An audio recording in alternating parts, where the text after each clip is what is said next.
seconds more.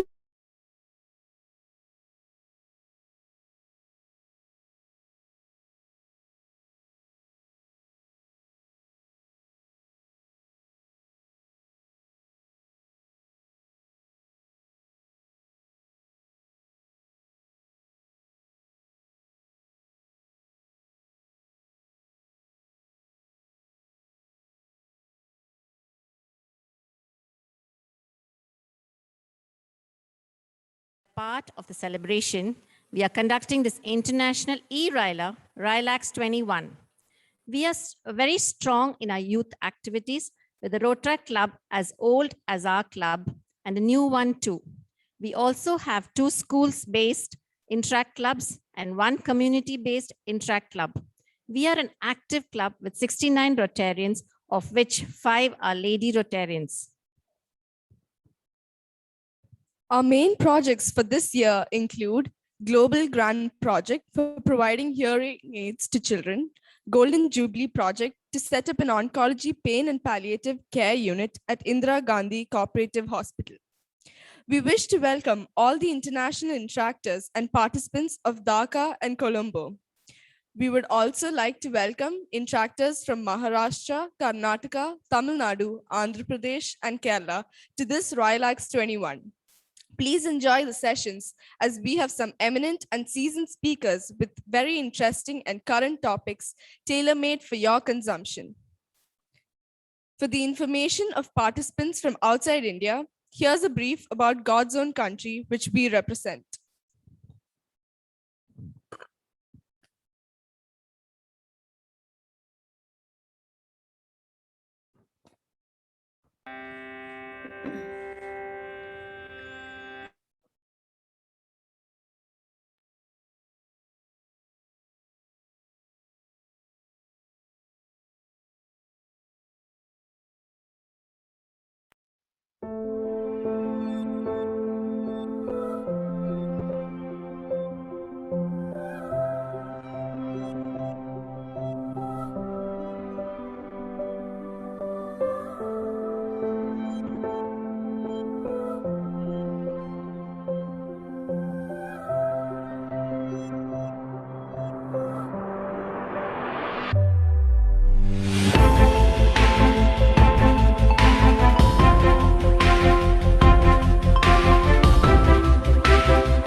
Request our President, PHF Rotarian Dr. Kuriakos Anthony, an orthodontist by profession, to call RYLAx 21 meeting to order.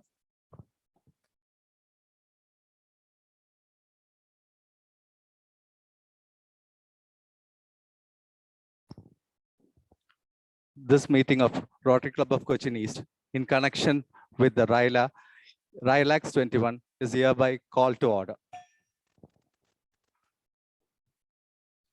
May I request Rotarian Dr. Sonia Sri Kumar, a pediatrician by profession, to recite the invocation. All of you may please rise.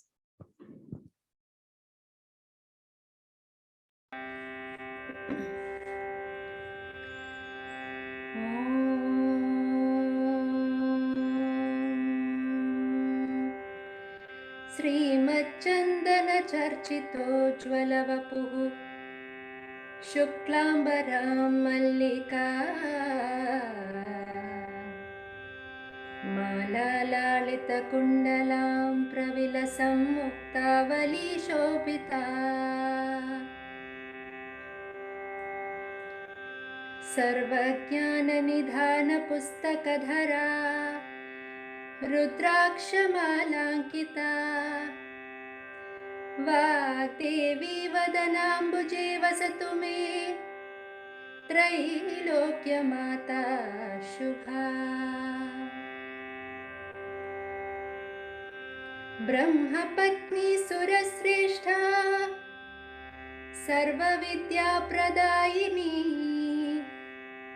वन्दे त्वां वाक्पडुत्वार्थां वाणी चन्द्रनिभानने मूकोऽहं भक्तिहीनोऽहं त्वां स्तोतुं जगदाम्बुरो तथापि त्वत्कृपालेशात् भूयासं वाक्पडु शुभे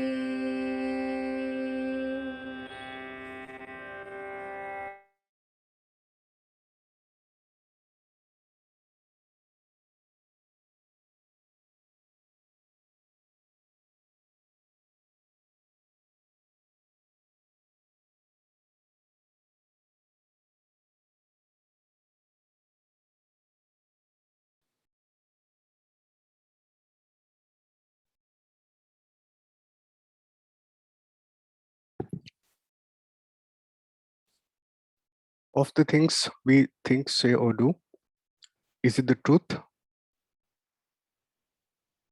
Is it fair to all concerned? Will it build goodwill and better friendships? Will it be beneficial to all concerned? Thank you.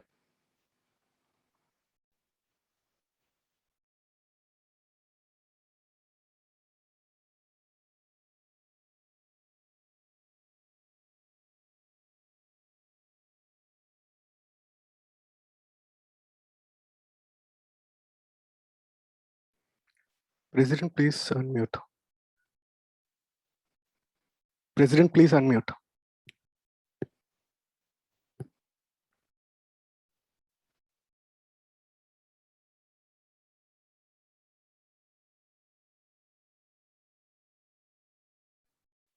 Sorry. Good morning, Rotarians, Interactors, ladies and gentlemen who have joined us from all over the world.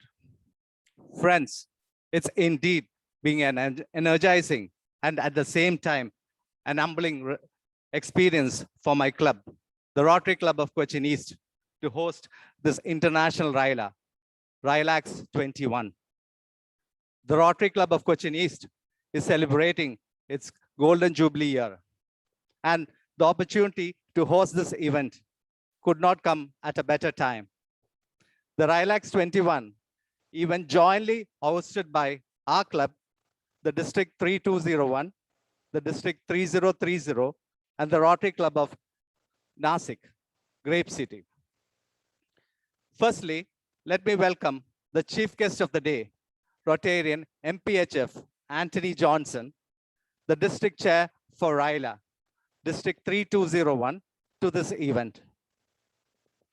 Let me extend a warm welcome to my fellow president from the co-host club of the event, the Rotary Club of Nasik, Grape City, Rotarian Anil Deshmukh. Welcome to RYLAx 21, sir. I welcome our AG and guide, Rotarian Subramanian Sitharaman, to this RYLA. I cordially welcome all the eminent speakers of the day, Mr. Raghavan IRS, Dr. Anju Menon, Mr. Rajiv Ambat, Mr. Sandeep Menon, and our own member and past president, Rotarian Kishore Ranganathan. I wish all the speakers a rewarding experience at this event. Our DG, Rotarian Rajshekhan Srinivasan, and the DG of District 3030, Rotarian Dr. Anand Junjunwala, will join us this evening for the valedictory function. I welcome these two stalwarts to the RYLAx 21.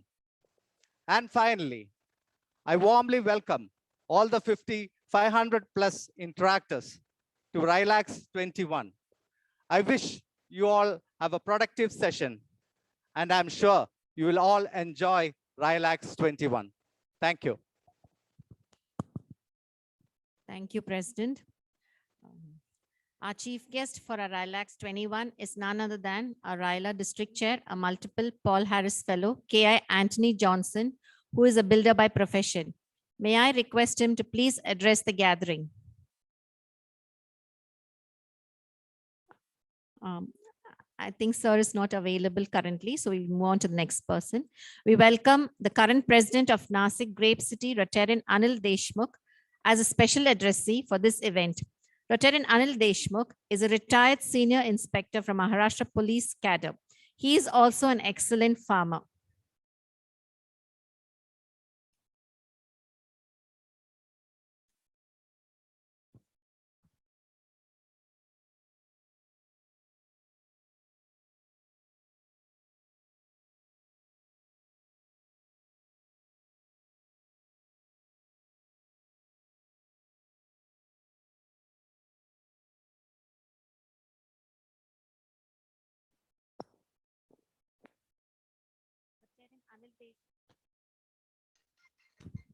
Rotarian Anil Deshmukh. Sir, thank you.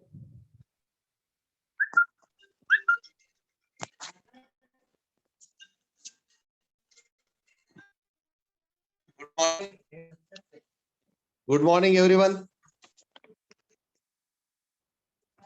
Good morning, sir. Am I audible?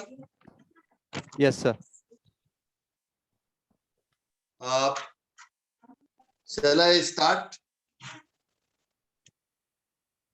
Yes, sir. Respected Rotarians, honorable speakers for the day, all district officials, school officials, and my little interactors. समस्त नाशिककरांतर्फे सप्रेम नमस्कार. I welcome you all on behalf of Nasikites and Rotary District 3030.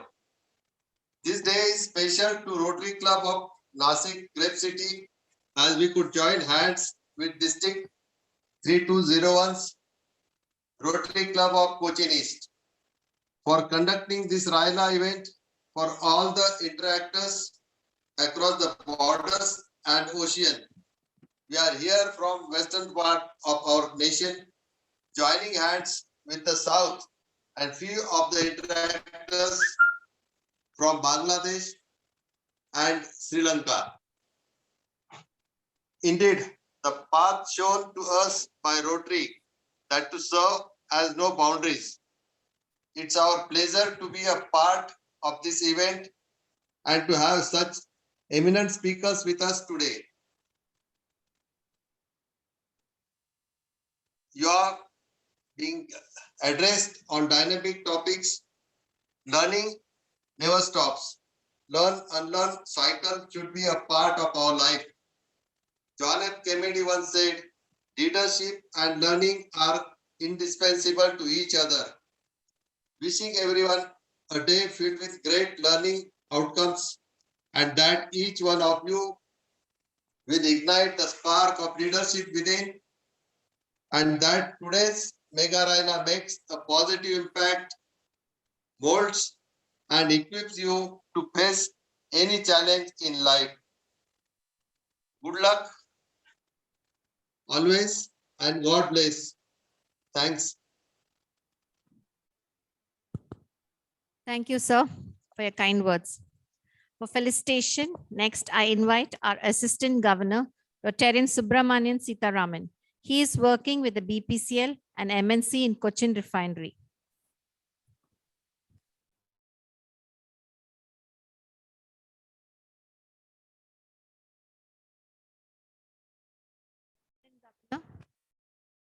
Subramanian Sitaraman, sir.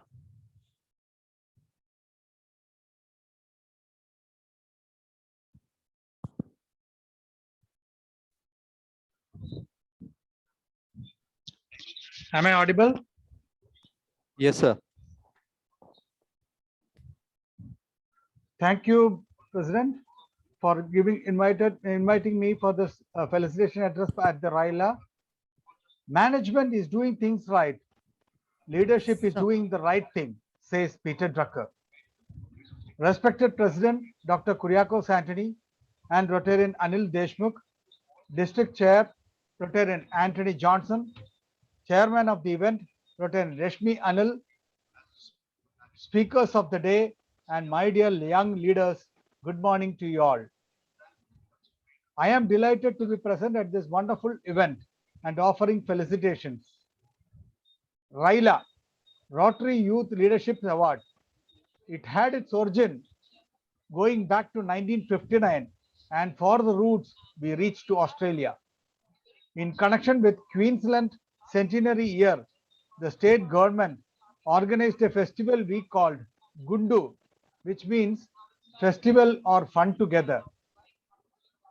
Government invited 2 young people in the age group of 17 to 23, and for hosting them, an organization, the Rotary Club of Brisbane, was approached, who willingly agreed.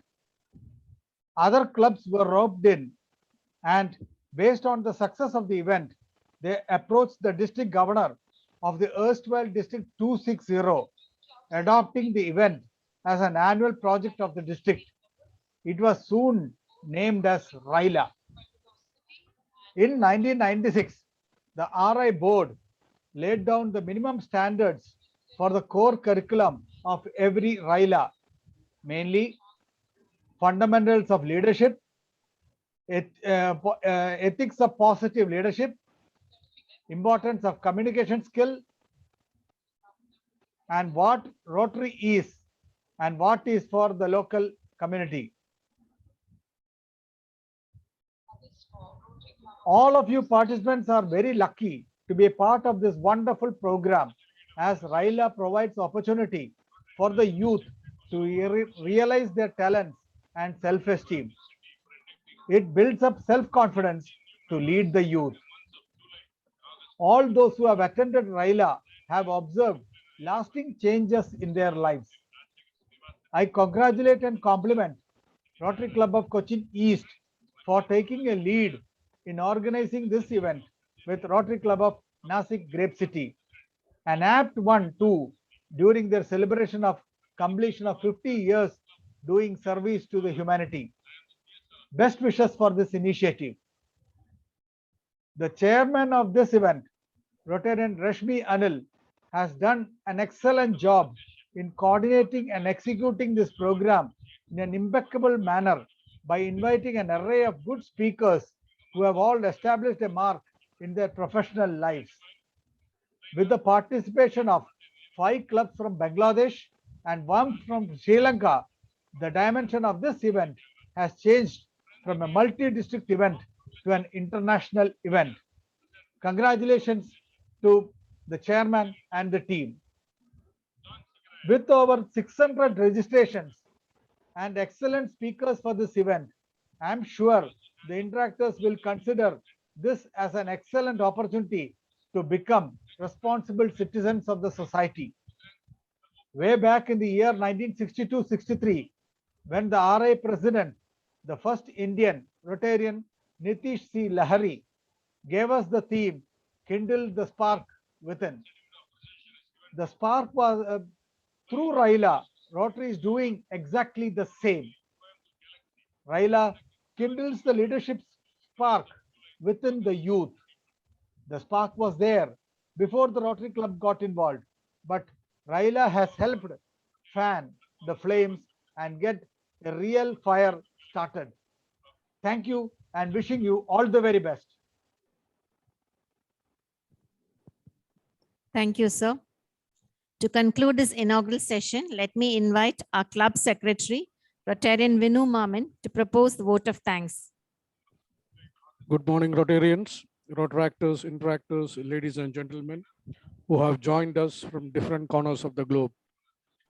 As our club is celebrating its Golden Jubilee this year, the opportunity to host this international event could not have come at a better time. The RYLAx 2021 is an event jointly hosted by our club, District 3201, District 3030, and the Rotary Club of Nasik Grape City. Firstly, let me thank our special guest and co-host of this event, Rotarian Anil Deshmukh of the Rotary Club of Nasik Grape City. I would like to thank our chief guest in his absence, Rotarian MPHF Anthony Johnson, District Chair for RYLA, District 3201. He will be joining us later. And our own AG, Rotarian Subramaniam, was always there to guide and motivate us, and we thank him for the same. Now let me thank all the eminent speakers who are yet to come. And finally, I thank all the participants who have joined us online for RYLAx 2021. Thank you. Thank you, Rotarian Vinu. To commemorate our 50 years existence as a vibrant club of Rotary International, we will now present a short video of our activities.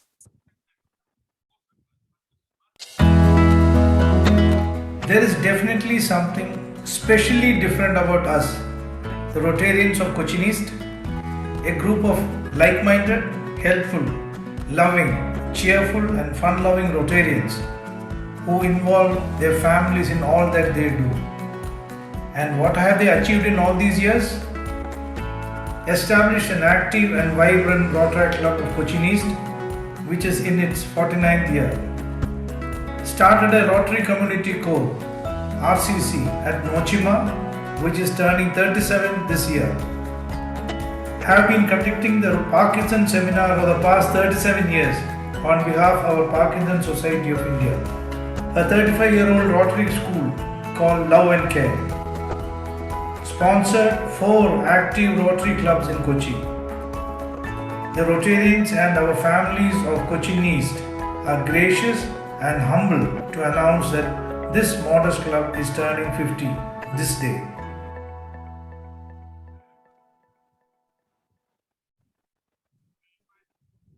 Now let me invite Rotarian Major Donor Spouse Rashmi Anil, the chairperson for the event, to introduce the speakers in general and address the gathering.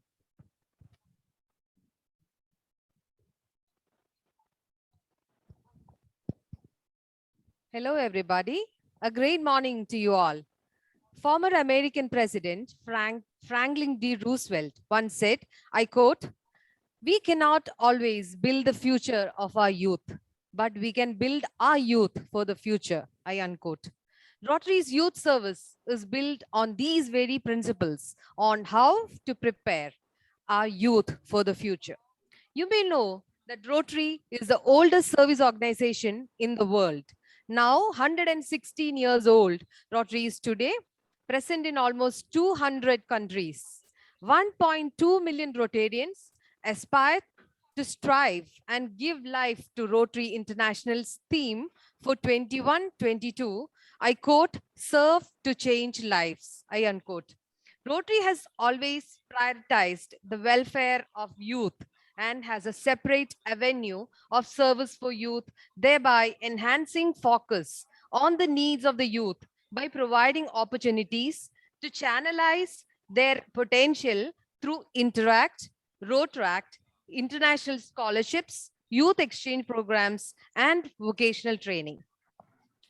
This RYLA is for interactors who will predominantly be in the school. In addition to interact clubs, Rotary has early act clubs for those more junior and Rotaract clubs for those between the age group of 18 to 30. RYLA is Rotary's Youth Leadership Award. Young leaders like you participate in leadership development programs like this, and it was started in 1959 in Australia.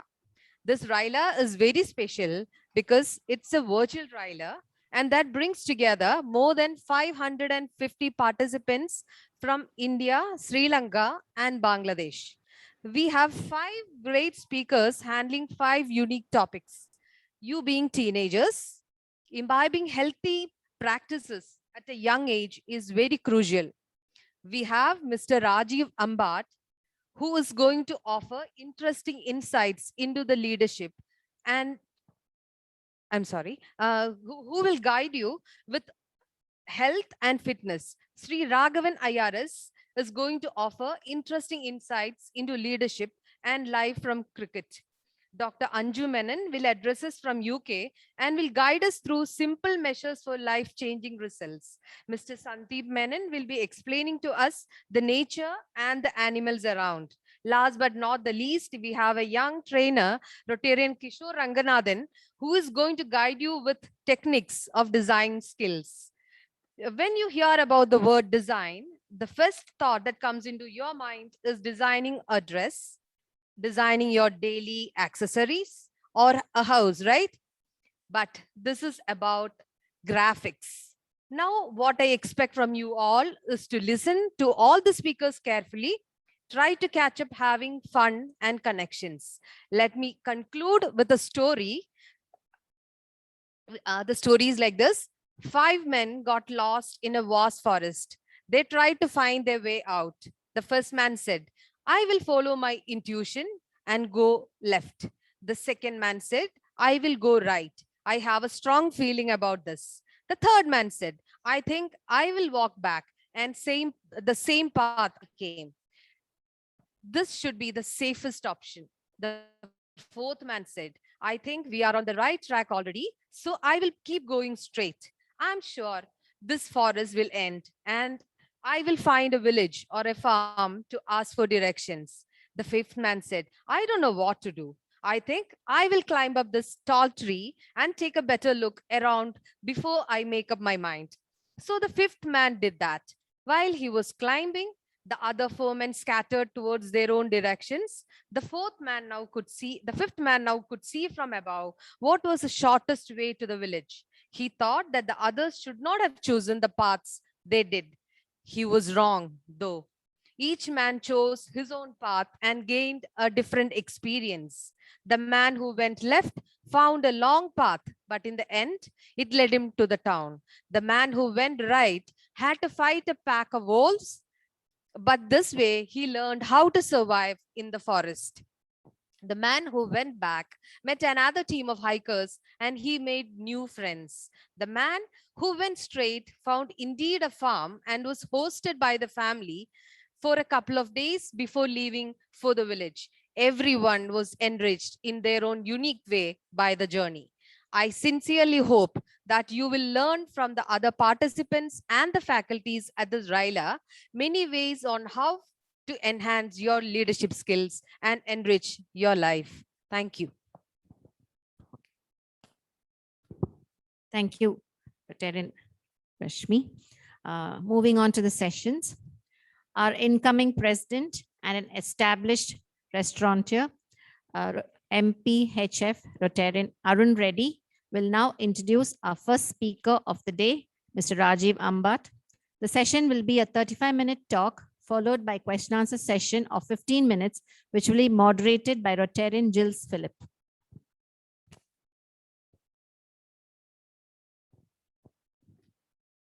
Good morning, Interactors,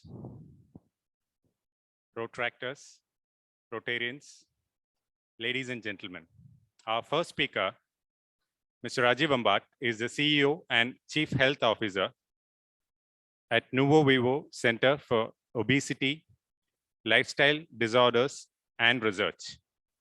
He is a certified nutrition expert affiliated to All India Association for Advancing Research in Obesity under the Global Obesity Foundation. He is also a diabetes educator and holds certificate in human physiology from the Harvard Medical School. Under the leadership of Mr. Rajiv Ambat, his team of nutrition and biomechanics experts at Nuvo Vivo works with clients across the globe and help them to manage lifestyle diseases such as diabetes, cholesterol, thyroid, PCOD, fatty liver, uric acid, hypertension, and IBS. True to the motto of his firm Nuvo Vivo, which is reverse your age, the path towards longevity and health is by improving metabolic parameters.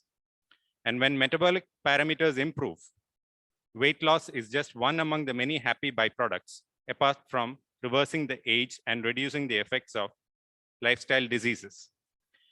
He's an author of the upcoming book, The Midlife Crisis, an avid reader, a fitness enthusiast, and a self-confessed gym rat. Mr. Rajiv Ambat is married to Ms. Priya Ravi, and the couple has a daughter, Ms. Devaki Menon, and a son, Niranjan Menon. Dear friends, presenting to you, Mr. Rajiv Ambat. He's going to speak to us about health and fitness for teens. So let's fasten our seat belts for an energizing and enthusiastic session. Thank you. Over to you, Mr. Rajiv Ambat. Thank you. Thanks a lot. I'm audible, right? If I'm audible, can you guys please type in the chat, yes? Yes, you're audible, sir. All right. I'm going to also share my screen. So let's keep this discussion interactive. And thanks a lot for having me. First and foremost, a very warm good morning. It's a Sunday. It's a beautiful Sunday. I'm from Cochin. It's been very rainy in the morning here, but altogether a lovely weather. I hope all of you are safe and sound and keeping yourself healthy and fit and taking care of your well-being. And that's precisely what I'm going to talk about. The three words that I mentioned, right? Being healthy, being fit, and well-being, right? And I think quickly, if you guys are here, fantastic. I'm very happy to see the chat box buzzing. I see a lot of you guys are actually listening to it and eagerly listening. So let's make the session interactive. If you don't mind telling me, how old are you? I just want to understand your age group, because, you know, when we talk about health and fitness and wellness, I would talk to a 15-year-old or an 18-year-old or a teenager very differently from how I would talk to a 30 or a 35-year-old. Brilliant. Okay, all of them, you guys are around 10 to 20 years of age. Amazing. All right. So I know how I need to speak to you, right? As I said, I would talk to a 50-year-old or a 60-year-old or a 30-year-old or even a teenager very, very differently. All right. Thanks a lot, guys. You guys are very, very active and very responsive in the chat. I feel already very thrilled to be talking to all of you. So before I go, how much time do I have? It's 10:30 right now. By what time do you expect me to wind up my session and take questions? Can the organizers please give me a quick? So you have approximately 35 minutes. Okay, so it's 10:35 right now. So by 11:10, I should be able to stop and take questions, right? Amazing. Okay. Yep. All right. Thanks, guys. I keep seeing chat box buzzing, and let's keep it buzzing. I'm going to share my screen. Okay, you need to give me a share screen option. It says host has disabled participant screen sharing. Please give me screen share options. In the meanwhile, I'm going to ask you guys a set of questions.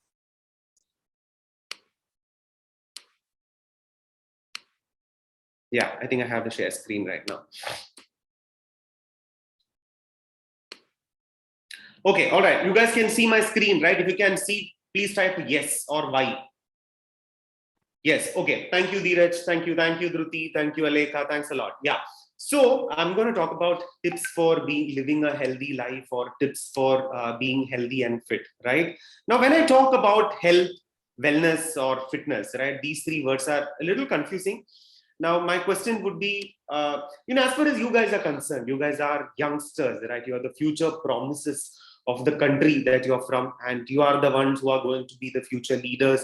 Let it be doctors, let it be politicians, let it be civil service agents, or let it be engineers, or whatever it is, right? And it is, the great Mahatma Gandhi once said that the true wealth of a nation or a society is actually the health of the people, because an unhealthy society is going to be a big drag and a big it's something which is going to create a lot of big drag on the country's economy and everything. So a healthy people, a healthy youngsters is going to make the country do better, because a healthy person is always more productive, and they are able to do things much better and take care of, generate income for their family and for their society and everything, right?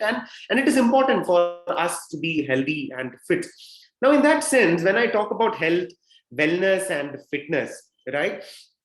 So please, guys, if you have any questions to ask, please ask your questions in the question answer session. You would see a Q&A session there. Please ask there. If you ask in the chat is buzzing. I might miss your question. So please ask in the question answer session, right? So with that, my first thing about health, wellness, and fitness, there are a lot of things which you go around, people say about health and wellness and fitness. A lot of it is actually confusing. So, and especially when we talk about health and wellness and fitness, in the earlier times, around 2 years back, before the corona was happening, people used to say that the word health was the selling proposition. Everything is about health. Now everything is about immunity. People are talking about, do this to increase immunity, do that to increase immunity, have this syrup, have this tonic, right? So, you need to understand one thing. Most of what you hear around try to confuse us with regards to what does it mean to be healthy and what does it mean to be fit. And so you need to understand one thing. People always, and especially these marketing gimmicks, they will try to, if they cannot convince us, they will try to confuse us. So whatever which is required to be healthy and fit and take care of your well-being, it needs to be simple. So I would keep saying, everyone, keep it simple, because it's very silly. That's the first thing that I want to start with. And then I want to ask you guys a question. Okay, think about it. When I talk about the 3 words, first word being health, second word being fitness, third word being wellness. Health, fitness, and wellness. Are these 3 really the same? Yes or no? Can I have the answers in the chat? All right, Dhruti says no, Akshita says no. All right, most of you guys are saying no. I'm getting once in a while yes. Also, National Public School says no. Brilliant. Okay, I think you guys are already aware of what they absolutely, you guys are right. These 3 things are not really the same. Okay, health, fitness, wellness are not really the same. Are they related? Yes or no?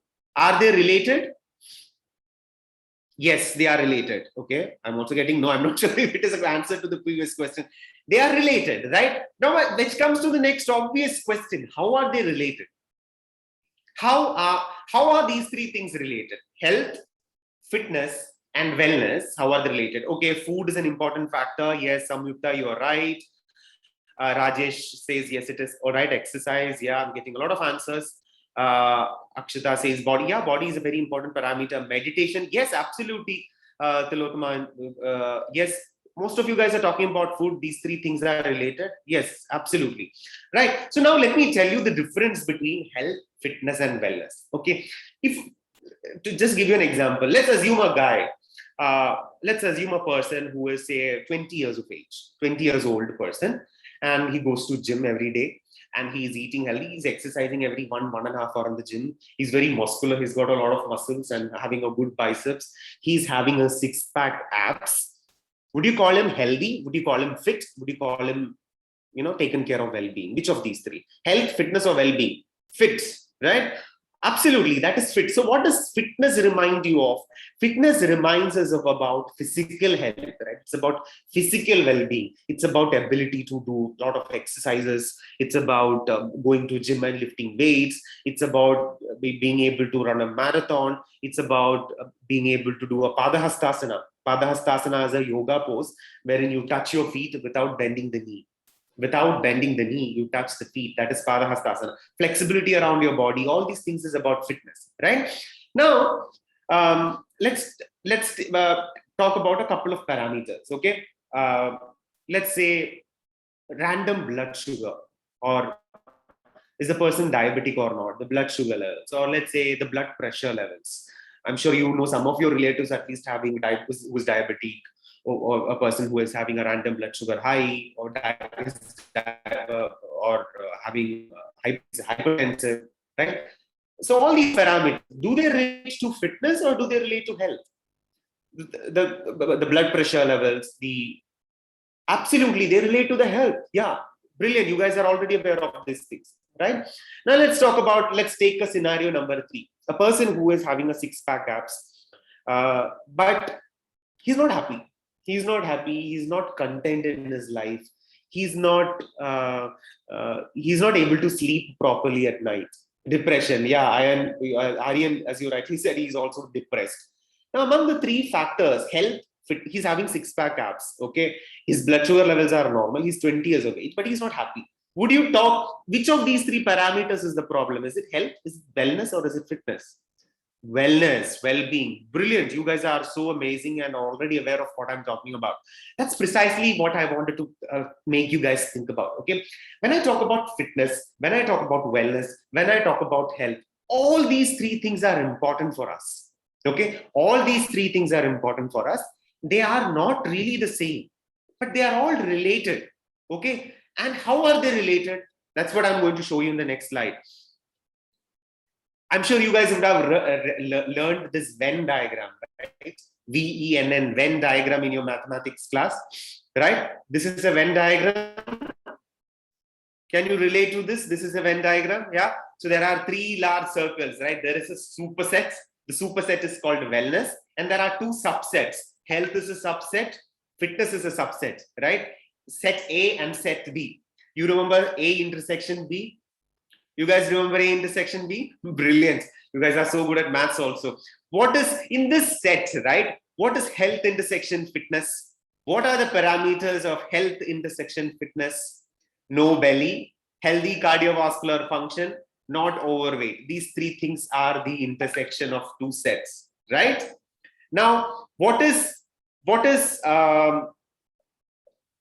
how do I say this? Okay, so you would have learned set A minus set B and all those things, right? So set health minus.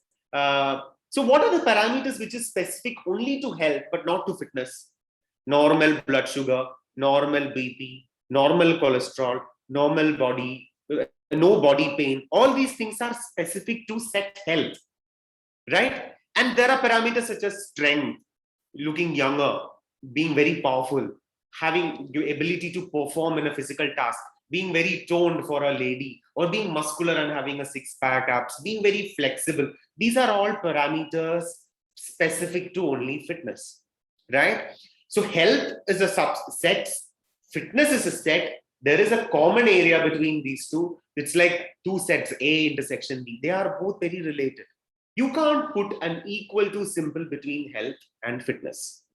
Okay, let me repeat that again. You cannot put an equal to symbol between health and fitness, but they both are related. How are they related? If you are fit, there is, I would say, probably a 97-98% chance that you will also be healthy. If you take care of your fitness, there is a 97-98% chance, perhaps more chance that you will also be healthy. Meaning, if you take care of if you do exercises, if you eat well and take care of your strength, if you take care of your muscles, muscular body, if you take care of your flexibility, if you're having good body composition, muscular ability, there is also a very, very high chance that your BP will be normal, that your cholesterol levels will be normal, that there will be no body pain, that your blood sugar levels will be normal, right? Do you guys understand how fitness is related to health? If you want to be fit, you want to eat healthy food. Absolutely right, Akash. You are very right, right? You guys are able to understand, right? Amazing, right? So that's how fitness is related to health. Okay, fitness is not equal to health, but fitness will lead you to health, right? So that's the main important point. So when we talk about fitness, what do we get reminded of? We get reminded of a gym. We get reminded of a Zumba center. We get reminded of a yoga center. Basically, a fitness studio is what we get reminded of when we talk about fitness. And when we talk about health, we get reminded of doctors, we get reminded of hospitals, we get reminded of we actually get reminded of the phase of life wherein we do not have to have any medicines. We are healthy and perfectly fine. All our vitals, bodily vitals, everything are normal. That's what is health, right? So they both are related, right? Now, and what is wellness? Wellness is about, as I earlier said, right? I'm actually get reminded of our very talented actor who passed away sadly almost a year and a half back, Sushant, right? The Bollywood actor. Social well-being, right? The mental well-being, emotional well-being. Are you happy? Do you have people around? Do you have friends around? Do you have a social circle? All these things are also a part of living a healthy life when you talk about well-being from a larger scheme of things, right? Now, I hope you understood the difference between health, the difference between fitness, and the overall well-being, how these three things are related, but they're not really equal to each other, but they're all related. One leads to other, right? Amazing. I'm so happy that you guys are with me. That takes us to the question. If you want to be healthy and fit, there are three things which needs to be done, right? Now, before I go to that slide, let's assume that you're studying for your school exam. Okay, you are studying for your exam. And there is a textbook, 99% of your questions will come from that textbook. Okay, 1% question out of 100 marks, 99 marks will come from that textbook. 1 mark question might be out of syllabus. It might be from out of syllabus. Quite logically, will you study that textbook first, or will you worry about that out of syllabus 1 mark question? What will you worry about?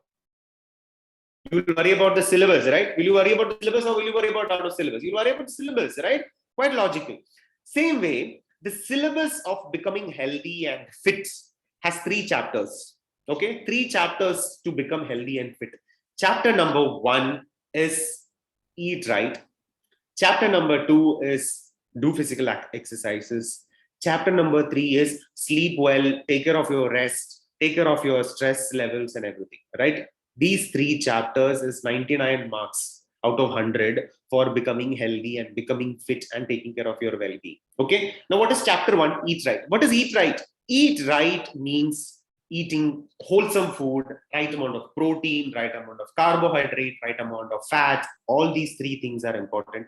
Vitamins, minerals, healthy food, everything is important. Balanced diet, absolutely, right? Thank you, Dhruti, for saying that. Yeah, Shankar Raj says vitamins, absolutely, you're right. Taking care of proper diet. Aditya says, Subhashni says, well-balanced diet. Absolutely true. Now, let me tell you one thing, okay? I just want you guys to understand one. When I say eat right, people say water. Yes, water. Water is very, very important. Thank you for bringing that point also up, Dheeraj Gopal. So when I talk about eating right, I don't mean just eat healthy food or eat on time. It also matters how much food are you eating. Suppose if you eat healthy food, you're not eating junk food, you're eating on time. But remember one thing, even the most healthiest food, if you eat more than what your body needs, even then you will become unhealthy. Okay? Even there's a saying, no, in my side of the world, it says even the elixir or the amrit, if you eat more, your body will become unhealthy. Okay, so any food, even healthy food, if you eat more, too much of anything is bad. Absolutely right, Jeff. So eat right means eat healthy food, eat on time, reasonably eat on time, and also make sure that you're eating reasonable quantity, because even healthy food, if you eat more, you'll become unhealthy. Make sure you eat right amount of protein. Protein will be your pulses, your egg whites, for chicken or fish or paneer, milk. All these things are rich in protein. Protein is important because protein helps you to build muscles. Carbohydrates such as rice, chapati, wheat, all these things are important, because if you guys are writing maths examination, trust me, if you do not eat carbohydrates, your brain will not be 100% optimal. Carbohydrates is what fuels your brain. So if you don't eat carbohydrates, please do not go for writing your exam without eating carbohydrates. Very important. It's important for the brain. Fat is important for the hormonal balance. Fat is also important for absorbing certain vitamins, such as vitamin A, vitamin D, etc. Right? So all the 3 are important. So eat right does not mean eat too much of protein, does not mean stop eating carbohydrate. It means be sensible, be commonsensical, and also watch your quantity. Right? That takes us to the next thing, exercises. When I talk about exercises, multiple exercises. Yoga is there, gym is there, cardio exercises, which is running is there. All the three are important. Include all the three. All the three has its benefits. Okay, cardio exercises improves health of heart. Gym exercises improve muscles and you would look fit and sexy and all those things. Yoga is important for general well-being, flexibility. All the three are important. Please understand, it is wrong to say one is better than the other or compare one is better than the other. All the three has its benefits, but understand what fits your body and then do it. Okay, understand what fits your body and then do it. Might not be so relevant at your age, but say after 30, 40 years of age, it is important to understand which exercise will fit your body. Third pillar, third chapter is sleep well. You need to sleep at least 7 to 8 hours every day. Possibly sleep in the night, because night sleep is better than the morning sleep. Possibly sleep time at least 7 to 8 hours. These three things will give you 99 marks of becoming healthy. 1 mark is out of syllabus, which let's not worry about that. Okay, so that's understood, right? Common sensical. You guys are with me so far? Yes, no? Can I have a chat with me? Yeah. All right. I'm going to skip this, right? So we talk about BMI, body mass index, and all those things, right? The person on the left side of the screen that you can see is probably underweight. Is not too much overweight, okay? Probably on the guy on the other side is slightly bordering the higher range or bordering the higher range of BMI. Will the left guy be healthy or will the right guy be healthy? Left or right? Which one will be healthy? If it is left, type L. If it is right, absolutely right. Common sensical, right? It's such a silly question to ask. Quite logically, when you look at it, the guy on the right is healthy, but the right guy is more overweight, slightly, I wouldn't say overweight, but slightly at the border range of BMI, probably around 25, 26 range of BMI. The guy on the left is well within the BMI range. What is the difference here? The guy on the right side is fit. The guy on the left side is within the BMI range, but is he fit? He's not fit. Absolutely low fat. Who said that? Adit Prashant. Absolutely, that's right, Adit. The percentage on the right, the guy on the right side has a low body fat percentage and a high muscle percentage. The guy on the left is not, right? So that now you understand the role of exercises when it wants to be healthy also, right? The guy on the right side or the guy on the left side. The guy on the left will be more prone to diabetes. The guy on the left side might be more prone to irregular blood pressure levels, right? Whereas the guy on the right will be healthy, but he might weigh more than the guy on the left, right? So we need to worry about how much muscle do we have and how much body fat percentage do we have, and that's what we need to look at, right? I'm going to quickly go through these slides. Now let's look about this guy. This guy is fit, right? I'm sure you guys know the answer. This guy looks fit, right? Visibly fit. This guy, he's a sumo wrestler, okay? This guy is a sumo wrestler. Now let's take the fit guy and the sumo wrestler guy, okay? Think about this and answer to me. Which of these two guys will be able to lift a lot of weight? Will the sumo wrestler lift, let's assume 150 kilogram. Sumo wrestler guy will lift a lot of weight, right? So, aren't you confused? The first guy looked fit. The right guy, sumo, obviously is he fit? He's not fit, right? He's overweight. But the sumo guy will lift more weights, right? So ability to lift weight is about fitness. I mentioned that. So would you say the sumo guy is fit? Are you confused? You're thinking, right? Brilliant. I wanted you to be confused, because understand one thing, only if you're confused, you will actually start understanding it more and wanting to learn more about it. Right. Now, when we talk about these two people, the sumo wrestler versus the guy on the right side, the ability to lift weights is one of the parameters. So when we talk about fitness, there are multiple parameters to actually compare fitness. Yeah, Shakti, Sanjay, my reason to ask you this question was also to make you guys confused. Let me explain that to you, okay? When we talk about fitness, we talk about multiple parameters to be fit. Cardiovascular exercise, ability, meaning ability to run, is a parameter of fitness. Ability to lift weights is another parameter of fitness. Ability, amount of muscle percentage versus fat percentage, as seen in the previous example, that is also a parameter of fitness. Ability to bend down and touch your feet without bending your knees is also Padahastasana, yoga, flexibility is also a parameter of fitness. So when we talk about fitness, there are multiple parameters of fitness. Okay, you need to make sure that all these parameters needs to be within range, right? So for you to relate to this, when we talk about healthy, we're talking about blood sugar levels being healthy, blood BP being healthy, cholesterol levels in your blood being healthy, all parameters being healthy. If everything is healthy, only then you will say it is healthy, right? One parameter is fine. If a blood sugar level is fine, doesn't mean the person is healthy. Maybe his BP is wrong, right? Same way, when we talk about fitness, I'm talking about all the parameters: cardiovascular ability, ability to lift weights, the body fat percentage levels, the muscular ability, power, strength, all these things, agility, all these things needs to be within range. Only then we can say a person is fit. Okay, just because a person can lift a lot of weight, or just because the person has a lot of muscles, does not mean the person is fit. Okay, classic example is this, right? Sindhu has mentioned, the sumo wrestler is stronger, he can lift more weights, but the right guy is fit and healthy, right? So that's the difference. Now let's take an example. Footballer, right? He's a guy who is playing for the your country's football team. Will he be fit? Obviously he'll be fit, right? The footballer is fit, right? He's fit, right? Let's take a boxer, a boxing national level boxing champion. Will he be fit?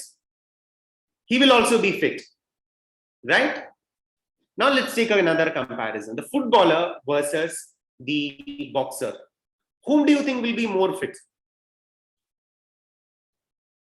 Will the boxer be more fitter, or would the footballer be more fitter? Okay, boxer, footballer, brilliant. I'm getting both. Who said that? Both. Who said both?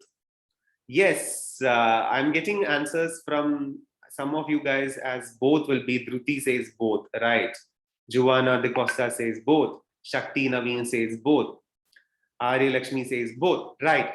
Guys, let's understand one thing. When a person is training for football, let's look at it this way. Ask the boxing champion to go to a football ground and run 3 rounds around the football ground. Will he be able to do that?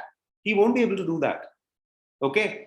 Ulta, let's take the boxing guy and put him on the footballer and put him on a boxing ring, and with one punch he will be down, right? So we need to understand both these guys are fit, but both of them have trained their fitness to suit their sports requirement. It is wrong to even compare one fitness versus the other.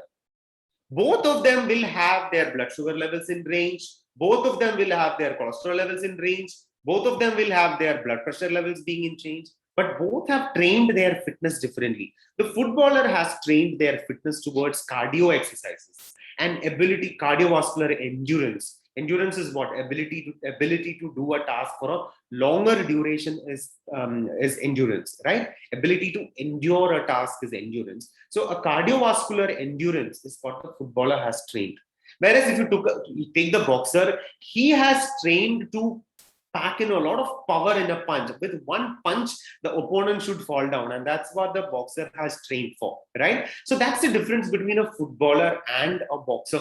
Both of them are fit, but a footballer has trained with the cardiovascular and endurance aspect of the fitness more, whereas the boxer has trained more towards the power part of the fitness more. But both are fit, both will be healthy. Okay, so when we hear your friends talk about fitness and there are multiple methods of being healthy and fit, it is wrong to even compare. As I earlier said, it is wrong to say yoga or gym, one is better than the other. Both has its benefits. Both has different impact on the body. But what would be the right thing to do? Do a bit of everything, right? Don't you think the footballer will also be going to the gym? The footballer will also be going to the gym, right? Right? Similarly, the boxing ring champion would also be going and doing once in a while cardio. The boxing guy also would be doing a little bit of cardiovascular exercises, right? The difference is that footballer will do more cardio. The boxing ring champion would do more towards gaining strength. That's the difference, right? Now, is your confusion cleared? Is your confusion that I created? I deliberately created that confusion because I wanted you guys to thing. Clear, right? So I want to take this thing. Okay, our favorite thing, six-pack abs, right? Men would, all guys, I also want to have six-pack abs. I want, especially we live in a social media age. Who doesn't want to, wear a good t-shirt and show their biceps or show their six-pack abs?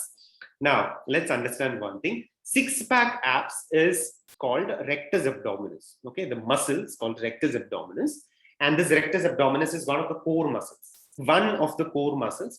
Core muscles is a series of muscles including rectus abdominis, transversus abdominis, obliques, gluteus maximus, and so many more muscles. Okay, core muscles give stability to our body so that I can stand up, I can sit, I can run, I can twist, I can turn, I can lie down, I can get up from my bed. All these things that I mentioned, the core muscles is what I use. And rectus abdominis, or the six-pack muscles, is very important part of the core muscles, right? Now, we all have that. Okay, we all have the six-pack muscles. The difference is that for some of us, above that six-pack muscles, there is a fat. There is a fat. There is also visceral fat. Visceral fat is inside your organs. Okay, visceral fat is one of the most dangerous thing. The organ, the fat which is inside between your organs, or the organ fat, is called the visceral fat, also known as the abdominal fat. Very bad. The doctors would say visceral fat is like an endocrine system, which is very bad. It kind of meddles between our metabolism. Very bad. Make sure your belly doesn't grow. Okay, that is there. And then there is subcutaneous fat. Subcutaneous fat is the fat right below our skin, or it is also known as pinchable fat. If you kind of pinch, if you get fat, that is a subcutaneous fat. Okay.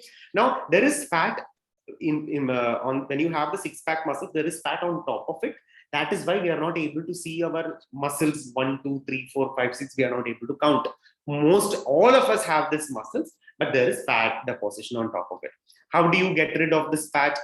For people, exercise, and you also you need to eat healthy. Remember, most of us wants to have, men would want to have six-pack abs, women would want to be toned and curvy and can wear a good salwar and look very nice and good and toned in it. For all these things, Sarita Devi, cardio is important, but as I said, please mix up all exercises. Women should also lift weights. Thank you for mentioning that point. Okay, now around 100 years back, all our ancestors, they did not have a motor to pump water from our well to the terrace tank.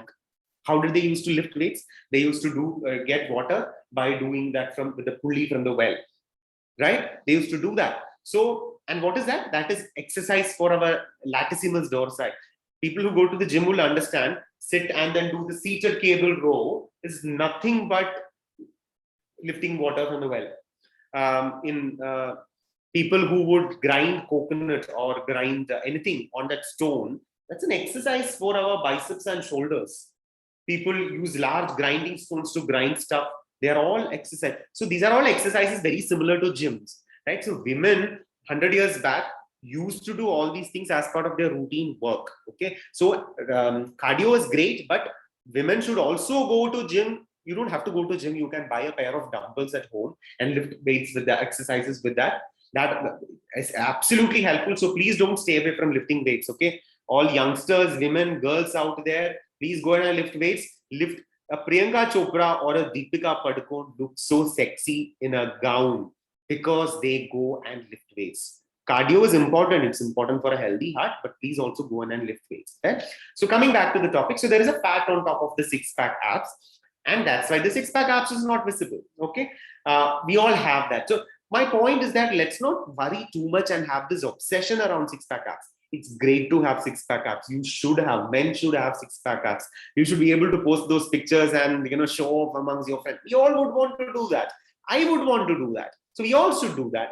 But we need to understand that fitness, health, wellness, all these three things has to come in together. And primarily you need to do is to exercise, eat healthy. And when I say eat healthy, it does not mean stopping your carbohydrate.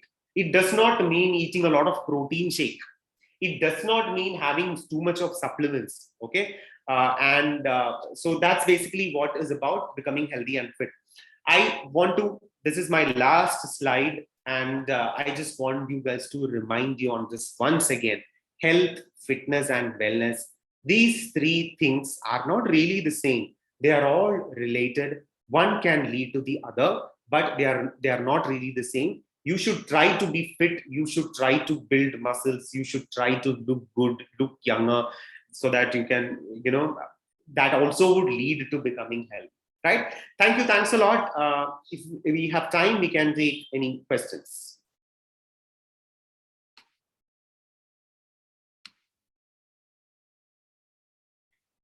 How do we take questions? Jill, say there.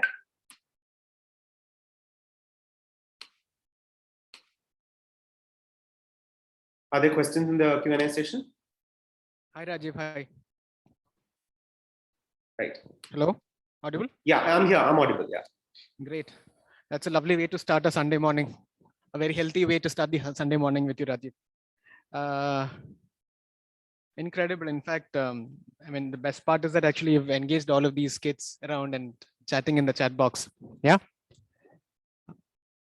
Yeah, I think we have a very lovely set of kids out there, very engaging. They've been keeping the chat box buzzing. I'm not able to go through all of them. Thanks a lot, guys. I think there are some few questions, right? Belly fat is one question that everybody's asking. Right.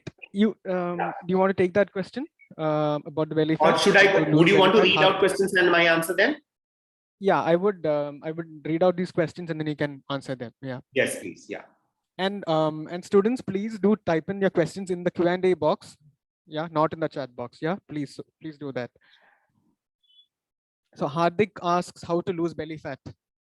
Okay, Hardik, losing belly, people, they say that abs are made in the gym, but revealed in the kitchen. Abs are made in the gym, but revealed in the kitchen. Doing a lot of crunches will not help in reducing belly fat. Okay, what helps in reducing belly fat is a structured diet, means a calorie deficit diet. Again, it's a little bit of actually physics more than biology. If you eat more energy than the amount of energy that you spend, then there is excess energy in our body, which will be stored in our body as fat. So if you need to reduce fat, you need to do the opposite, right? You need to create an energy deficit. How do you create an energy deficit? You either eat lesser, slightly lesser, okay, not like skip your dinner and have cucumber salad. That's not what I mean. Eat slightly lesser or do exercises and spend more. That's what you need to do.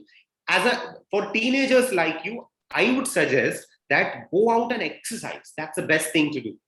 And when you do that, your body, where there is an energy deficit, body will tap in from the stored means of energy, which is fat, and fat will come down. The belly fat will also come down. It is a gradual process. Do not expect belly fat reduction in a month or two. It will take a period of time. Remember, patience and being consistent is more important. I hope that answers. Very long questions to have, but yeah, I hope that answers broadly. In fact, a lot of students do have these questions on belly fat and six packs, and I think you've answered all of them in one shot. I think that's that first question what National Model School Anirudh had asked, right? So what is the most important, health, wellness or fitness during today's time? I think probably that's one of the most important things that as a takeaway from the session, if you can just answer that. Right, which is the most important, health or fitness over doing it and how to do it in daily life. See, that's what I said. No, so it's, let's not at your age, right? At your age, I will be very honest. When I was your age, when I was around 15 years of age, if somebody who used to tell me, you should be healthy, your blood sugar levels would be normal, I did not understand this. Today, I am 35 years of age. Today, when somebody tells me that you should be healthy and you should be fit, I understand. I understand why is it required to be healthy, because I have a family and everything. At your age, I did not understand that. But if someone ever told me that you should be fit, then I would understand that perhaps, right? So that's why I was trying to say that fitness ultimately leads to becoming healthy. But let's be honest, if we tell all 500 of you guys to be healthy, blood sugar levels, cholesterol levels, are you guys going to be doing that, right? So I will not say one is better than the other. I will say all these three things are related, and that's what I was telling in the whole session, that these three things are related. Take care of your fitness. That will ultimately lead to your being healthy. You might not understand what healthy is to its entire perspective right now at your age. I did not understand that. I don't expect you to understand that either. You will understand that more as you become 25, 30. At that time, you will understand that. Take care of your fitness, eat healthy, be physically active, sleep well. That takes care of your fitness. That will also take care of your health. Mental well-being is also important. Stress management. All these three things has to come together. That's what I would say. I will not pick one over the other.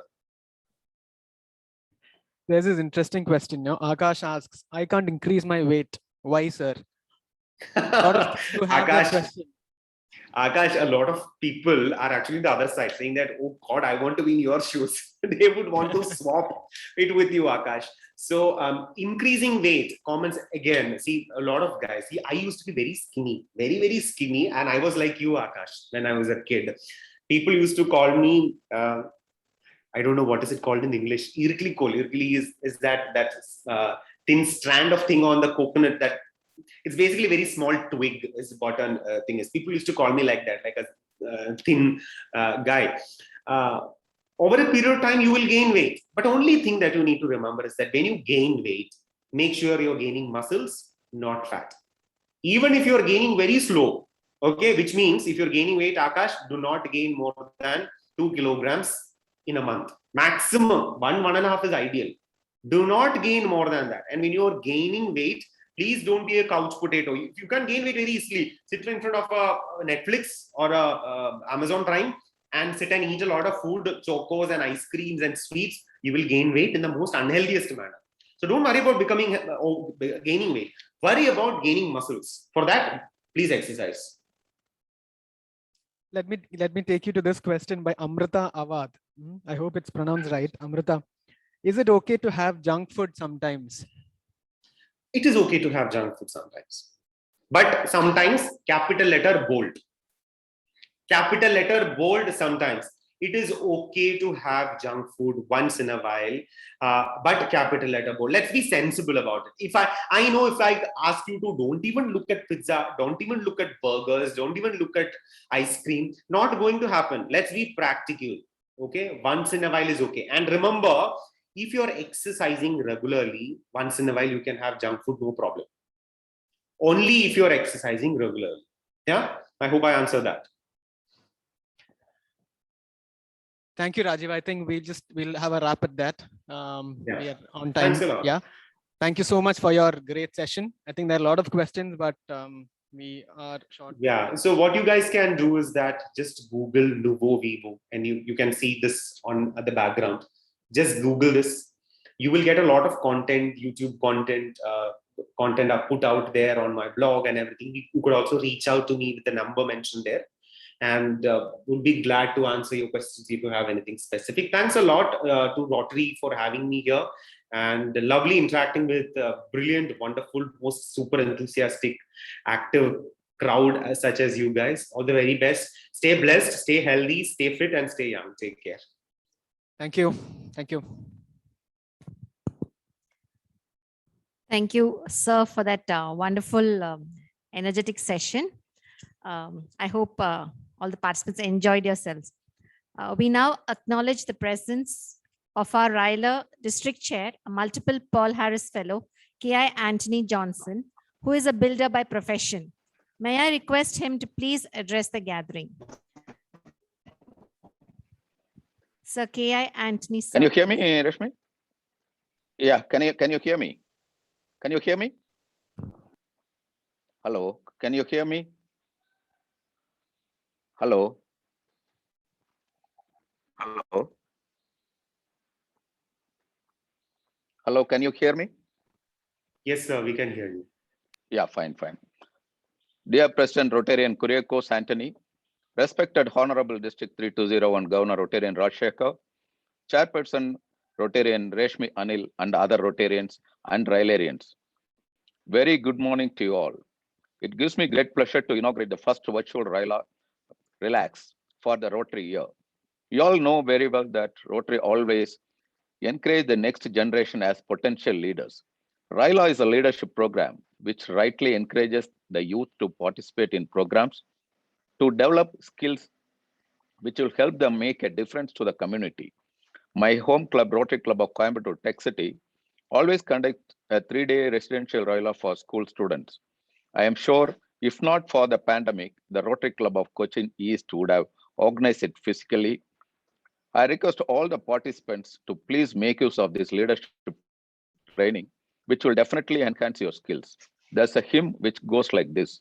It only takes a spark to get a fire going, and soon all those around will warm up in its growing. Similarly, once you are in this program, definitely you will be ignited by this spark, and now is the right time. So I request you to make use of this program. So participate in all the events and make use of it and share this with others. I am happy to be part of this RYLA, RYLAx, and which will open doors and opportunities for the youth. This RYLA was started as multi-district RYLA, but you have students from Bangladesh and Sri Lanka. You have made it as an international RYLA. I take this opportunity to congratulate the Reshmi, the chairman of this RYLA, and the team. They have done a wonderful job. Thank you for their opportunity for being part of this wonderful RYLA. Once again, thank you so much.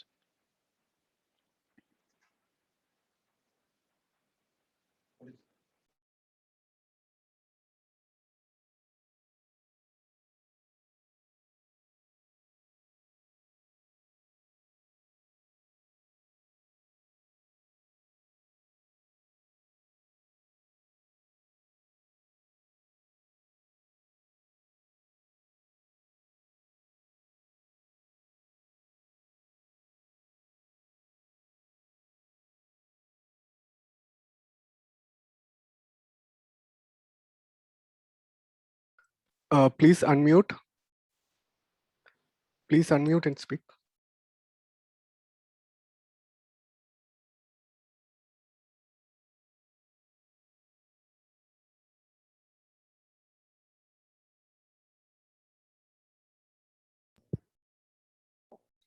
Thank you, sir.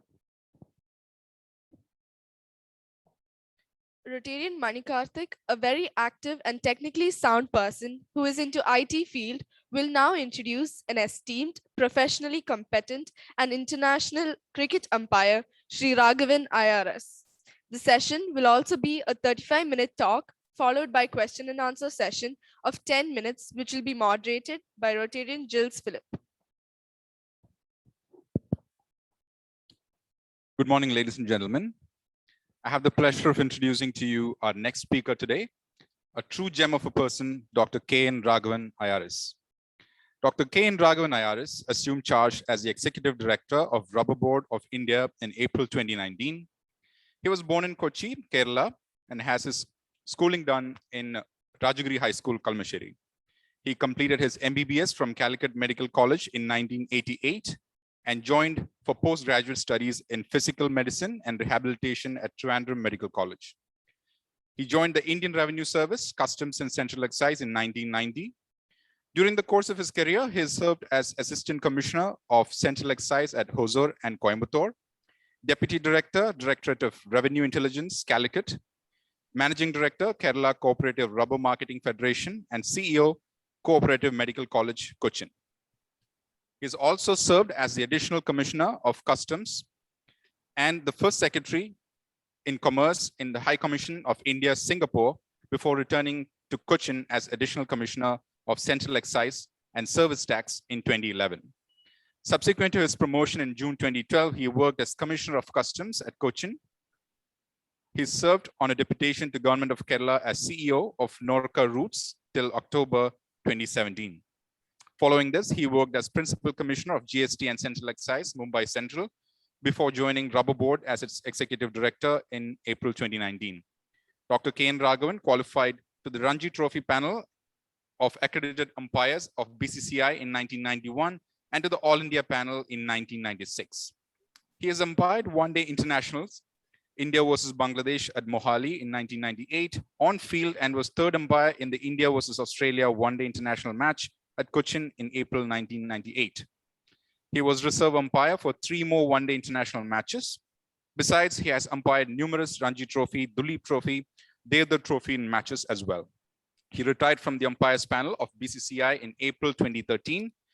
His first book, World Cup Chronicle was published in 1999.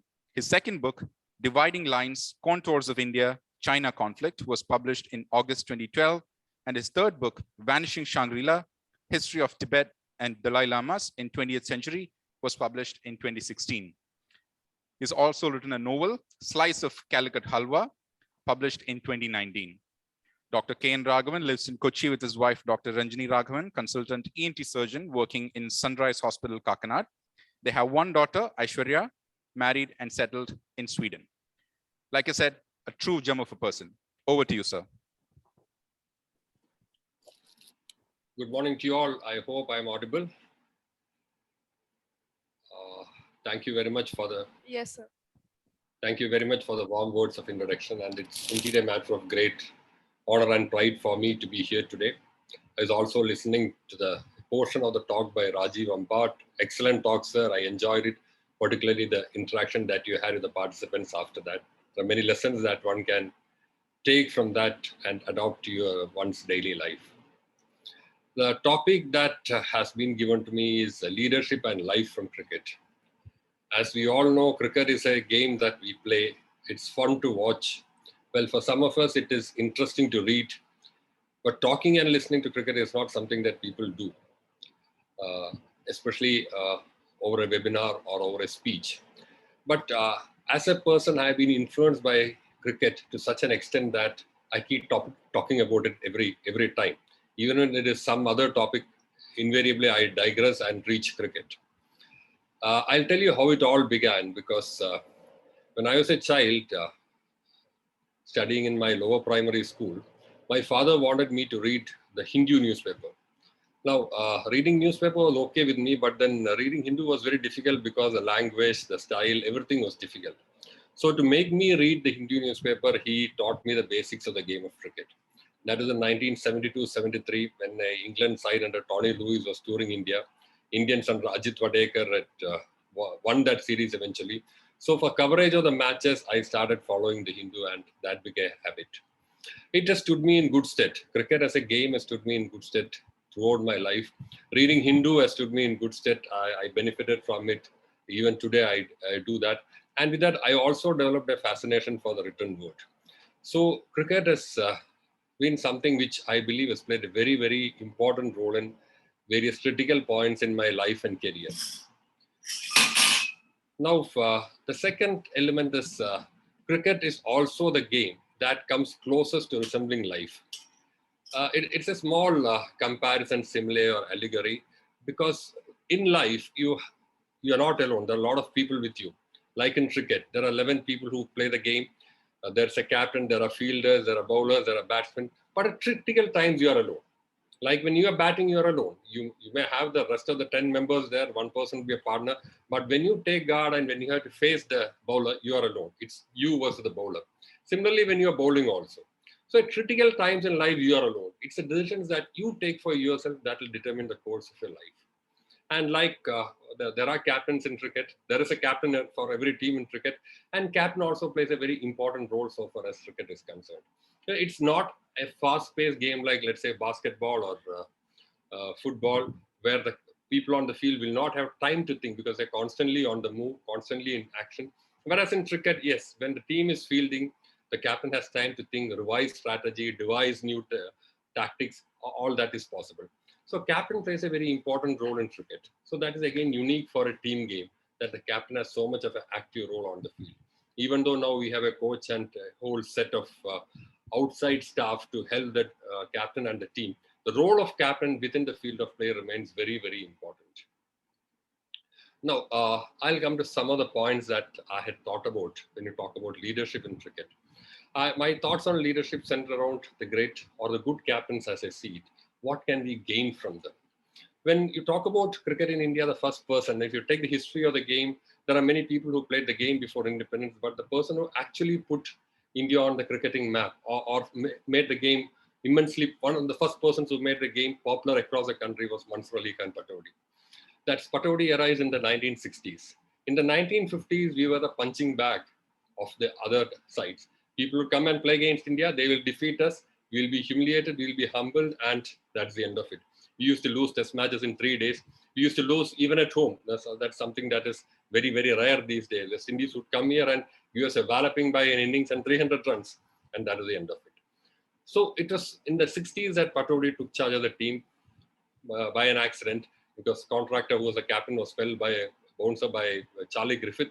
And so Patodi at the age of 21 was suddenly inducted to the hot seat. And how he molded the side during the 60s actually was very interesting.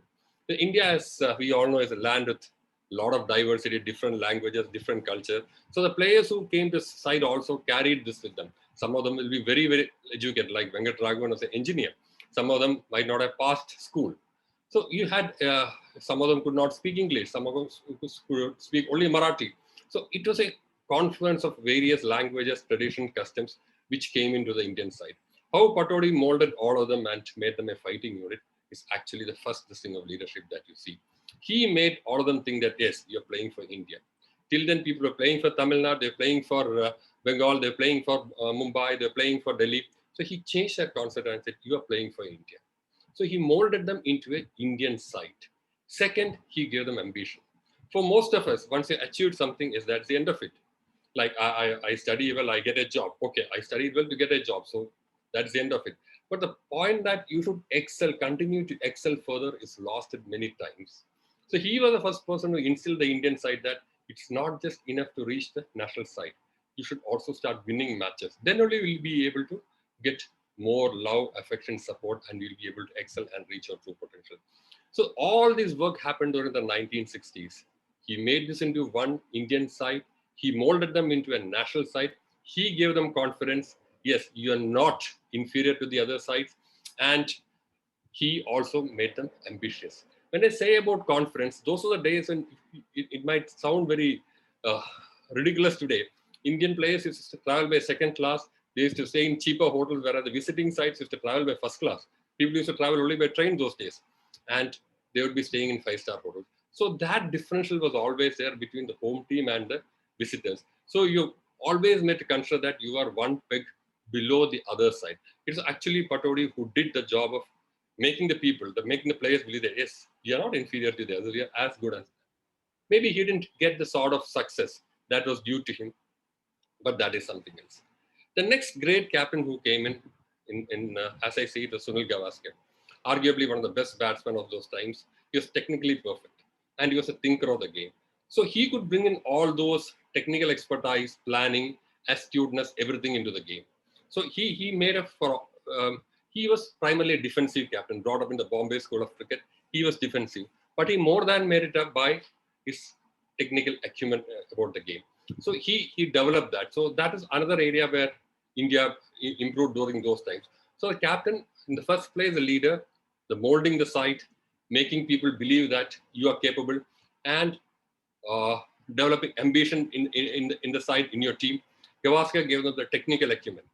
Then it came to Kapil Dev. Kapil Dev was an inspirational leader. He could inspire people by his stupendous performance. When the chips are down, yes, he will go out, score a century or pick up few wickets, and you will see that the side game. He wasn't one for too much for detail. He wasn't one for too much of discussions, deliberations, and all that. But he had this intuitive feel about the game. He could suddenly turn the way the game was being played all by his. He could raise the level by his personal performance. So that was Kapil Dev. So once you cross that, you find that from the 60s, when we used to 50s, when we were punching bags, we became a national unit. Then we became good enough to win matches. And during Kapil Dev's time, we won the World Cup for the first time. It was quite a huge stroke of fortune. But the point is that we could best the best at England on 25th of June 1983 and become world champions. It was a huge achievement. And then after that, we went through a bad patch. Okay, we were winning matches at home. We were losing matches abroad till Sourav Ganguly came in. What did Ganguly do to the Indian side? All this was done. We had time, the game had spread to various corners of the country. You had a much larger pool of talent. Ganguly again made them realize the importance of fighting. Australians believe that no match is lost till the last ball is bowled. It was Ganguly who instilled that principle within India, within the Indian side. Previously, you know that at a particular stage, you find that, yes, chance of winning are slim. You'll see that the Indians will invariably lose. The fight would have gone out of them. They'll just let the game drift and go home. Okay, we are lost, so what? But Ganguly changed that. Number of times when you come back from the brink is actually very large when you see the captaincy of Ganguly. The turnaround in Calcutta is one. 2003 World Cup, we lost badly to Australia, we almost lost to Zimbabwe, but after that came the huge turnaround because Ganguly could instill that sort of fight back, the killer instinct into the side. So he actually held that particular ability to bring the best out of individuals, which almost all captains have, but important thing of fighting till the end. That sort of feeling was instilled by Ganguly. Then came the Dhoni age. The Dhoni is probably the greatest of modern captains. I'll give two examples of where Dhoni excelled. The first was, as you all know, the 2007 T20 World Cup. We were on the verge of losing the match. Pakistan had almost won it. They required just 10 runs on the last over. And their batsman at the crease, Misbahul Haq, was going great guns. Nobody gave much of a chance. And at that point, what did Dhoni do? He brought in Jogendra Sharma to bowl the last over. Why did he do that? He had Harbhajan Singh, who had one more over remaining. He had a couple of others who were part-time bowlers, but he decided no. He brought in Jogendra Sharma.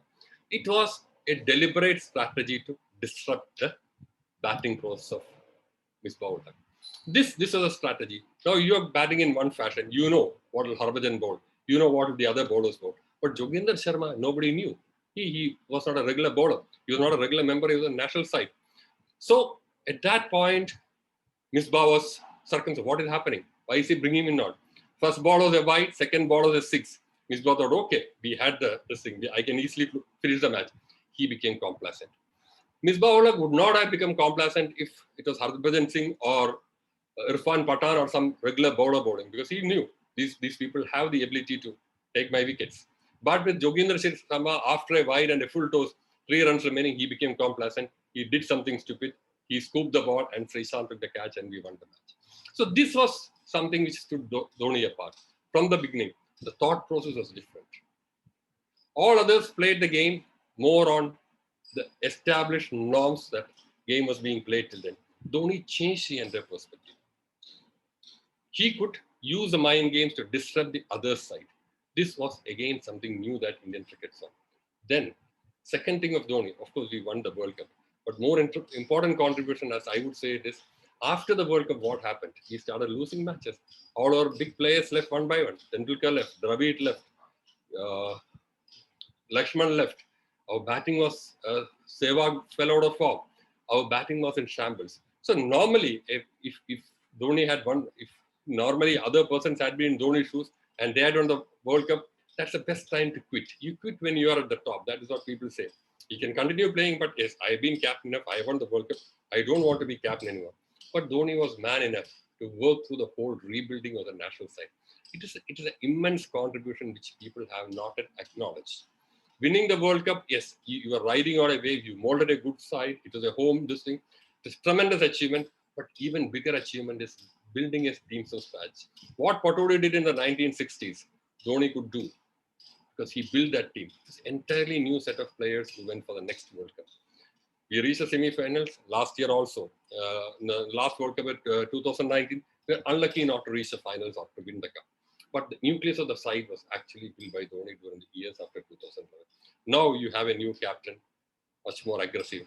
Now in cricket, there are two things that one should look. The captain's outlook symbolizes the outlook of the side. You find that the Indians are much more aggressive on the field. Why does that happen? Because the captain is on the face. He believes in being aggressive. Not just being aggressive, but showing the aggression on the field. You don't mess with me. That sort of very, very aggressive attitude is there. Dhoni was aggressive. Nobody wins a match without being aggressive. But it was a quiet aggression. The quiet, controlled aggression of Dhoni versus the unrestrained, on-the-face aggression of Kohli. Which one do you like better? It is your choice. But both are very, very effective captains. There are a couple of other instances that I would like to relate about cricketing captains. One is about Tony Greig. Tony Greig was an excellent player. He toured India with the Tony Lewis side. What I mentioned at the beginning when I started following cricket. When he toured India with the Tony Lewis side, England won the first test but lost the second and third test. The last 2 tests were drawn and India won the series. So when Greig came to India again in 76-77, he was the captain of England and he wanted to win the series. He realized one thing. For winning the series in India, you had to win the crowds. They were all good players. They knew that you could tackle the spinners. Because at that point, when in Eden Gardens, Bishan Bedi used to come into board, the roar of 70,000 people would scare the other batsmen. They will get, what is happening? 70,000 people are roaring their throats out. So the players will get disconcerted. There's all sort of problems. And it is hot, it is humid. English players are used to a different climate. They do not understand the heat and dust and so much crowd. They're used to playing with a few hundreds or maximum few thousand people. Now here have such a huge ambience and this thing. So most of the times they fall for that.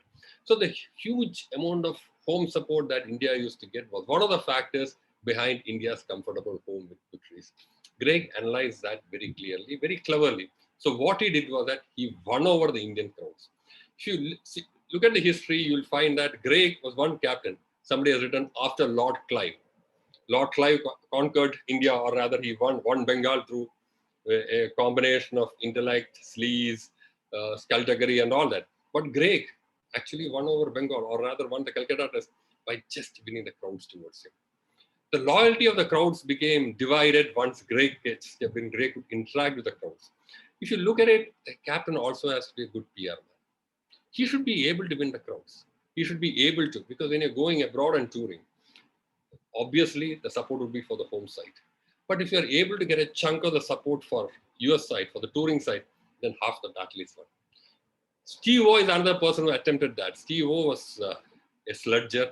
He could be rude on the field. But once he became captain, he changed tack. Some people at least would remember that he used to contribute to a Calcutta charity. Very noble gesture, but he also ensured that it got the required amount of publicity.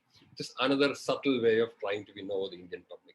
But Roy again was an excellent captain, because if you read his autobiography, Out of My Comfort Zone, you'll understand that he could mold them into such a wonderful, excellent team, because he believed that you're coming to the not just for playing cricket. If you want to win matches, if you want to gel as a team, players should get to know each other. So he wanted to bring the best out of them. Once he said, everyone write something. Someone said, I don't write at all. I don't believe in writing. So you could understand that person is motivated by something else. So he could bring them all together by reasons outside cricket as well. So that when someone slipped, other person automatically upped the performance. They became real mates. They became a real team. So Steve O introduced those things to the Australian side. Now these are followed by the other sides also. Australian sides are able to maintain their superiority during the period from 98 to 2010, only because they were ahead of the rest so far as the strategizing was concerned, so far as the modern methods of team building was concerned, and so far as the dynamic leadership of the likes of Steve O and Ricky Ponting was available to them. Now, as far as leadership is concerned, these are leadership skills, which everyone, which is useful in everyday life. You have to motivate, you have to inspire, you have to plan, you have to execute, you have to have a great team, maintain their morale, make them ambitious, do things that will make them excel, make them into a fighting unit that doesn't give up, disrupt the other side, be aggressive when it is required. All these are things which everyday manager does. So it's all part of the leadership trait. But when you see in cricket, they come through.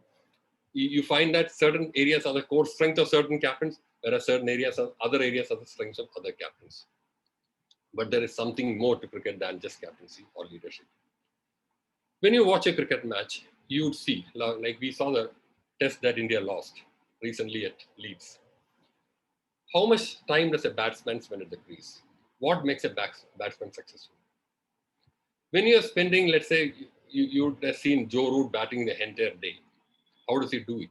Entire day means 360 minutes. Of course, half the time he might be at the non-striker's end. That still leaves 180 minutes. Can you keep yourself focused throughout the 180 minutes? The idea, the success of a batsman is determined by how he is able to relax between two balls.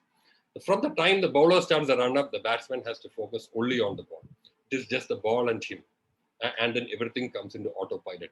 If it's pitched up, he may drive. If it's pitched short, he may hook. Or he may play a defensive shot. It's on autopilot. That's where you move to the zone. But between balls, between overs, you need to switch off. Then only will you be able to retain the stamina to take things forward. Same in life. You need to have areas when you're totally focused, concentrated on the work at hand.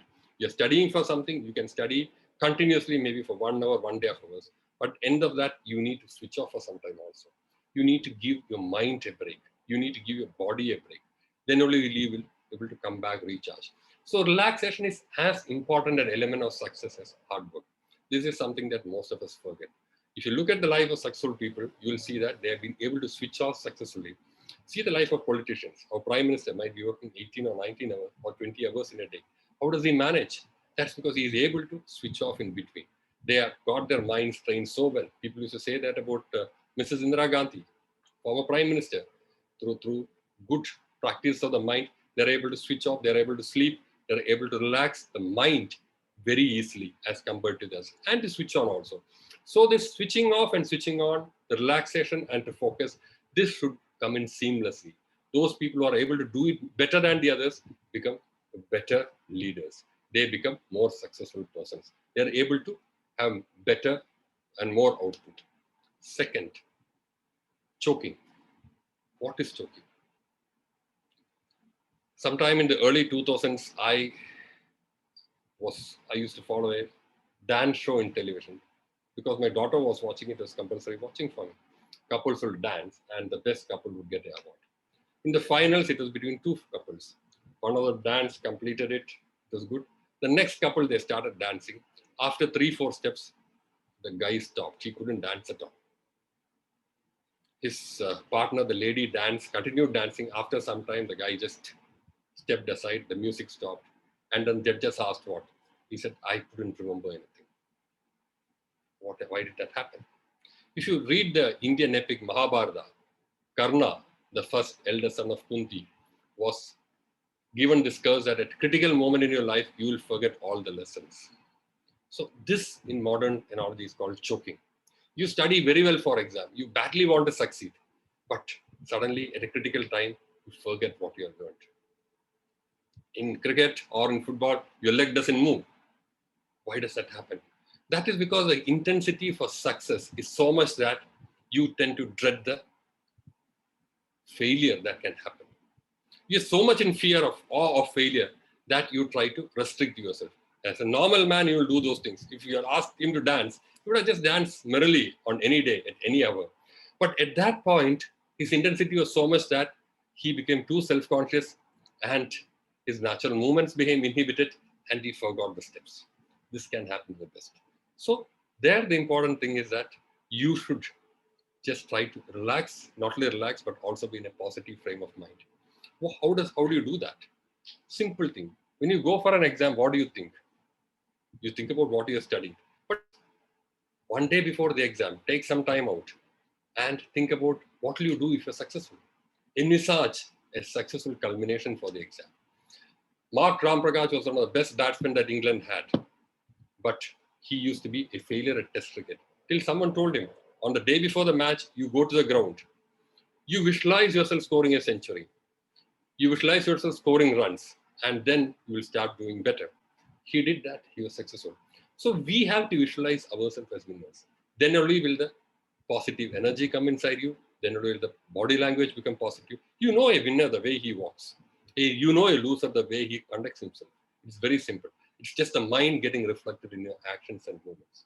Again, if you go on to a cricket field, Ewan Richards, when he used to walk out with that swagger, everyone used to feel threatened. Oh, how do you play with this guy? He also would have experienced the same amount of tension and stress when he took God. But the casual attitude in which he chewed the gum, the look of disdain on his face sent out the message that I am better, I know it, and you better acknowledge that.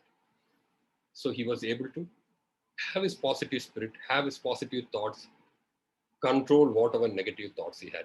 So this is again a great lesson. When you're going for something, we all have our flaws, but you look at the positive side of it, I am going to do well and nothing can stop me, you will not choke. So this is the second. Third, something that I heard Mr. Rajiv Ambad also say, balance. Balance is a key in life. Bhagavad Gita says, Yoga, karma cha kaushalam. Yoga is balance. You need balance. You see a successful sportsman, he is never caught off balance. A person who does well always has a balance. There has to be a balance between us, the environment that we live in. In cricket also, when you play a stroke, you have to be balanced. If you're unbalanced, the stroke will come off. The shot will not be properly played. You may get bowled or you may hit a catch. or you may get beaten. So balance is the key. In every sport, the balance is a key. If you see a good forehand by Roger Federer or a smash by PV Sindhu, you can see the balance behind that. They don't get toppled. So this is a balance that is required. In every aspect of life, in sports, in life, you need to be balanced. It's not that I will cut out something else completely. No, you need that. You need everything to make life a complete exercise. You cannot say, I'll avoid this and then become a better human being. Yes, you may need to avoid the bad things, but at the same time, you need to understand that the balance that you attain between yourself, with the environment, with the surroundings, with your job, with your personal life is the key to your success. Fourth, avoid listening to bad things. There are a lot of people who say bad things. When you go to bat in cricket, there's something called the sledging. Why do people sledge? They're trying to distract you. They know that the batsman is good. He will be focused. He will score runs. So to distract, they'll keep talking. Australians are supposed to be masters of that. They keep on chattering. So that ultimately, if you keep listening to it, you'll be provoked. Bad things have happened in football field. People have been sent out because they got provoked.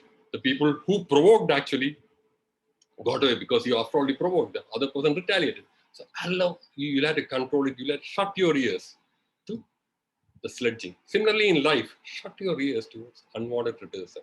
You are in any job. You are in public life. You are working for a private company. Even daily life, you will find unwanted criticism at various points that keep coming in. But you have to ensure that you will just shut your ears of that. Shut your ears of all the unwanted criticism that comes your way. Don't allow yourself to be upset by that. This is something which is very important. Because if you allow yourself to be guided by criticism, if you allow yourself to be daunted by criticism, if you allow yourself to be cordoned by the bad words that keeps coming in, you will never be able to get up and do your work. So develop a demeanor in which you ensure that all the mud is thrown at you, all the bad words that come at you, all the criticism that is aimed at you, which is unwanted, are kept away and your mind is kept clean. So cricket teaches 4 things there. 1, have balance in life. Have the way you have a balance while playing your shots. 2, avoid choking. Stay positive always. 3, learn to relax. Relaxation is as important as in staying focused. 4, avoid listening to bad things. Just keep away from just keep your ears shut to all the unwanted criticism that comes your way. I'll stop now. There's no fun talking too much about cricket. These are some of the small tips that I have, which I learned from watching the game, playing the game, umpiring the game, and reading about the game. I would thank Rashmi Varmaji and the other organizers for giving me a chance to be part of this audience today. And have a great day. If you have any questions, I'll take them. Thank you.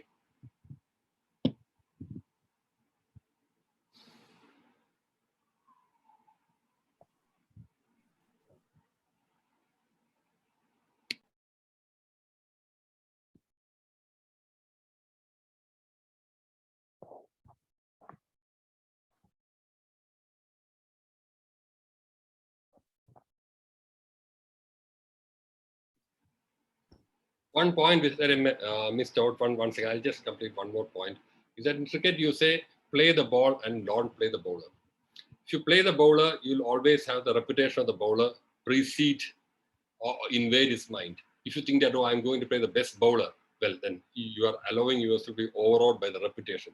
But if you're only going to play the ball, if you are successful batsmen, they say, I only play the ball, I don't play the bowler. So they don't allow the reputation of the bowler to overawe them or to intimidate them. You play each ball on its merits. Similarly, in life, you tackle issues. You don't tackle individuals. Don't personalize anything. You have an issue, you tackle based on the facts of the case, not by the personalities involved. Again, one more lesson which can directly be taken from cricket and imparted to your life. I missed out mentioning about that earlier, so I thought I'll add that also. Thank you very much. Again, once again, if you have any questions, I'm free to take them. Thank you. Great insights, sir. Thank you so much. Great insights.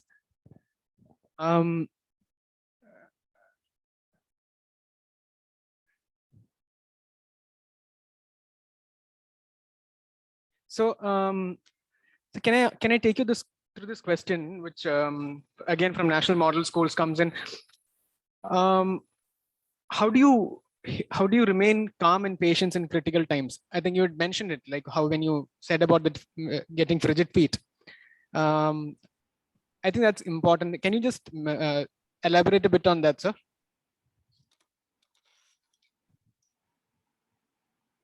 See, when you're an umpire, the first thing that you do is to be calm and quiet, because you have to remain focused, you have to remain calm, and then you are taking a decision in a split second. The bowler comes, he bowls a ball, the batsman plays a stroke. Now there are questions where he got out, what happened. So it is your take against the take of the rest. But you have to be, one, confident about yourself. Two, you have to develop that aura in which you will not let what they say affect you. This is the second thing. Third is balance. I do pranayama. That is one thing that I do, so that it helps me to remain calm at most times. Second, I don't let whatever is said affect me. It is not easy because, especially when you're umpiring, you hear off comments passed by players just like that, describing the anatomy of various parts of your mother, sister, father, mother, everything is there. That is half said in jest, half said seriously. So they're trying to rile you. It is a sort of sledging that you face as an umpire. But then what you do is that you just focus on the job, you ignore it. Over a period, you develop that ability to ignore the sledging that comes and do your job. And over a period, you'll win the grudging respect of players. There are many types of players who try to impress. Some of them might try to be aggressive. Some of them, like people like Shane Warne and Glenn McGrath, they will not be aggressive. They'll keep on talking to you. They'll keep on talking to you in such a way that finally when a critical decision comes, they feel that the umpire might rule in their favor. So this also happens. So you have to remain detached. One is detached. Two, you have to maintain your calm by just focusing on the job. Three, eliminate all the chatter that comes in. If you are staying aloof, they will stop the chatter. They know that it is something which is not worthy of being, there's no point in continuing the chatter if you are not responding to it. So they will just leave you alone. So staying calm, staying poised is the most important thing, not just in cricket, in life also. You get a lot of criticism. So what do? If you start reacting to it, you will just have high blood pressure and you will not be able to do the job properly. So develop that poise, develop that calm. I would personally recommend yoga or some other forms of relaxation. I jog every day. I do pranayama. So that gives me that, whatever you can say, the ability to remain calm to the extent that I wish myself to be.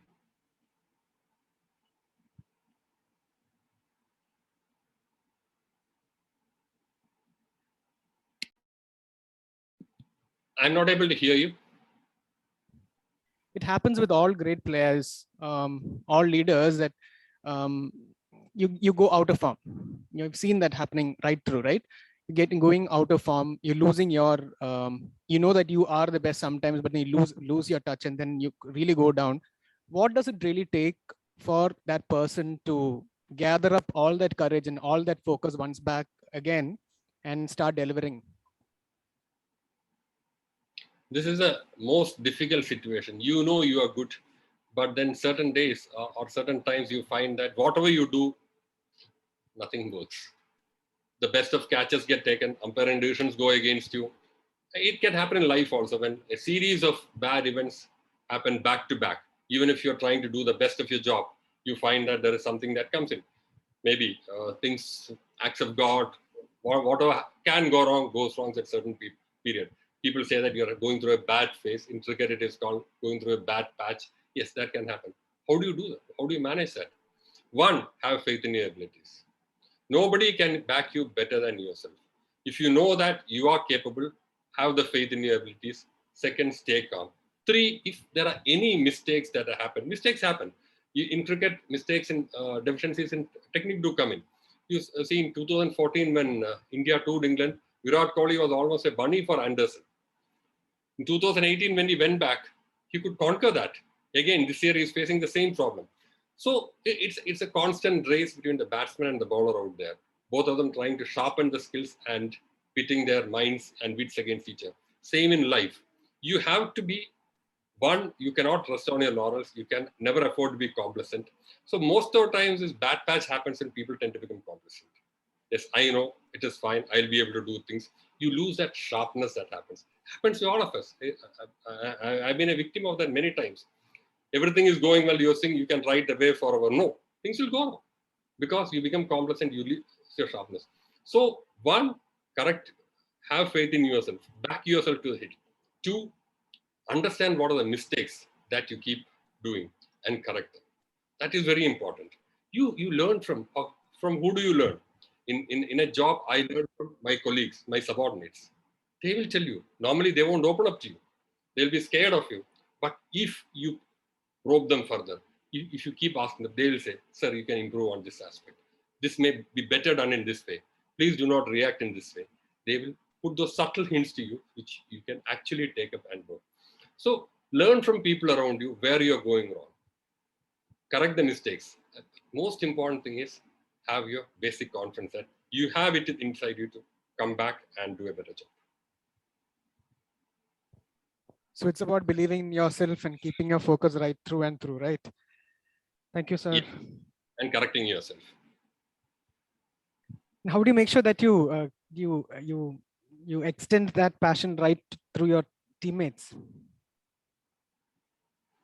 One is leading by example, certainly.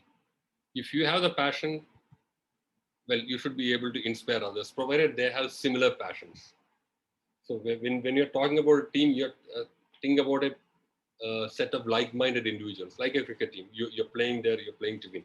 So the same passion should be able to drive you. But when you're working in government, like I am doing now, it may not be so easy. But at the same time, you will be able to develop a core team which shares the same values, shares the same passions, and can motivate each other. There's no point in saying that I'm doing everything. No. Let me tell you, when I joined the service, somebody told me, you are as efficient as the least efficient guy in your office. I pass 50 orders, but if the clerk there decides to dispatch only one, what is my net efficiency? It's only one. So you have to take everyone together. So identify who are the least efficient, motivate them. There will be methods of doing. The fact that a person is less efficient in the office doesn't mean that he is not good at something else. He will have his strengths. Find them out. This is what I said about Steve Waugh. He tried to find out the interests of people outside cricket. That is what made them a great team. So find out what is it that makes a person who is apparently less efficient in the office tick. He might be very good at something else. Try something on that. You'll be able to get the best out of it. It takes time. It takes time to build a team. But if you look around, all successful institutions are essentially successful teams. Team building is the most essential requirement if you want to be successful in life. Individually, you can do nothing. It takes the team. So that is what needs to be done. Wow, fantastic. Fantastic. This is interesting question from Abhay Krishnan. He asks, it's about umpiring. So what if in a game, the umpire decision was wrong and you all know it as it was the other way? Should players keep calm or protest the referee? Maybe if you can structure it in a different way, like even in life, that if you know that the decision that you've taken is wrong, what do you do? No, in a game like cricket, you've given someone out. Now, in domestic matches, first-class matches, there is no way of recall, review, and all that. So it gets recorded as a mistake. You know at the end of the day how many mistakes you have made. All of us make mistakes. See, once a study was done, the best umpire in the world at that point was Simon Taufer. He made one mistake in 28 decisions. That includes no balls, calling wides, LBW, caught behind, or everything put together. He made one mistake in 28 decisions. Indian umpires would make one mistake in 24 to 25 decisions. That is the difference. So all of us make mistakes. So first is realizing that we make mistakes. This is one thing. Second, when do you make mistakes? Normally it happens at point when your concentration is flagging. So that you have to find out what is the period at which the mistakes are being made and then try to correct that. This is what umpires try to do. Okay, in this session, at this point, your concentration is flagging. So try to do something at that point to ensure that your concentration doesn't flag and that you remain more focused. Conscious effort at that point. Similarly, in life also, you make mistakes. What do? You learn from them. As simple as that. Acknowledge that there's a mistake. That's the first thing you can do. Don't try to justify yourself repeatedly. Say, oh, I thought so. This happened because of somebody else. If it's your mistake, be man enough to own it. At least yourself. If you're able to do it before your team and the team reciprocates in a positive way, nothing like that. But accept your mistake yourself and take steps to correct it.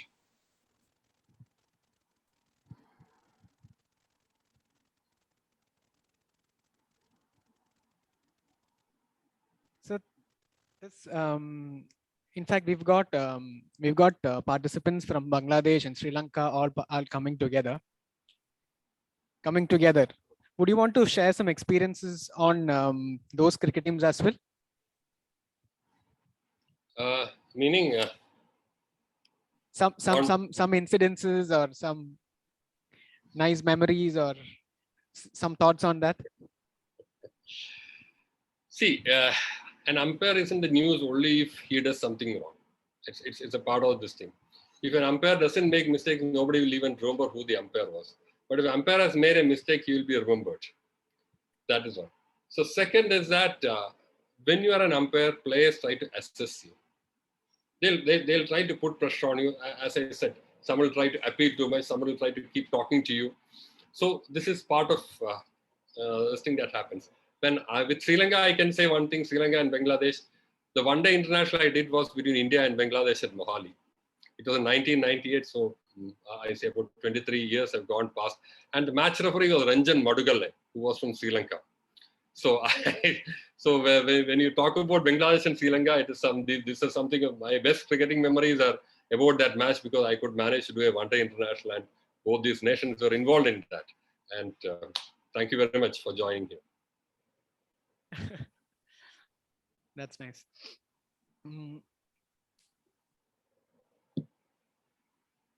One last question. I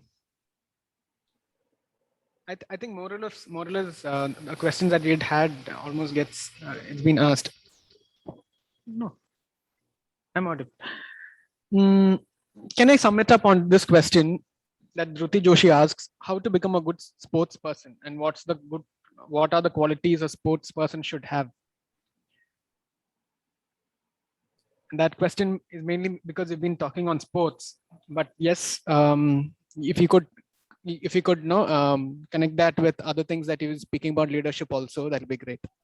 I'll give an example, real life example I had. During my college days, we used to book railway tickets, not from our house. You had to go stand in the queue and book the tickets. Some of the old timers will remember that. So when I used to come home on vacation, I would be sent one day saying that so many relatives will be traveling. So you book these tickets and come back home. So I went to a railway station. So you had a token system for the second class tickets. And for first class, you had to stand in queue. This was a norm. So there were about 5 people standing in first class queue. And then for the second class queue, I took the token. Token was around 200 odd. It took a long time for the first class queue to move forward, while the second class tickets were being disbursed very fast. So by the time I reached the front of the queue and completed, and I got my first class tickets, my token number in the second class counters were already called and over. It was time for lunch. I stood from morning 10 o'clock and it's at 1 o'clock. I missed out on this. What do I do? So I just rushed to one of the counters and told a young lady sitting there, ma'am, I have this problem. I have this token. I was at the other counter. This is what happened. That lady took one look and said, we have a 45-minute lunch break. You be here when the counter opens at 2:50 or whatever the 45-minute break. I'll issue the tickets. So I was there. I went at 2:15. They opened. They issued the tickets to me. When I said about this to one of the personnel working in railways, he said, the difference is that all the people sitting in the second class counters were sports persons, while the person sitting in the first class counter was a person who came through the regular route. Sports persons have a flair for doing things quickly. They want fast results, and they're used to failures. See, name a sports person who hasn't lost. Even the greatest, Federer has lost, Nadal has lost, Tendulkar has lost. Losing is part of sports, so they know to take defeat, losses, setbacks in their stride. They bounce back after that. That's called the sportsman spirit on that. So whereas a person who comes through the exams alone, he's good. I'm not saying he's not good, but he works at his own pace. That is the difference. So I am all for having people, more sports persons coming, or I feel that sports should be a compulsory part of the curriculum. Let us develop more sports persons. We'll have a much better society around. I honestly feel that. Thanks for asking this question. What do you need to have as a sports person? Develop the sportsman spirit. Let's say I lost today, so what? Shake hands. We'll fight again tomorrow. I don't blame the umpire, I don't blame the referee. I lost the match. Okay. See, in any match, you find players shake hands and go. Well, that indicates something. You are better today. Tomorrow, I can come back and best you. That's the sportsman spirit. So this is one tendency that should be developed in everyone in the country. If you develop it, half the problems that we face today because of ego, one-upmanship, everything will vanish. You will not hear a sports person fight over a matter which generally everyone feels to be petty. No, he will not. He will take it in a sportsman spirit. So if you want to become a sportsman, the first thing is play a sport. You will realize the importance of being part of a team. You will realize how important it is to lose, fall down, and get up. If you have never fallen down, well, you will not know how it is to fall down and get up. So that is what I said. Let's have a compulsory curriculum for sports. Point 1. Point 2, develop sportsman spirit. That will make us an entirely different nation. Maybe my views sound very radical on this, but I honestly feel that so. Absolutely great. Superb session. Superb session. I think people are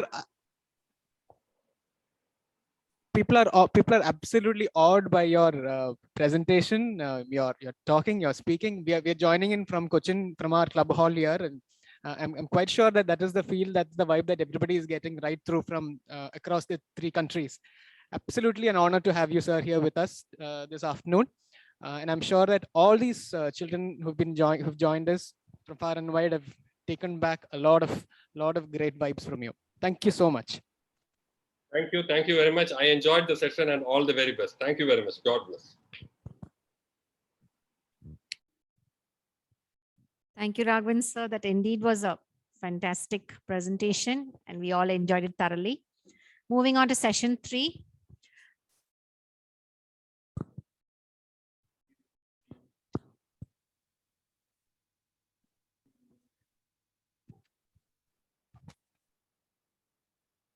Okay, we just have a small video presentation.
Hard work and commitment is most important thing for every human to become stronger, because not everyone are genius, not everyone are prodigies.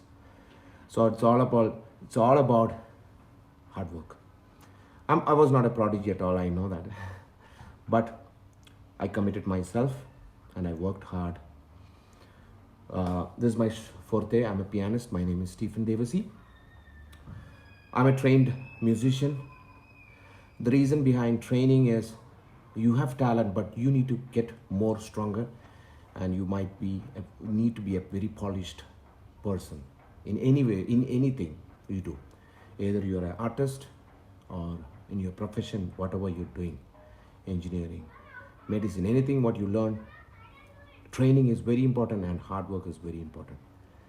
And I may be one of the example. There are a lot of amazing people in this world who have proven that they can do best. And I want to wish you all the very best, whatever you do. Commit yourself, that is very important. And prepare yourself before you taking off. And I want to wish everyone Cochinist RYLAx 21. I wish you all the very best and enjoy the time. Prepare yourself. Even if it's a pandemic, this is a time to prepare and show your best. Take care. All the very best. Bye-bye.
I'm sure that this great musician we just saw and experienced needs no introduction.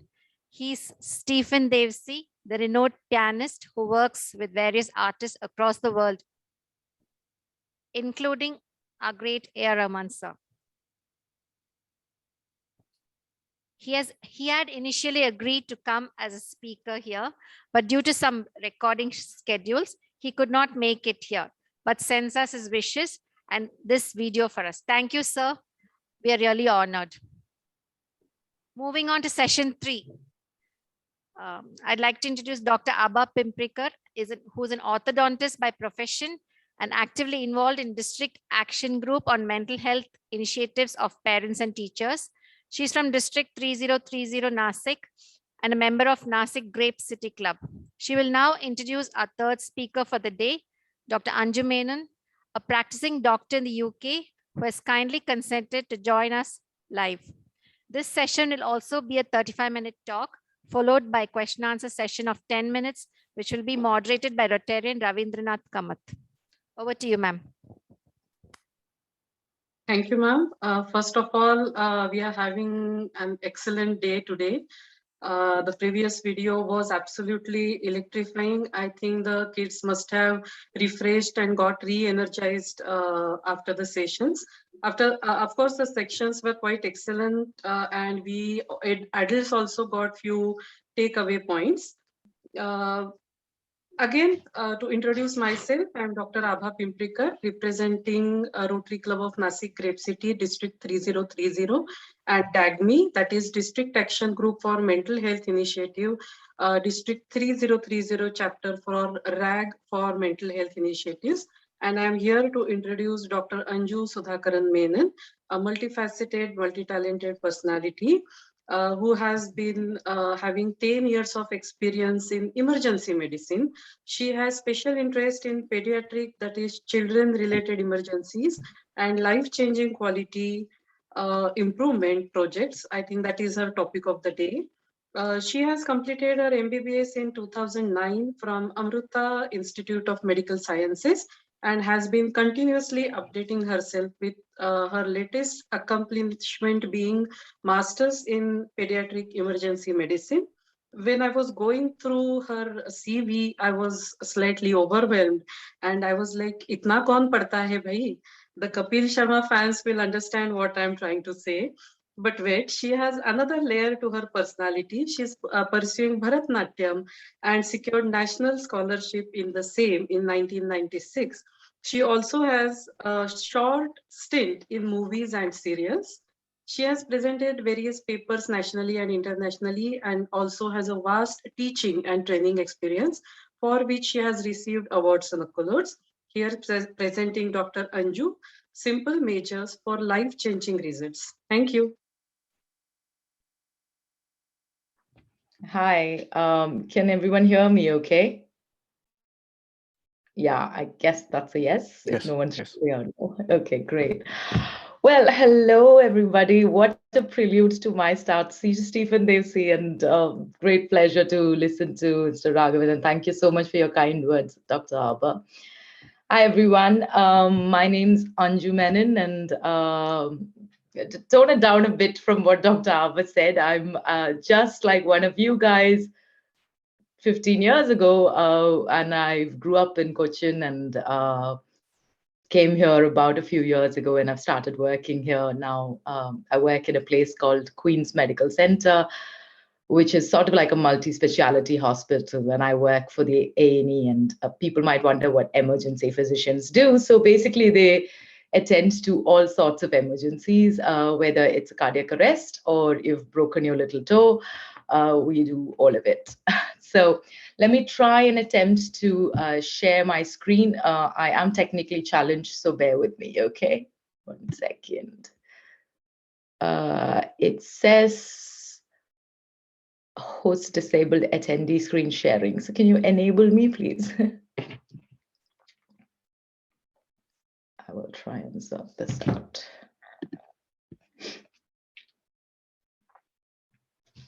It should be fixed now, ma'am. All right, lovely. So share.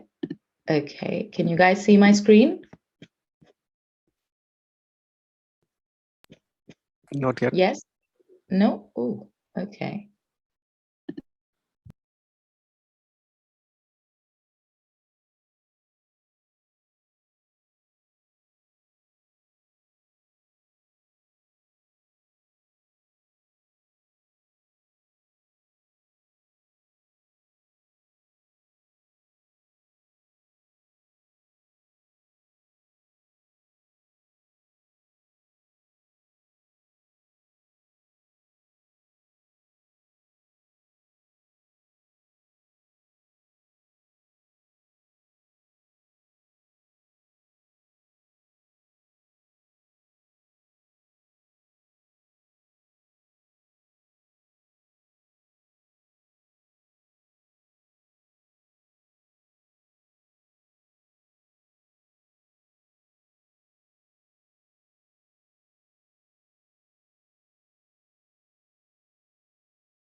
Can you still hear me? Yes. And can you see Yes, the ma'am. screen? Yeah, you can continue. Oh, lovely. Sorry, guys. Like I said. Right. Okay. So there was a long think about what I want to talk about. And it's a shame that I can't see all of you guys and say hello, but I know there are people from all over India and neighboring countries. So hello, everyone. And the most important thing for me was to understand what to deliver, which is useful to you as and what you can take back home. And that was very core essential for me. And it becomes easier because all of you guys are here today, and there's no doubt that all of you are inspired by all of this. So I'm glad that all of you are spending a whole day listening to people and taking what you can and grasping what you can and sponging what you can. So, and I think what I do is what's most important to me. Of course, everybody's story is like that, isn't it? So I think you could also save a life. Being there at the right moment, being there, doing the right thing for that person can instantly save someone's life. And it's an amazing gift you'll have. And I'm going to tell you a few simple things. And so, yes, so me and Rashmi, who's one of the organizers, we talked about it. And I think first aid was something which came in. And I think first aid is a very simple word for life-changing results, I think. So if I could just have the next slide, because I know I'm not able to move it. So I think first aid goes beyond just, just that word. It goes far beyond that. It's actually an aid for life. And I think very simple measures can have life-changing results. And that's what I want the topic of today to be. That's what I want you to take back home, thinking that you have empowered yourself with something which is totally amazing. Could I have the next slide, please? So it's interesting. I don't have much data from India when I looked at it, but definitely in the Western countries as well. It's amazing how only 1 person out of 10 have been trained to do any sort of life-saving procedures or skills. They're not skilled to do that. They're not equipped to do that. And it's a shame because we could be in that group of 9 people who don't know absolutely anything on how to help someone who's in, in a crisis, physically, I mean. And only if you think that if it was the other way around, if 9 out of 10 people knew how to train them, wouldn't it be brilliant? And I can see that my presentations are going haywire. Fine. Right. Can I have the next slide, please? So why is this important? Like I was telling you about it, it definitely from the person who's been injured, from their perspective, it definitely reduces recovery time, definitely reduces the disability, what comes after a disease process or a critical event. And in fact, 59% of them can get injured, and then have preventable reasons. Can I just go back to the next slide, the previous slide, if that's okay, previous one. Thank you. But I think the most important thing to understand is for you, what do you get out of knowing all of what I'm going to tell you about today? Is that you feel empowered. You feel like you can make a difference. And I think that's why all of you are here, to make a difference in your own life and make a difference for all others. So isn't it brilliant if you could feel that way and, and in the process, save someone's life? So great. Yeah. So now we're going to start with a few stories, and my telling skills might not be as good as my grandmother's, but and then we're going to keep you awake, because I know this is a pre-lunch event and all of you have been sat here on a chair staring at a computer, which isn't the best of circumstances. We would have had it in the different way, but this is great. So next slide, please. So imagine you've got a friend in you baking, if you guys like baking or cooking, whichever suits you. I'm not a baker. And I guess they're making some meringue. So they're baking, and your friend is very enthusiastic about baking, and she opens the oven after she's baked, and then because she couldn't find any oven gloves, takes it out right off her hand. Next slide. And then she sustains that. I mean, that wasn't a very smart of her to do, but now this is the problem you have. What do you do? Can we have the next slide, please? Okay, so I want all of you to vote and see if you're awake, really. So can you vote and tell me what you think you would do? Continue eating cake, which is an option. Run it under tap water. Apply Bernol. It's a thing. I don't know whether you guys have heard it, but I've heard it when I grew up. Or, Dettol, which is seems to be the answer to everything. Or just go to hospital. So if you want to start your vote, and it's a single choice, so just start your vote, guys. It started.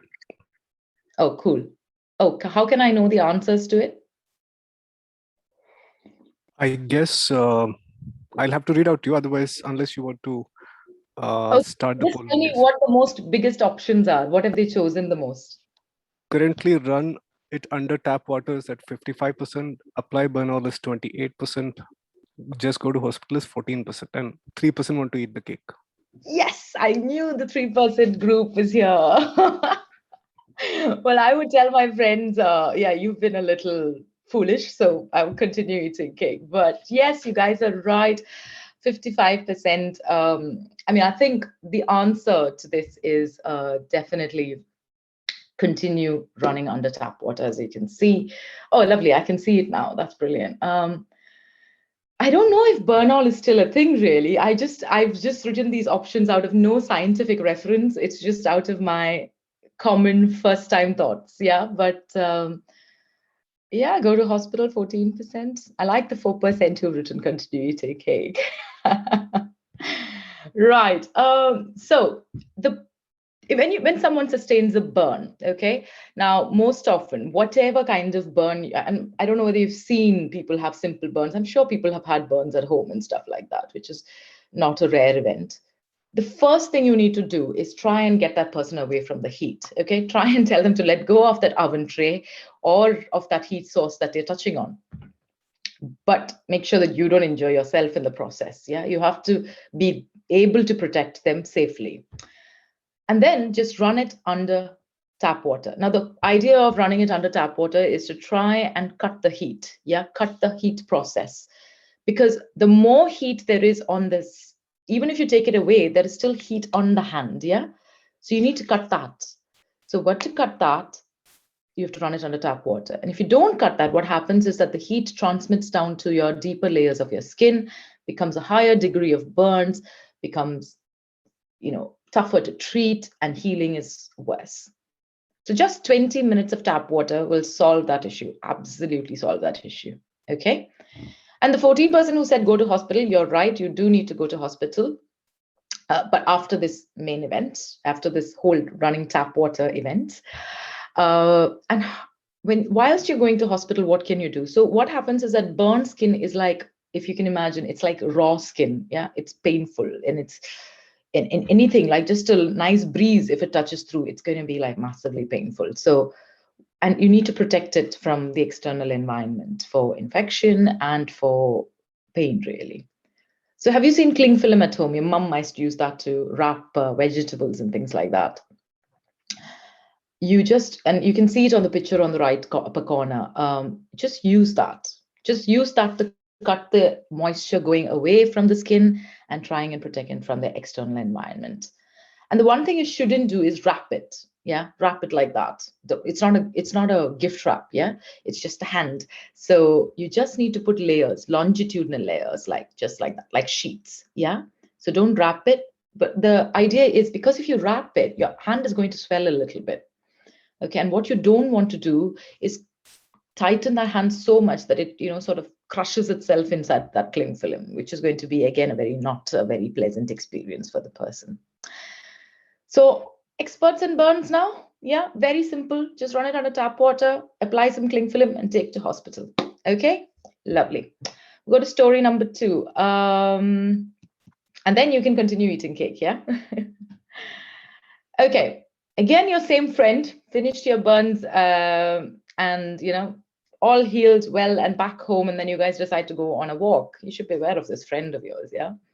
And you don't have a very friendly dog in the park, and he decides, oh, I don't like your friend very much. I'm just going to bite him. Okay, then. So he does sustain a bite. And can you change the slide over? Thank you. And he sustains a wound. Okay. So bad sort of cut. In fact, I have one here as well. It can happen. It can happen to anyone. And now question is, next slide, please. What do you do if you were with that person? I'd be interested to know. So you think that she might need an injection, so you think, oh, well, I'll just keep quiet because I care for my friend, because injections are painful. Come on. Wash the wound under running tap water. Put Dettol on the wound to kill the germs as they advertise. Just capture the dog. Problem solved. No more bites. Just let me know when the poll's done. Yes, still answers coming in. Oh, nice. I can't share it while it's getting voted, so I'll have to end the poll to share. Okay, fine. We'll give it about 10 seconds, and then you can just read it out to me, or the poll. If you can close the poll, that's great. C is leading right now. Oh, put Dettol on the wound. Wonderful. Okay. That's interesting. Put Dettol. See, I think even when I was growing up, I think Dettol and Old Spice, I don't know whether you guys are aware of this thing. It's the thing that was an aftershave cream. It seems to be the answer to pretty much everything in the world in India. And when I was growing up, at least. And it was so painful. I would go and hide in the back door because I hated Dettol and Old Spice. And I don't think I was wrong, because it is alcohol based, and it is very painful when you put it on raw skin. So the 25% who've said wash the wound under running tap water, yes, you guys are right. Yes, the answer is tap water. Today's theme seems to be tap water. It seems to be the hero of the talk today. And I'll tell you why Dettol's not the answer. It's only because Dettol, again, like I said, is an alcohol base. Yeah. And you put it on raw skin, all it does is burn your skin and cause you pain. It's not proven to cause any decrease in infection. Your wound will heal regardless. All you need to do is try and keep your wound clean.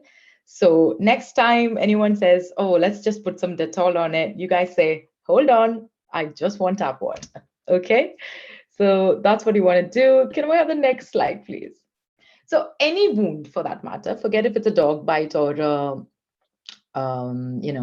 you just cut your hand hitting on something and things like that.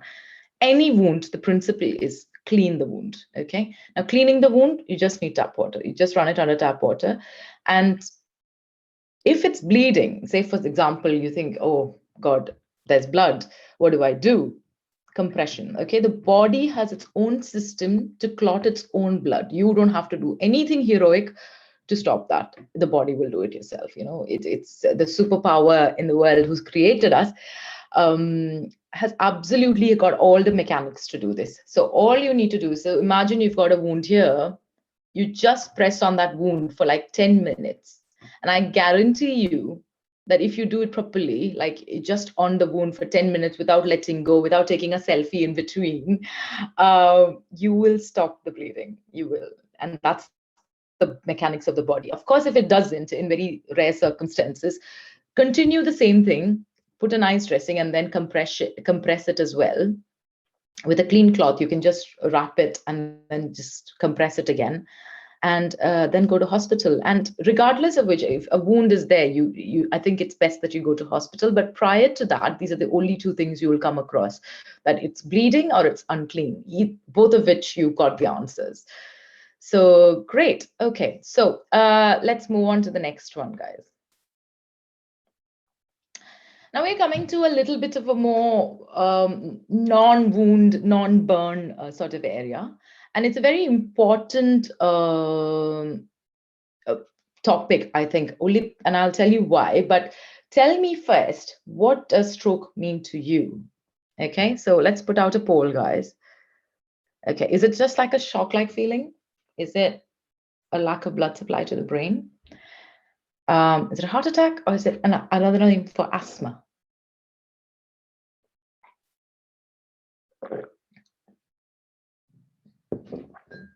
How's it going? B is leading by far.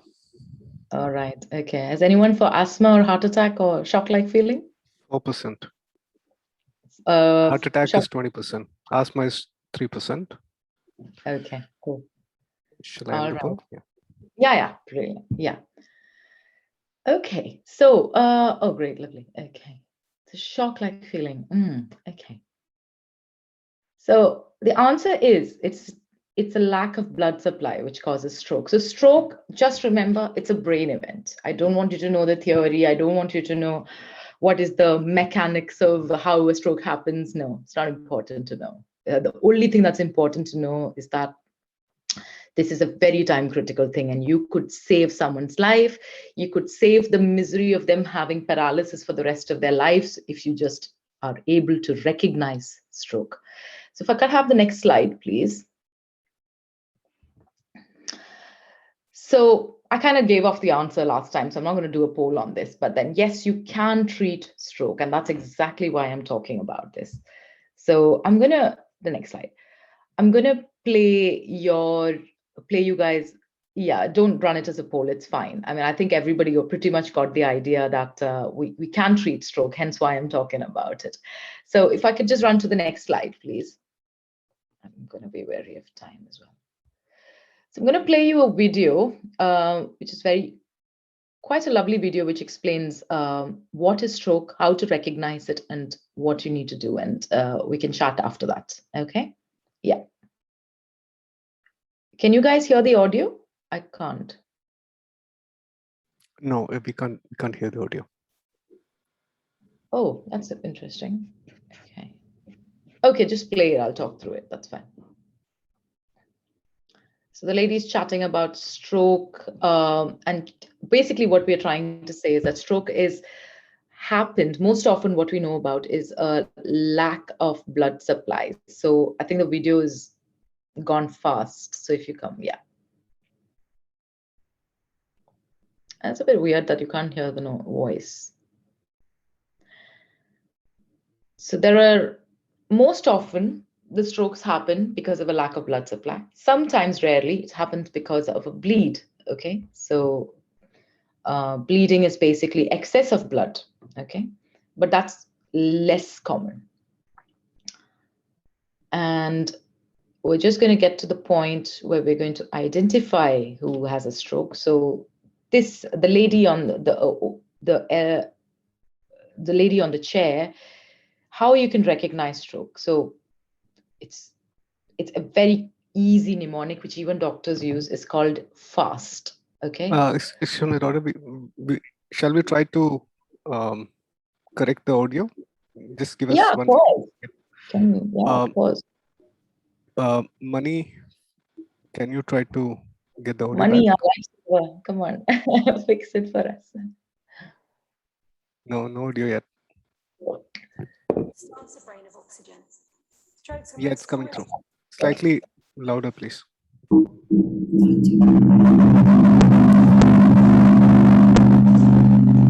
lot of background noise, guys. The one before. Yeah. So if you could just sort of forward it to the fast area, that'll be lovely, because I don't want people to have a... Give us a second, please. Sure, definitely.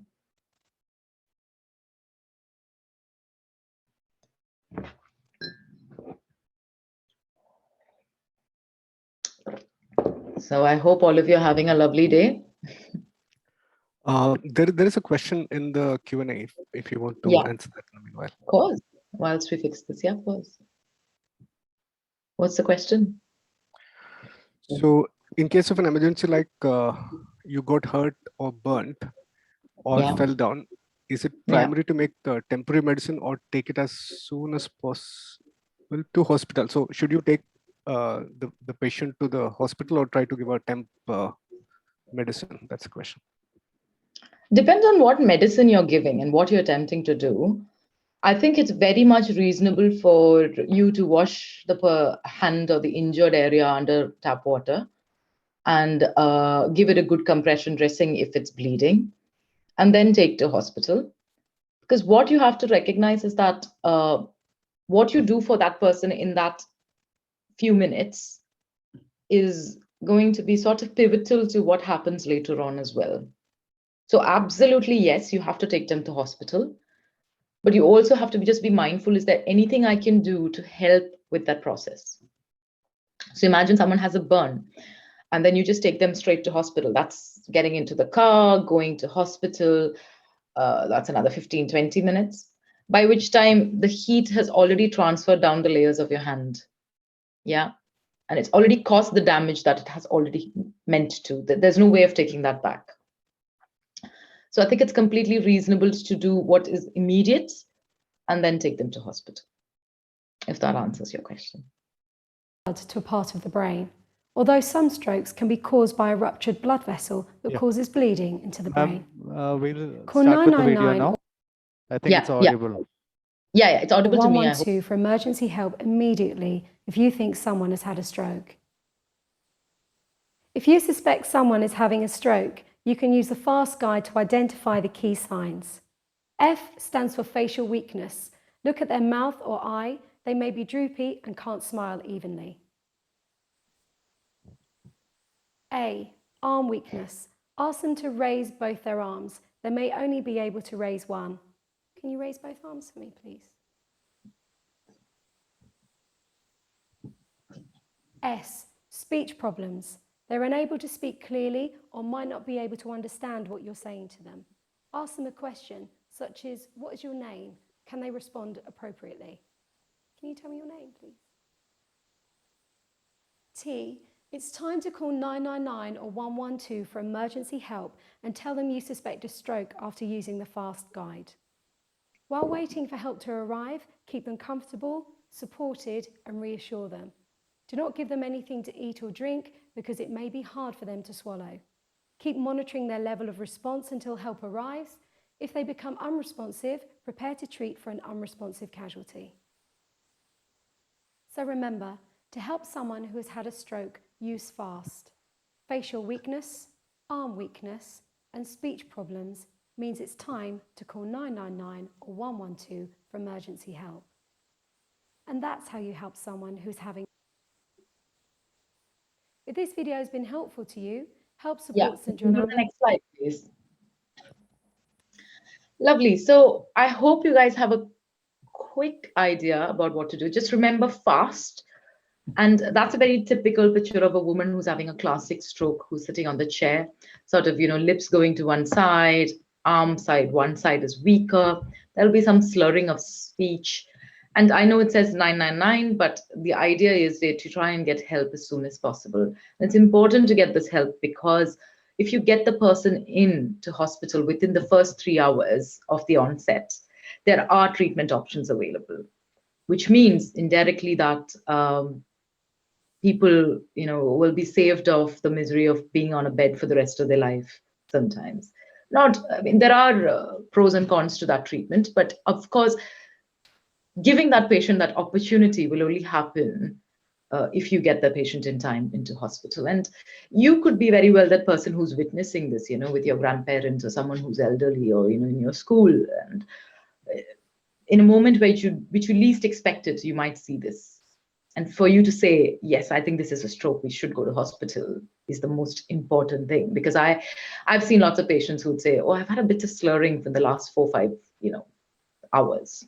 So what? So sometimes people don't recognize their own symptoms. So it's important for, people around to recognize them sometimes. Lovely. So if we move to the next topic, I know we're running short of time, so I'll be quick. So I'm sure people have seen a fit. It's what's most commonly called as, but it's technically called a seizure. And lots of movies also describe this. It seems to be the most common theme of description of illnesses in movies as well. So another poll for you guys. What do I do if I see a person having a fit?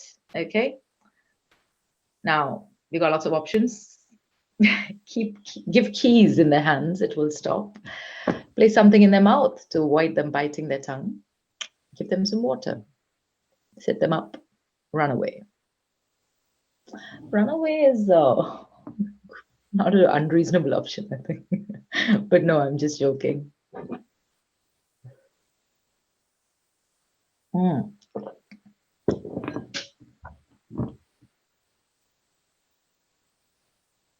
I can't see the slot.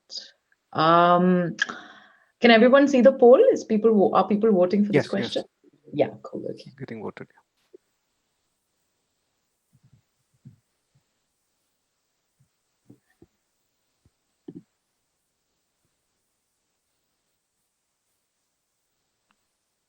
You should be seeing the results now. Oh yeah, cool. I can see it now. Right. Okay. Give keys in their hands, 47%. Okay. Oh, wonderful. None of the above is just 6%. Okay. Place something in their mouth. Okay, fine.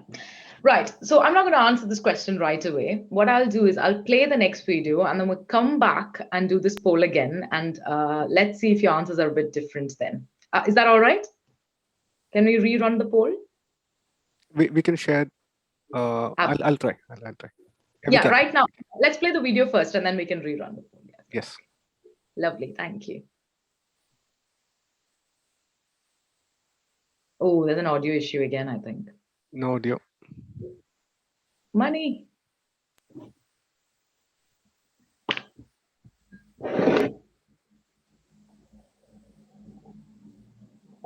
Yeah, we're aware. Thank you. It says not audible. Still not audible. I don't know why that is, because it was working fine for me. Because it's a sort of a hybrid setup. So there are a lot of components and mics. Sorry, ignore my technical ignorance.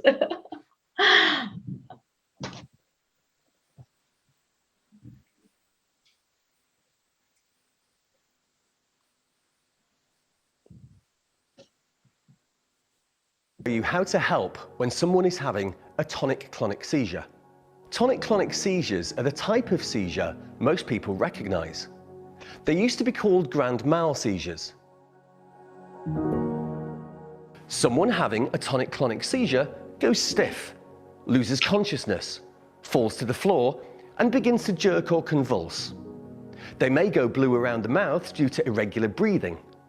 Sometimes they may lose control of their bladder or bowels and bite their tongue or the inside of their mouth.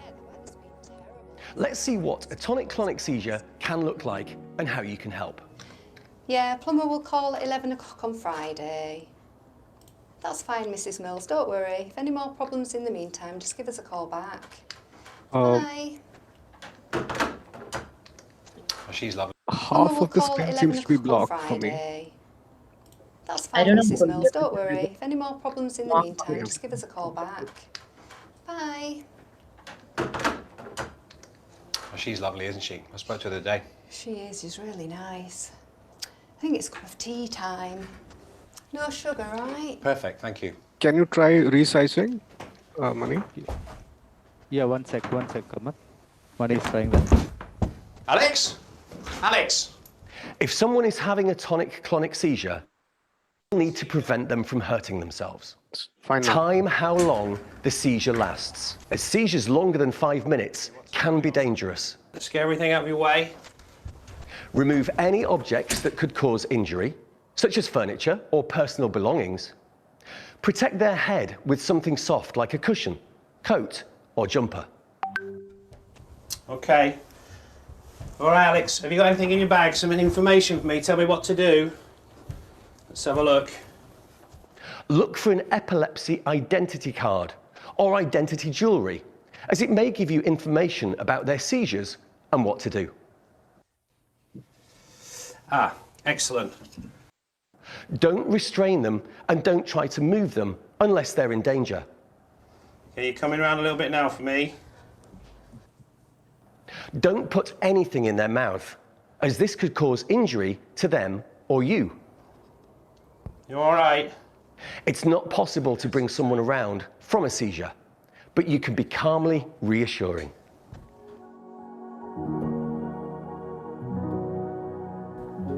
You've had a seizure. I want to put you in a recovery position, all right? I need to move this arm for you, okay?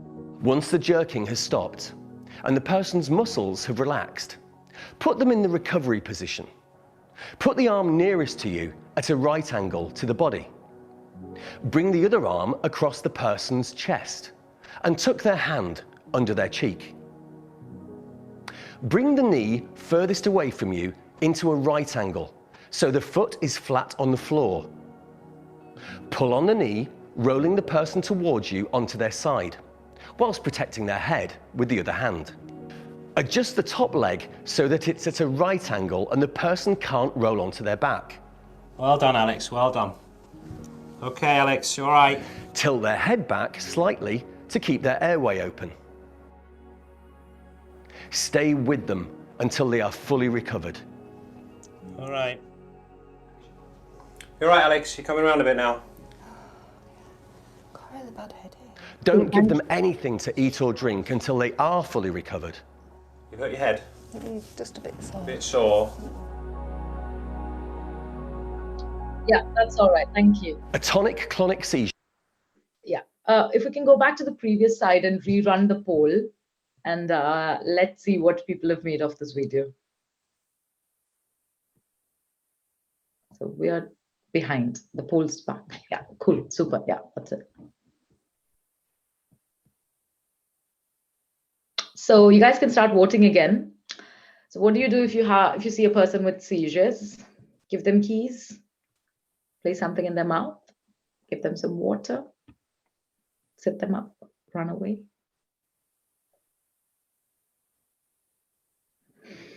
Are they voting? It's a very weird, intense waiting period where I don't know what. You can actually run it if you like. No, just I'm click on polls. You can see how technically challenged I am. No way. All right. And this is probably the last one, so it's fine. Absolutely fine. Cool. Okay. We still have 29% who thinks keys is a great idea. Yeah. Okay, wonderful. So I think none of the above have increased to 45%, which is, I think, the essence of this video, that, the key taking home point is that you don't have to do anything. You can't do anything to stop a seizure. It's a electrical brain activity, which is abnormal. You can't stop it by giving them keys, $100, or I don't know. Imagine what you can give them in their hand. It will stop only when it decides to stop. And the whole theory of giving keys, I know it's done lots of times. Even in my family earlier, there were people who do that. But whether you give keys or not, these seizures will stop. Okay? So it's only for our benefit, our own consolation, that we give them something in their hand and think, oh, we've helped them. But actually, we've not done anything. And the most important thing is, like you watched in the video, it's the after seizure period that you have to make sure that the person is, in his recovery position. And all of these videos are available online for free access. They're all learning videos. So that's the key important thing. And the risk of giving them anything into their mouth or anything into their, giving them some water is the next topic that we're going to discuss, is choking. So someone, Harsha says, I have seen keys work, but actually it's not the keys. It's basically that patients stop having seizures. The most common seizure time is between a minute and a half, or sometimes less. So by the time you go get your keys, give it in their hand, they will stop. And you think that it's because of the keys. It's a confirmation bias that we have, that we're doing it, but actually the body is doing its own thing, really. So no, keys don't work, and that's the fact. And it's not recommended in any guidance. Not any type of key, none of them. Yeah, thanks, Harsha, for the question. Right, so the risk of doing that, putting something in their mouth, is another thing, which brings us to another thing, which is called choking. It's very interesting that in an age where people are dying of COVID and heart attacks and stroke, 5,000, 6,000 people are dying still of choking. Just a carrot in their throat and they're dying. And what annoys me is that it's such a preventable cause of death. And what would have happened is that when a person is choking, there would have been no one who is skilled enough to actually save that person's life. So I know I'm very of time. I'm sorry I'm taking so long, but we'll just play this quick video and then that'll be the last in another 5 minutes and we should be done. Okay. So if you can play the next video, because I think this is a very, very absolutely essential skill you guys need to have to help a person who's in need. And it's quite rewarding because it's instant change. Yeah. Okay.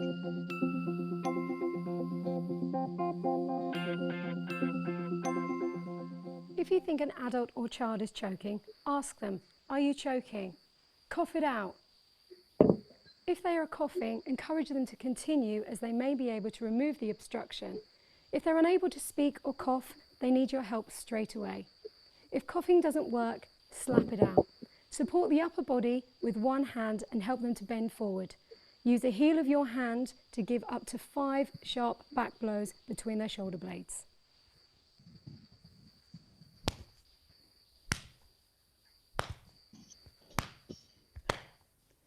Then check to see if there's anything in their mouth.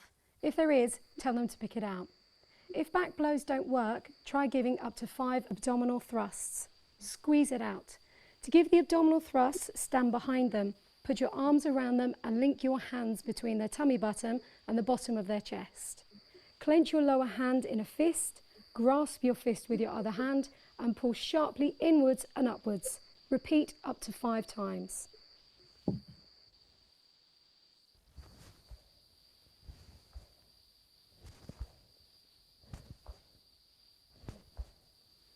Check their mouth.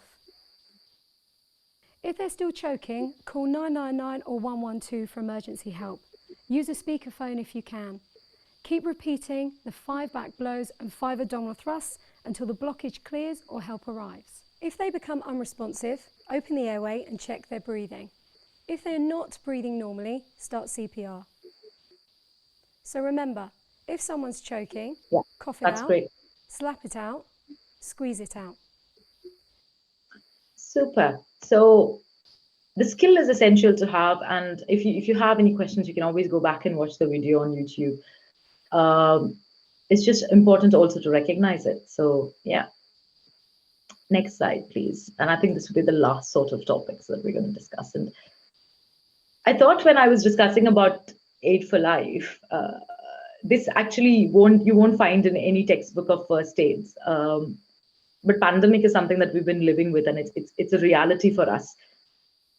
And I thought, aren't there any simple measures to how we can solve this? So you must have seen a lot of WhatsApp videos and Facebook videos about group steam inhalation, family gatherings and temple gatherings, or religious gatherings to prevent COVID.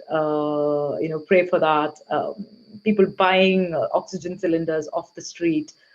In fact, one of my close friends had to buy off remdesivir out of some dodgy company. It's all very scary. And I think there's lots that responsible people like us can do to solve that issue. Right, so if I can go to the next slide.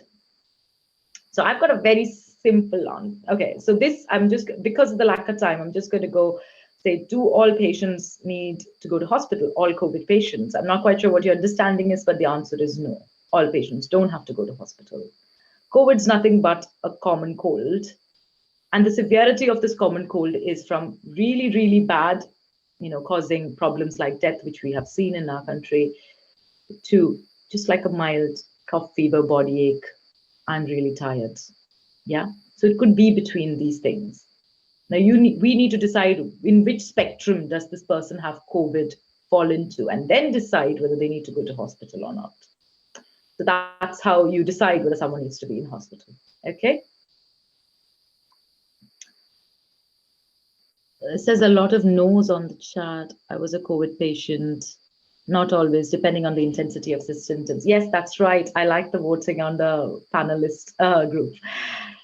So I've got a simple, if you know someone who's at home having cold, have tested or haven't tested or having some symptoms of cold, cough in this era, the only thing you can do is tell them, do gift. Okay? Get tested. That's the first responsibility as well of a person. Because if you don't get tested, you never know. And if you don't know, then you never isolate, and none of that follows through.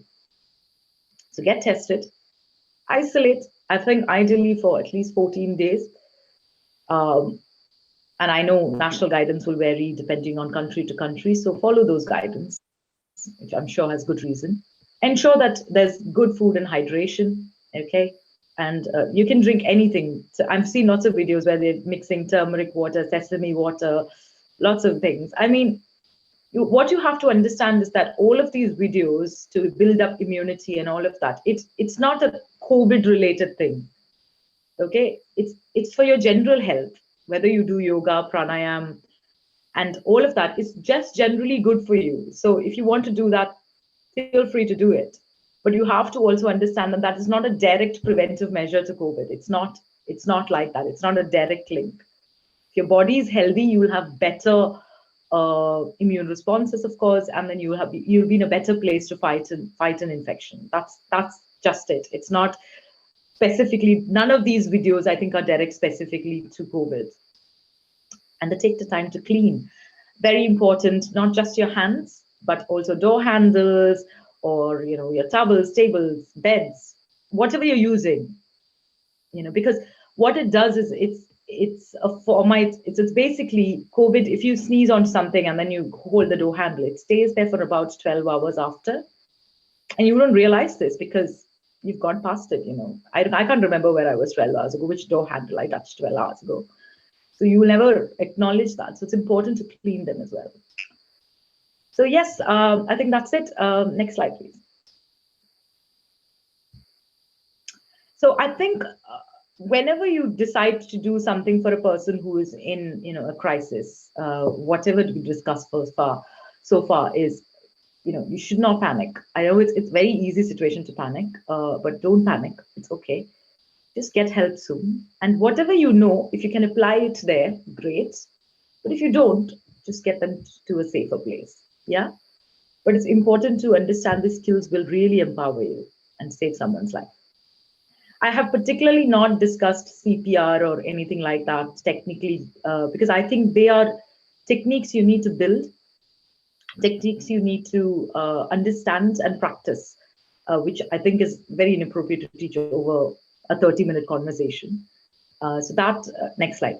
So I think that you've got lots of courses like basic life support for laymen, for first aid courses or Red Cross Society courses, which are all available in our country.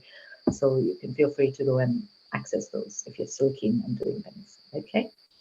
So yes, and I think that's the end of my talk. I can have the next slide, please. Thank you very much for having me, and I really, really hope that this was useful to you.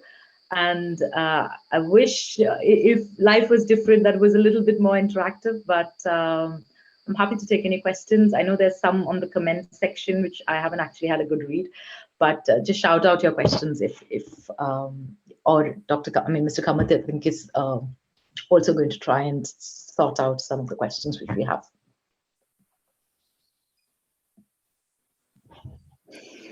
That was wonderful, ma'am. I should say,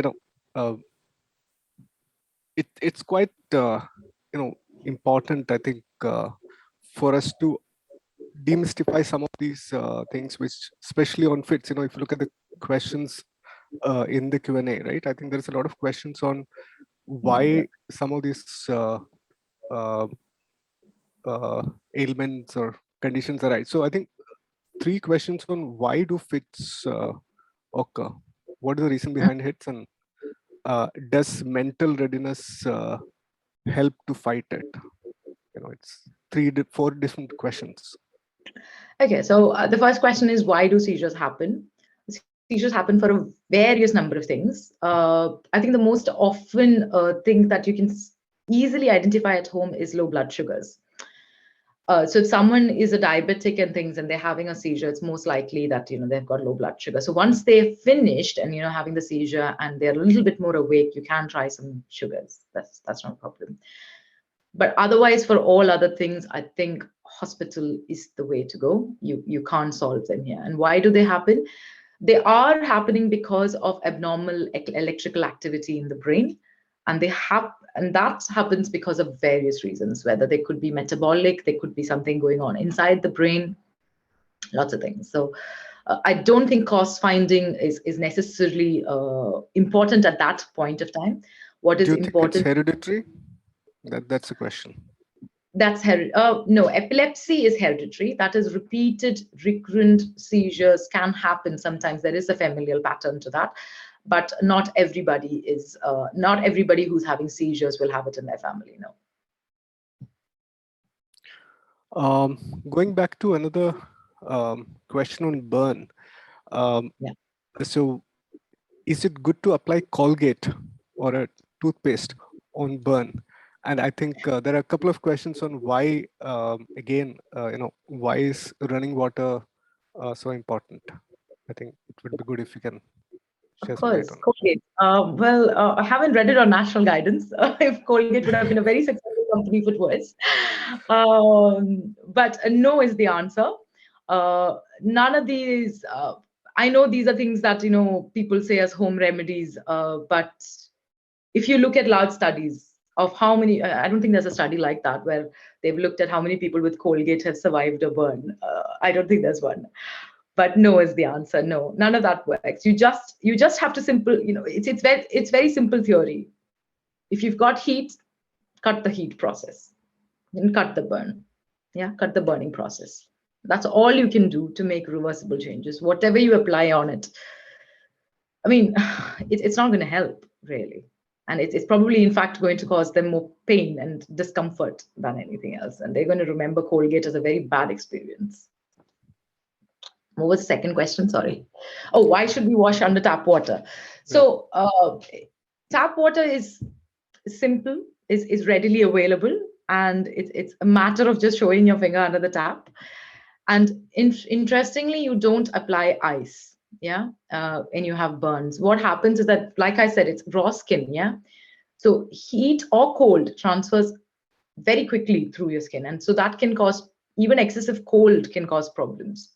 Excessive heat can cause problems. Excessive cold can also cause problems. So you just stick to the middle and just use tap water. And the running strategy is that, it's a one-way direction. So it just helps with any infections as well, in wounds case especially. Yeah. A related question there. There is Hardik asking, if you have got a cut and you realize that after 5 minutes, it had bled for 5 minutes, what do we do? Same. Compression. It will stop. You give good compression. And then take to hospital. Yeah. Compress. Any wound which is bleeding will stop. Even if it's an arterial bleed, if you give good compression, it will stop.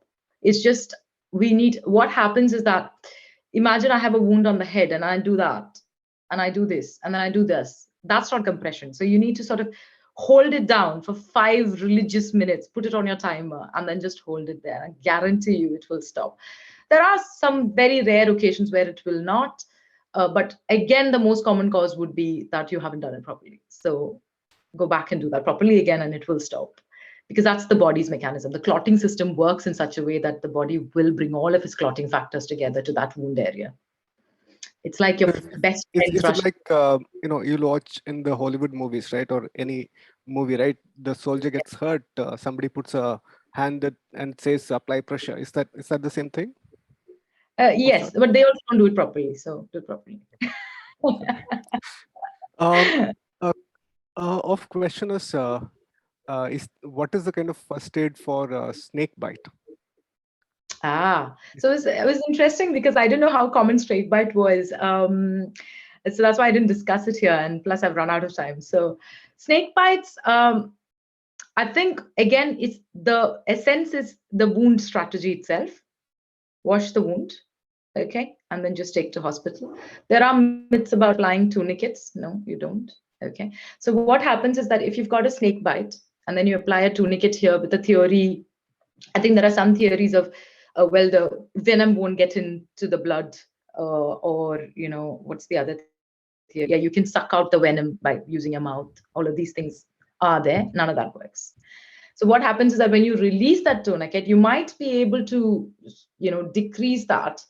But then at some point when you do release that tourniquet, there will be a sudden gush, and that will cause problems. So venom, once it is bitten you, there is no way for you to prevent the venom from entering, but there are anti-venom treatments available. Yeah.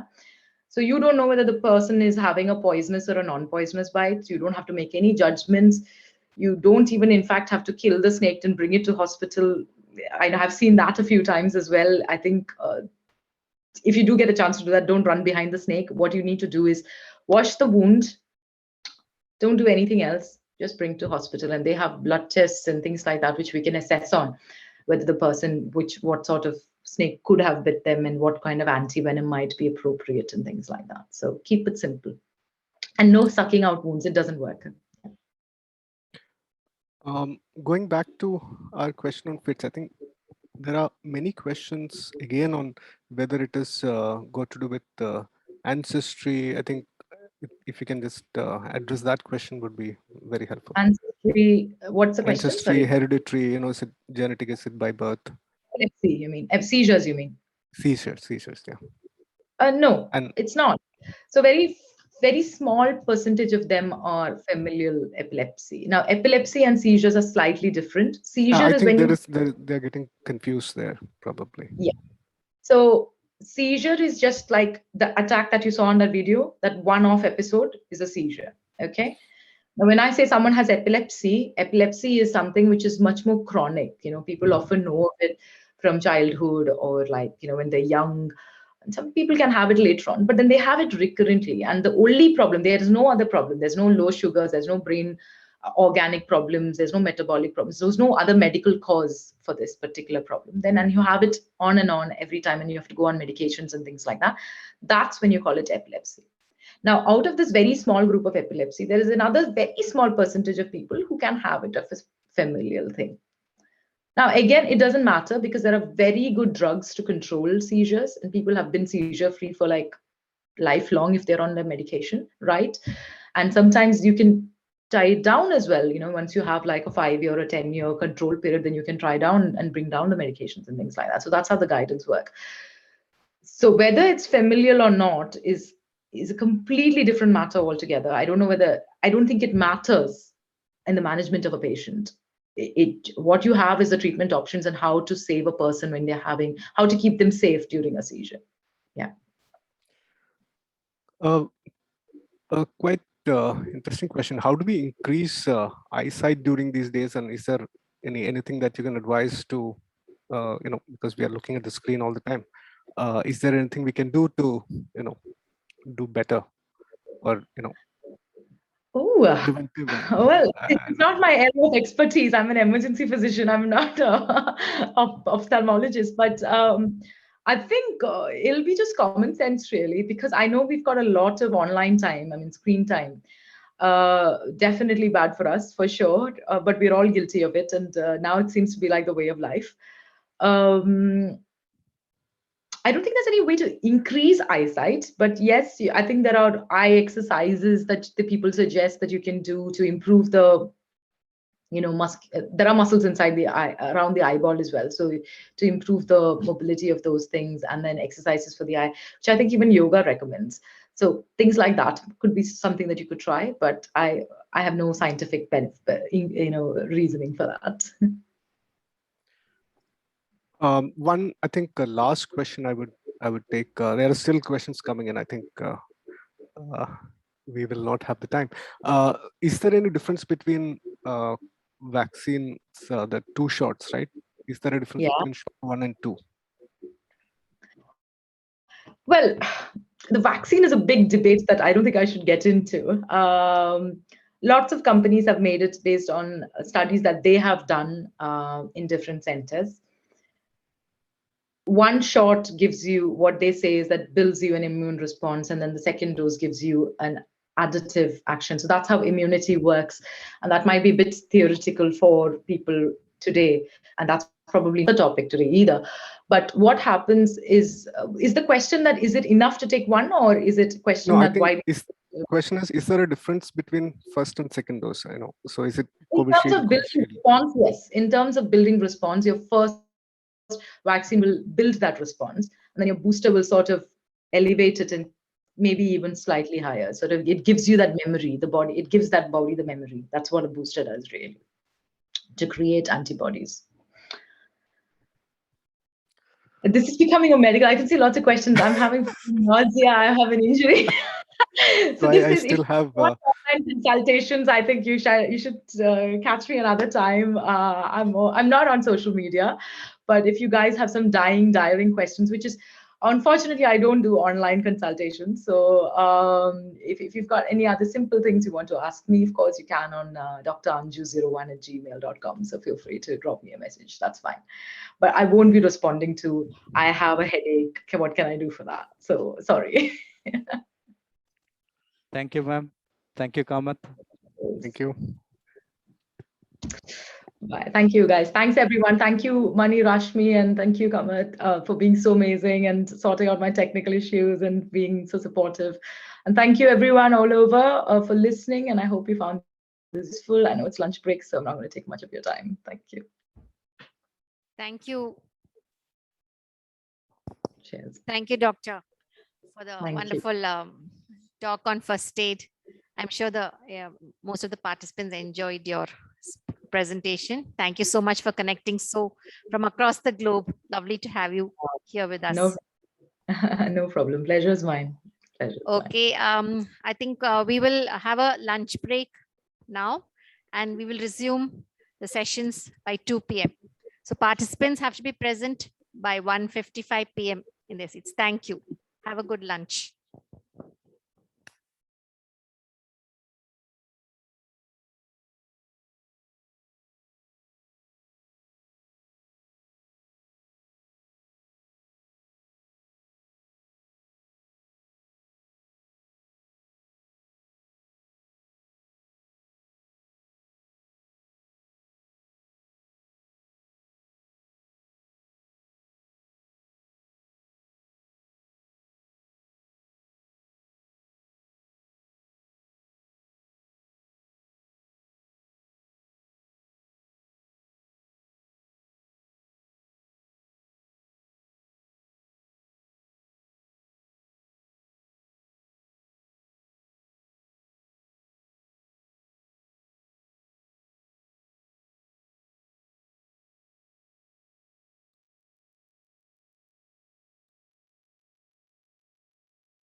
Down.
Sangam Behind Woods Gold Mike Awards. Title sponsor We Care Hair Removal Spray Foam. Supported by VVD Hair Oil Nature's Gift. Powered by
There is definitely something specially different about us, the Rotarians of Cochin East, a group of like-minded, helpful, loving, cheerful and fun-loving Rotarians who involve their families in all that they do. And what have they achieved in all these years? Established an active and vibrant Rotary Club of Cochin East, which is in its 49th year. Started a Rotary Community Corps, RCC, at Nochima, which is turning 37 this year. Have been conducting the Parkinson seminar for the past 37 years on behalf of our Parkinson Society of India. A 35-year-old Rotary school called Love and Care. sponsored 4 active Rotary clubs in Cochin. The Rotarians and our families of Cochin East are gracious and humble to announce that this modest club is turning 50 this day.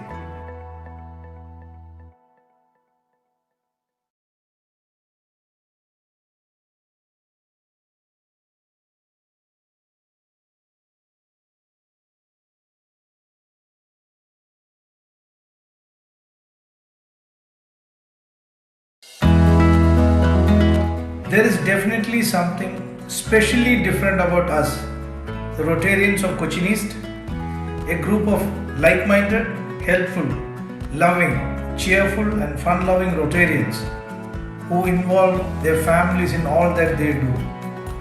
And what have they achieved in all these years? Established an active and vibrant Rotary Club of Cochin East, which is in its 49th year.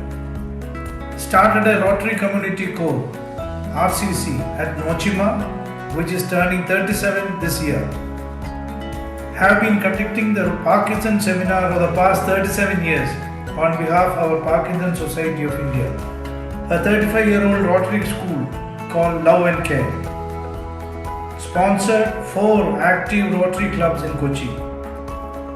The Rotarians and our families of Cochin East are gracious and humble to announce that this modest club is turning 50 this day.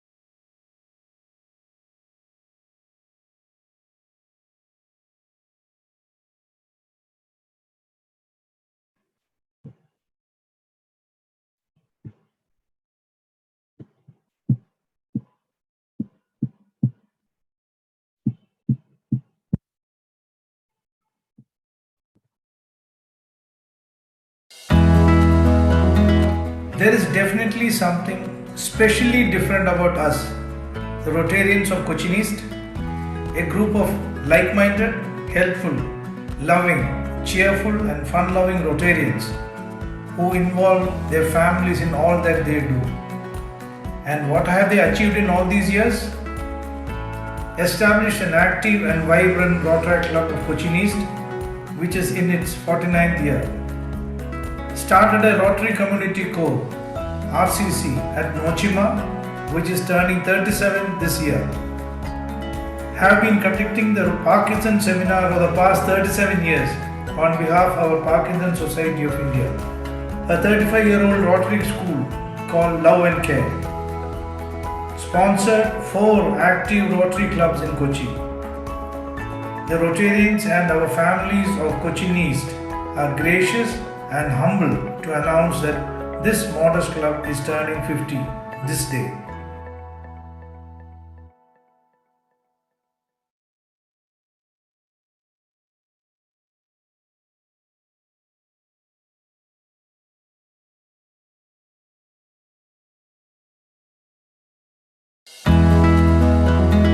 There is definitely something specially different about us, the Rotarians of Cochin East, a group of like-minded, helpful, loving, cheerful and fun-loving Rotarians who involve their families in all that they do.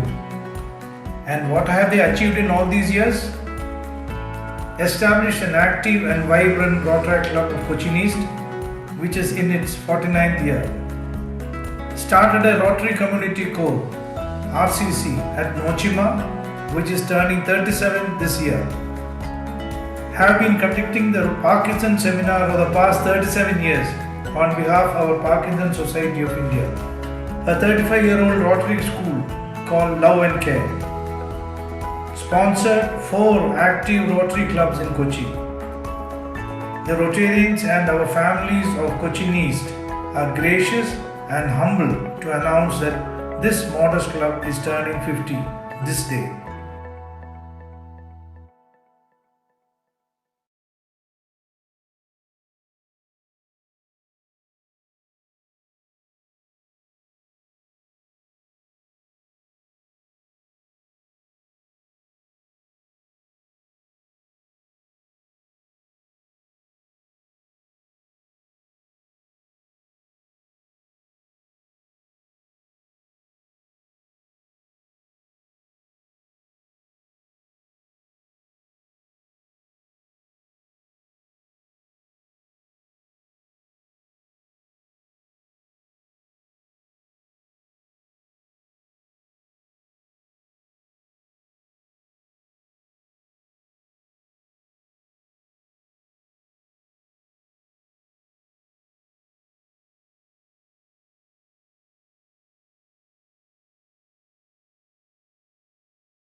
Welcome back.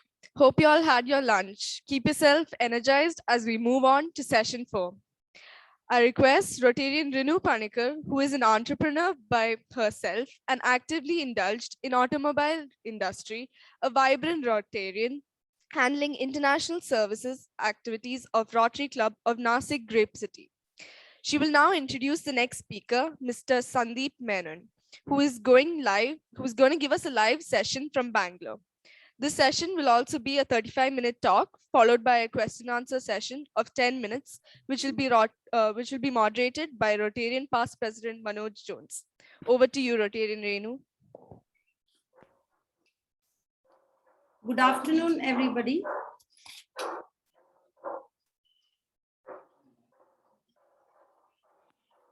Good afternoon, everyone. Am I audible?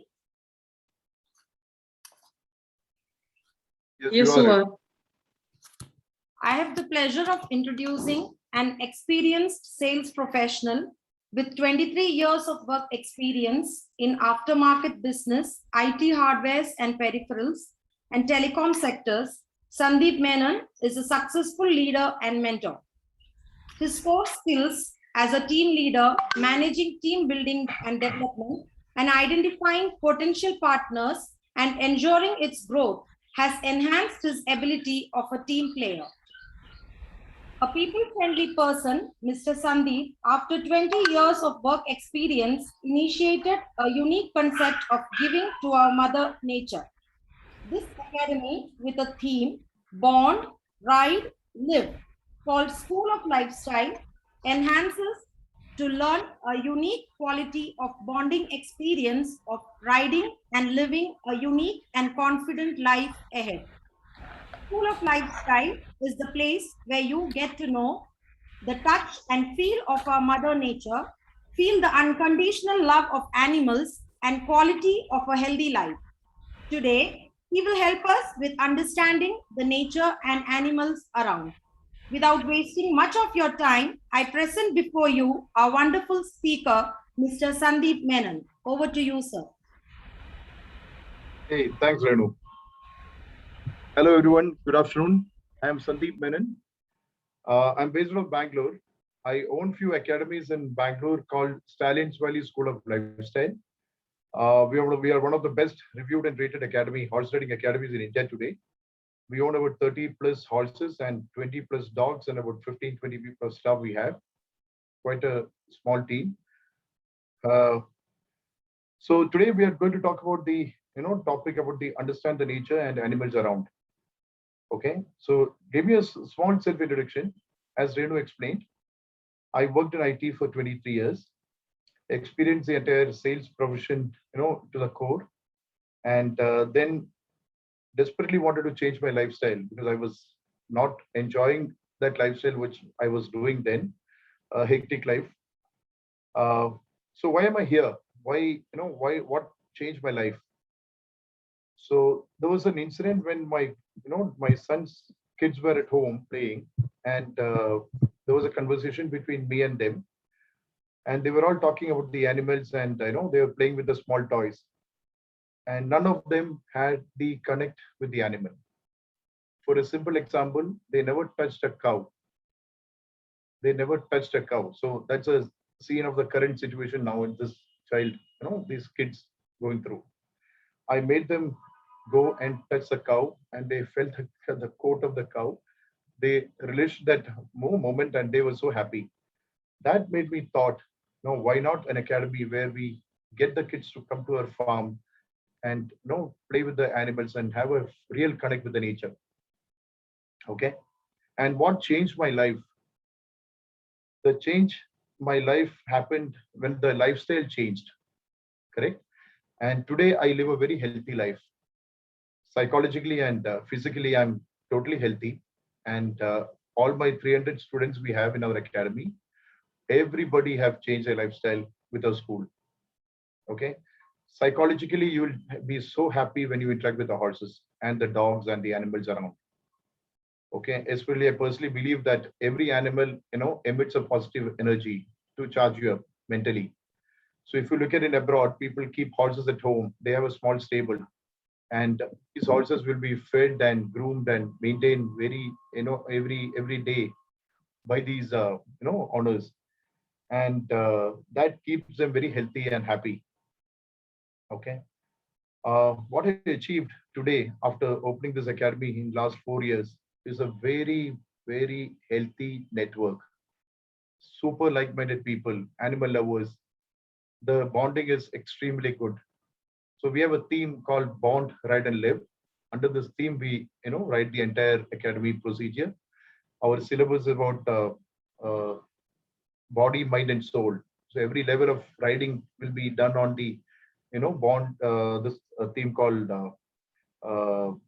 body, mind, and soul. So horse riding is something very unique, and everyone cannot get connected to it. But once you get connected, it's a lifetime connect. It's a complete lifestyle change. So what I've achieved is my network with so many parents and so many kids, and so many like-minded people, like how Rotarians are talking about the like-minded connection. Similarly, in this field, we have so many like-minded people. That's what I've achieved as of now. The aim and vision of the academy is to bring in more people to the environment with the nature, and like how Rotarians are doing for the humanity, we are a bunch of people who are doing for the nature and the animals. Okay, so the vision is to bring in more people to connect with them and do something better to make a better world for the future. Now I'll cover a couple of behavior of humans with the animal. So if you get out of the house, or the apartment, you see a lot of birds and dogs and animals around you. Have you ever thought or ever spent some time looking around them and try to understand what they are, how they are, and what species of birds and animals around you? If not, you start doing it. You will get to meet a lot of new characters around you. And there are probably, they are regular people around you. Probably you can go and give some biscuits to stray dogs. So the basic human behavior, if you think yourself, if you see a butterfly flying around you, first thing what we do is we are going to catch it. If you see a snake around, the first thing we'll do it, either you pelt a stone or you take a stick and beat it. Okay. If you see a stray dog, you try to take a stone and throw it him. So these are the basic human behavior against animals. I request everyone to understand that they are also equal soul like us. Respect them, care them, and take care of them. Okay. Now, what are the hobbies you can find around the nature? So the hobbies you can look at is, you can probably do a planting activity, planting a sapling, tree saplings, you can plant it as a hobby. Then you can probably do farming, animal care, animal rescue can be a great hobby. Many animals are getting wounded. For example, the kites, the eagle, they may get the wings cut because of the strings hanging on when you fly the kite, those strings will be hanging. They'll get the wing.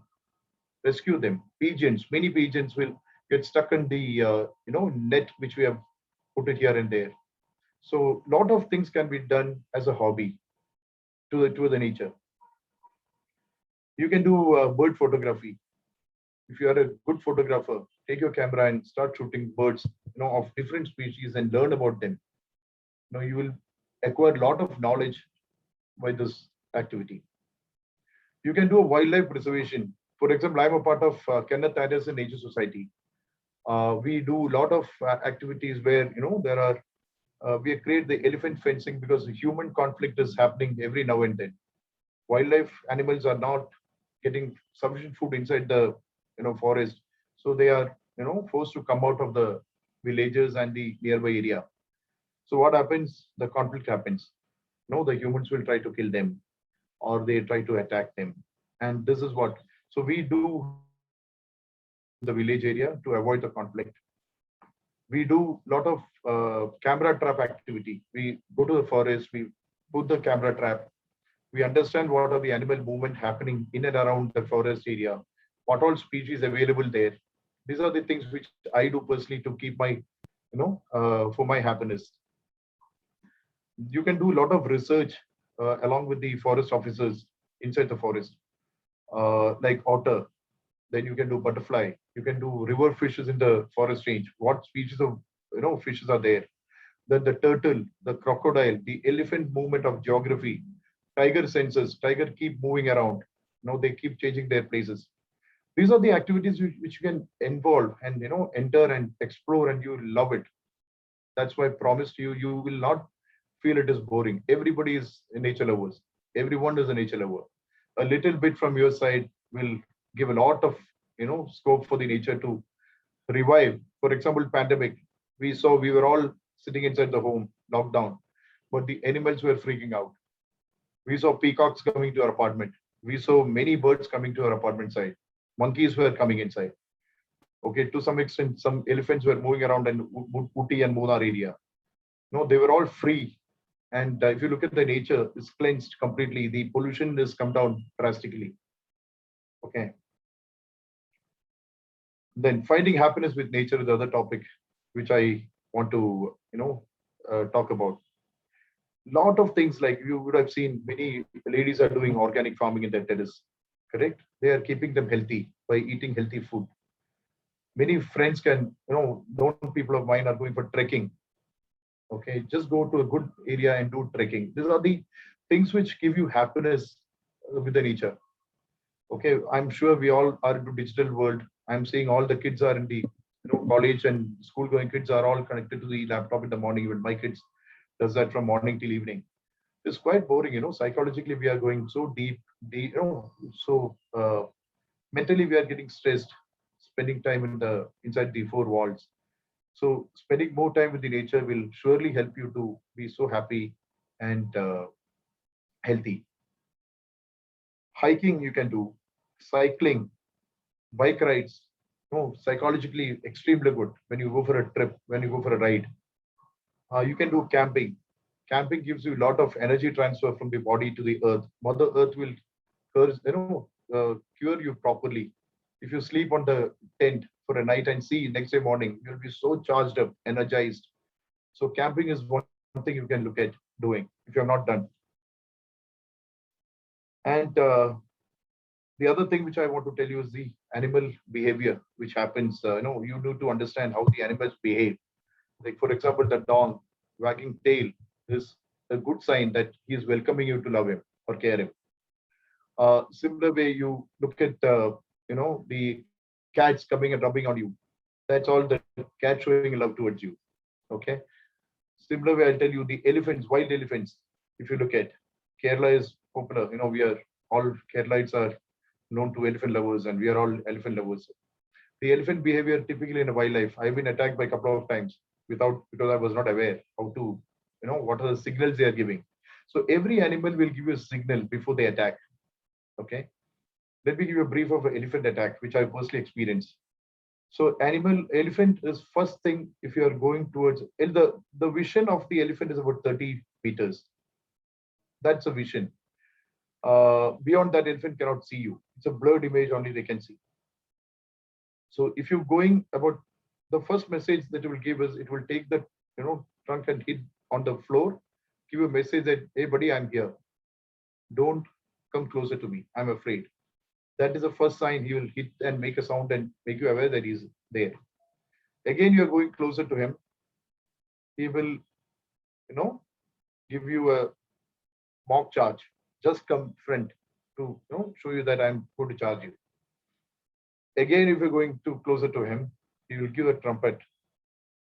That's the last final message to you. Then after it is pure charge.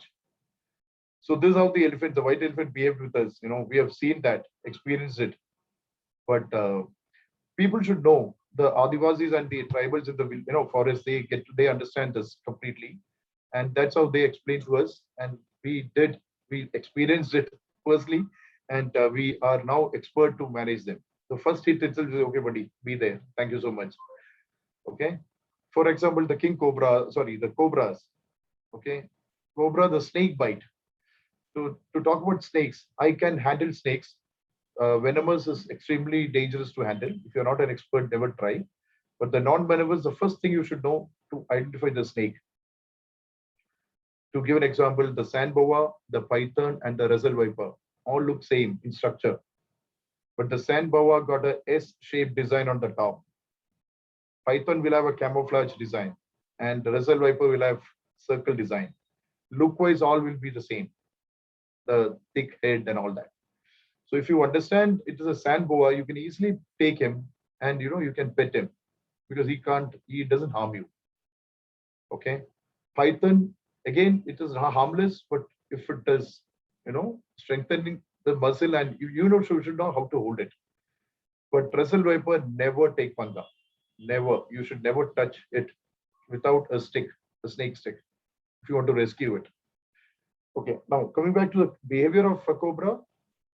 Cobra will again give you three chances before it bites you. It injects the venom. First is he will hiss and go behind and hiss again. The more you go closer, it will hiss and go back. And again, it is approachable. You're very close to him. It will hit you first. It will not bite you. It will first hit you with your face, and then again it will go back and hiss. Again, you're going to attack. Then the last final bite will happen. So these are the small behavior which you have to observe from the animals surrounded by you. Let me ask you, how many of you can identify a bird called myna or parrot or a barbet or a cockatoo? So I'm sure many doesn't know. The current children, Kerala, I think a lot of exposure for the children. Beyond outside Kerala, I've seen people doesn't even know. For everything, it's called a bird. Okay, now bird, let me tell you. Bird, yeah, somebody said I can choose the. Okay. Okay, somebody saying, to be honest, I woken up today by parents out there teaching. Excellent. Good, Jeff. So there's something called a green bee eater. Okay, the green bee eater is a bird which is green color. You can Google that bird. The behavior is very unique. How they survive is they hunt only the honeybee. Okay. And morning they go for a hunt in the morning and the evening. And honeybees will be always all the way, throughout the day. But these guys will be always hunting the honeybee. So once they catch the honeybee, hunt, they will hold the honeybee in the beak for 2-3 seconds, and they enjoy the buzzing, sound, and they just release it. And the moment the bee is going to fly off, swallow it. So there are a few, photographers, bird photographers have taught me how to, observe a bird. Every bird has got their own, unique behavior, like how we humans have. So it is fun to watch them, and it is, I'm telling you, you will never get bored if you're outside. Observe, as Jeff said, observe a parrot sitting and, rubbing the neck, cleaning up the feather. You will take out the dead feather, throw it off. All that you can observe. Pigeons, peacocks, crow, myna, every bird has got its own behavior. So I request everyone to get connected with your nature, with your animal and birds surrounded. Digital world is taking us away from this beautiful life we have. We are on laptop and mobiles, and I did that for 23 years. Now I only use this. You will not believe this is the first Zoom call which I'm attending. I never opened my laptop. Laptop is not required in my life today, because I am always with my horses, my dogs, and my chicks and the hens and all these stuff. And I couldn't make a PPT. I thought I'll make a PPT and show all these birds and stuff, but I came late from the farm because every day is a challenging day for me. We have so many horses, medical issues, some of the other issues keep coming. So for me, every day is a challenging day. And that makes me, run with a lot of energy, and like a horse, I'm running around then the horses are taking me around. Okay, so that's all about it. I think I've finished about 17 minutes something. Better, I think we can go for Q&A if people wanted to ask. I think a lot of chat been opened. Yeah, Sandeep, Rotary and Manoj here. In fact, in the chat, they are asking some questions, and also we have a Q&A where they're asking questions. So probably, the moment you start answering questions, there'll be more questions coming in. Okay. So maybe I'm moderating the questions from the chat. What I'm going to do is here, the questions which is getting maximum upvotes, I'm going to ask first. So one question is they're asking, they want the name of your academy, your institute again. They missed the name. Okay. Okay. Okay. So academy name is Stallions Valley School of Lifestyle. So Sandeep, is there any URL, a website or anything which we can share in the chat? No, Manoj, we have Google. If you just Google Stallions Valley School of Lifestyle, you get to see our five locations. We have one in Thrissur, between Palakkad and Thrissur. Yeah. In that Kudiran patch. So that is what you can look at. That area is more of forest, that Vaniyampara forest range. There, the experience you can get is you can take the horse and go to the forest, ride and come back. Okay, and it is attached to the Peachy Dam reservoir. Yeah, great. So I'm in fact typing in the name. That's Stallions Valley School of Lifestyle. The name is actually, I've typed in the name in the chat. So if you'd like to copy the attendees, you can copy it. Just Google it. When I Google it, I got some results. Obviously, that's a starting point for any of you who would like to actually get in touch with the Stallions Valley School of Lifestyle. So that is a top question, and there are more questions coming in. See, there are some questions around the snake, because now you mentioned snakes and all. One is probably why snakes hit without doing anything. Probably he meant without we doing something, or I don't know. Was it around that first response of a snake where is going to hit without the venom hit? And second question around that is, can you tame a snake? That's another question, And those two questions are on snakes. Okay. Now, why the hit thing is what, when people see the snake for the first time, the behavior, usually what we have observed is, they always think that every snake is venomous and every snake is dangerous. Okay. So people will, the first behavior is to go and hit or pelt a stone and try to kill the snake. Okay. So this is what, so I'm saying, second question, will you be able to tame the snake? You can. Many of my friends have kept the Brazilian python and all that at home. But the only problem is snake can always get dangerous when they're hungry. Okay, especially the pythons and all. But the small snakes, we can't keep them. It is illegal to keep them. The exotic snakes people are keeping in India at home, and as a pet, many of them are keeping it. But they don't express anything. You don't understand the snake expression. Unlike the dog coming and wagging tail, snake cannot express anything. So it is just a non-expressive animal with you. Yeah, interesting. Yeah, did I answer? Yeah, I think the questions was around that. They wanted to know that. And there's an interesting question. Someone was asking. From the Rajagiri Public School Interact Club. Someone, Aditya, was asking. Do pigeons attack? Pigeons do attack sometimes when they're the birdlings are there in the chicklings are there in the nest. Sometimes, not many, because pigeons are very close to human. Okay, so sometimes they can come and peck you and go. Yeah. Thanks, but Sandeep. not necessary. Yeah, and there's some questions. Maybe I can see maybe 4 or 5 questions. Is about around the legality of keeping some pets. Are all those pets legal? Legal to keep all those animals, endangered animals. So there are some questions around that. Probably you can generalize and answer. Okay. Simple. The Indian parakeet, you can't keep it in the cage, because we have rescued many parakeets from the the people, the tarot traders and all. In Bangalore and Tamil Nadu, it has been happening big time. So the tarot traders will put them in the cage, cutting the wings, and they're caged, and they'll come and take the tarot and show Rama, Krishna, Vishnu, all that. So we have rescued about hundreds and hundreds of parakeets from Chennai and Tamil Nadu area. Okay, and from Bangalore, many. So these, and let's say mongoose, kiri, for example, you can't keep, but many people are keeping it. For example, I got a mongoose baby about 8 months back. I fed him, kept him for some time. After that, I just left him. He vanished one day. They may come back. They may recognize you. But we can't keep anything in cage. Okay, which is a illegal activity now. Yeah, interesting. I think when I look at the time, maybe we have time for probably another 2 questions.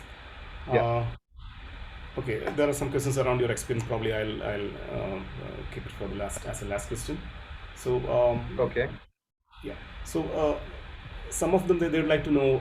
Okay, they'd like to start keeping a pet. You know how to go about it. So okay.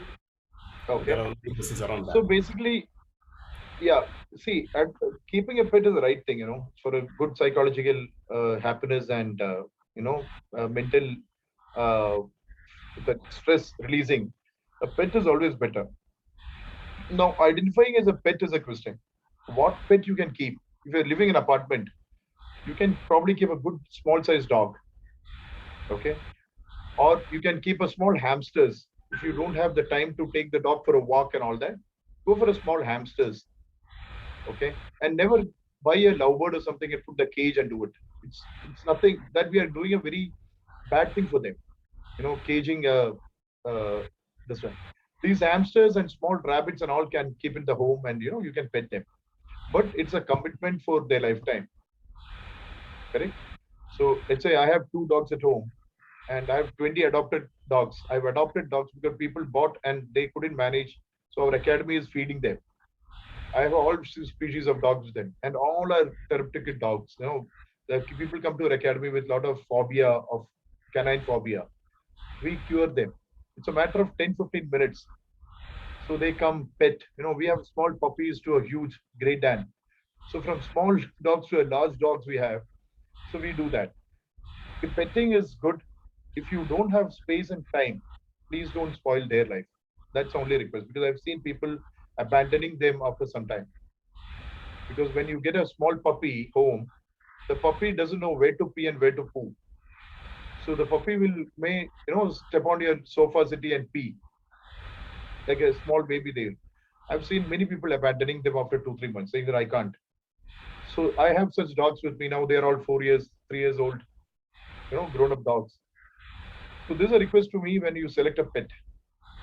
Okay. Yeah, I think that answers that question. And maybe since we have 5 more minutes, we can pick 2 more questions. And see, I saw one question with 6 upvotes.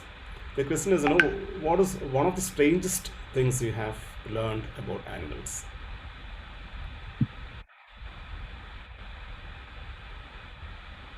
Sorry, Manish, can you repeat? I couldn't get it. What is one of the strangest things you have learned about animals? Strangest, probably a strange experience, or you found something which was strange, beyond your expectation. So that question is getting 11 upvotes now. Strangest experience I had. Yeah, strangest things / experience, or something beyond your expectation, no? Which you found, which you learned, or which you found with your experience with the animals, you found it strange, For me, every animal is different. Every character, they are all different character. So let's say I have 30 horses. Every horse is a character. Some horses are, extremely soft. You can just go and hug them, pamper them, kiss them, groom them, everything. They don't do nothing. Some are notorious. They can just come and bite you. Unexpectedly, they'll bite you. Okay. And so I've been attacked by horses a couple of times. Okay, so and the kick is the dangerous thing which you have to be careful. So never go behind the horse. Okay, the horse got a 360-degree view, but the backside of the thing is not very clear for him. So anything which happens, the donkeys and the horses never go behind by any chance, because the kick will be tucked unexpected, until your sixth sense and your thing is very active, never go. So I've overcome many kicks, without, we'll just slid and we move and, we save ourselves. Okay, then one of the good experience I had is, rescuing a chameleon. It's an Indian chameleon. It can change colors, right? You would have seen that one small one which goes slowly on the tree. It will be green in color, and the moment it gets to a tree, the color will change. It will get to brown or red or something. So we rescued one, and we were. If you go to my Kadakpura branch website, I mean Google page, You can see that pictures I've uploaded. He was a beautiful character. But for whatever reason, no, I was on travel. My boys never knew that the chameleon needs sunlight every day. So the chameleon survives on sunlight. It's a reptile, cold-blooded. They kept him under the shade. Within 3 days, he collapsed. He died. So, whenever you see a snake coming out, or a crocodile, or a turtle, or any reptiles on the sunshine, they need it. It's a must. So it's always better that humans should move out of that place, because they always live in under the soil, right? So for everything is sun, right? So I believe in Surya, because sun is the source of energy, correct? So every animal needs it. So the understanding the animal and surrounded by you is basically start observing them. Lot of happiness. You will not get bored for a second if you start observing, because nature itself has given so much of things for us to enjoy. But what we do is we usually go, this is what we look at, mobile everywhere. We lost our communication skills. We are not talking to people. We are not networking. So I wanted to give you an advice. Your net worth is your network, like how Rotary is doing it. Okay, if you want, it is not money. It is not thing. It is your network is a net worth. End of the life, we should have lot of friends along with you. Lot of like-minded people should be along with you. Am I done? Yeah, thank you, Sandeep. In fact, see, if I can summarize that, this is more about animals. They follow the instinct, they follow the nature's rule better than us. Yeah. So probably. And there's one more question which I want to pick, right? Because probably this being a session for youngsters. Yeah. See, all these questions were around animals or the nature, but this is slightly different. Let me read it out. It's from somebody called Ayappan. The question is: good to know that you are an entrepreneur. In India, where almost all parents force their children to become employees. So Okay. what makes you more satisfied, being an employee or now an employer or an entrepreneur? That is a question. So for all of them, So Manoj, earlier I was earning for myself and for my family. Today I have to earn for 30 horses, 20 dogs, and 15 staff we have. So, and for family, obviously. So that's my challenge today. So earlier it was more of sitting and earning for whatever efforts I'm putting. Today I have to earn for so many people, and everyone will have starving, tummy every day. Have to earn for them. So we are all putting efforts, and obviously like-minded people are coming and joining our academy, learning something new, enjoying life, and being healthy, getting healthy. So to come to ride in the morning, they have to. I think I'm not audible, Amrita. Yeah, you're audible. In fact, Okay. The volume was a bit low. That's fine. You can keep the mic a bit closer. Okay. So when somebody want to come and ride in our academy, we start from morning 6 to 9, 3 hours in the morning we ride, and then evening 4 to 7. So for this experience, you need to be extremely disciplined. You need to take out time for yourself. You need to have perseverance and passion for this. So if you look at our students in academy, they have all this, and we are all together. Patience, passion, perseverance, time, energy, discipline, all that is together. So all your riders we look at, and riders will always feel that we are unique. We are riders. In a group of 100,000 people, how many people can ride horses? So that's a challenge.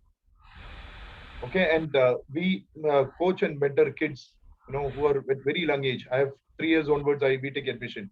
They are all young leaders today. We create leadership, and we make them take discipline and the self. What is that? Decision in life. I've seen the parents will ask the kid, "Are you okay to ride?" Until the kid confirms, the admission will not be given to the academy. There's no push factor works here. Once the kid is connected, you can actually come and see the kid will not want to go out of the farm after the ride. The kid was always want to come and feed the horse some carrots and groom and be with the horses around or the animals around. So whatever 300 students we have today are, so you can go through the reviews in our Google page. It's all genuine reviews coming to the customer, the voice of customer. So our business works on that angle. No, it is not a business, but it's truly for me, it is my life. Thank you, Sandeep. It was really an interesting question and answer session. And I'll again post your organization's name in the chat so that students can take it up. So thank you so much. Thank you so much. Thank you all. Bye.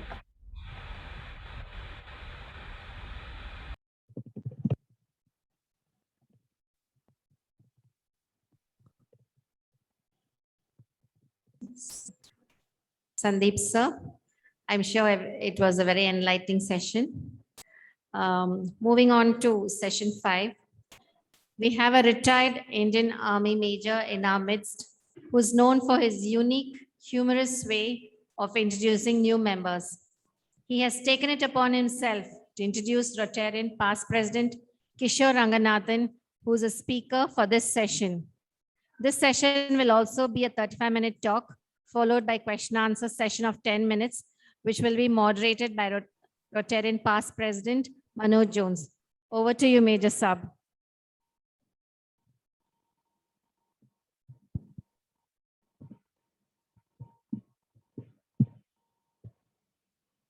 Good afternoon to you, all my young achievers from Dhaka, Colombo, Maharashtra, Andhra Pradesh, Karnataka, Tamil Nadu, and Kerala.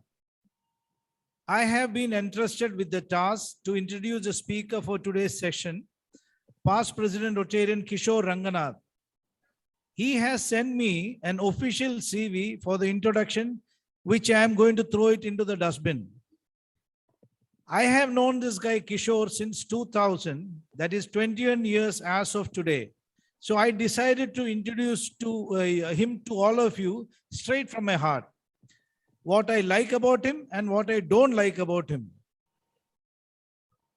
Kishore is a December born Sagittarian and was born to Ranganathan Iyer and Jayalakshmi in Trivandrum.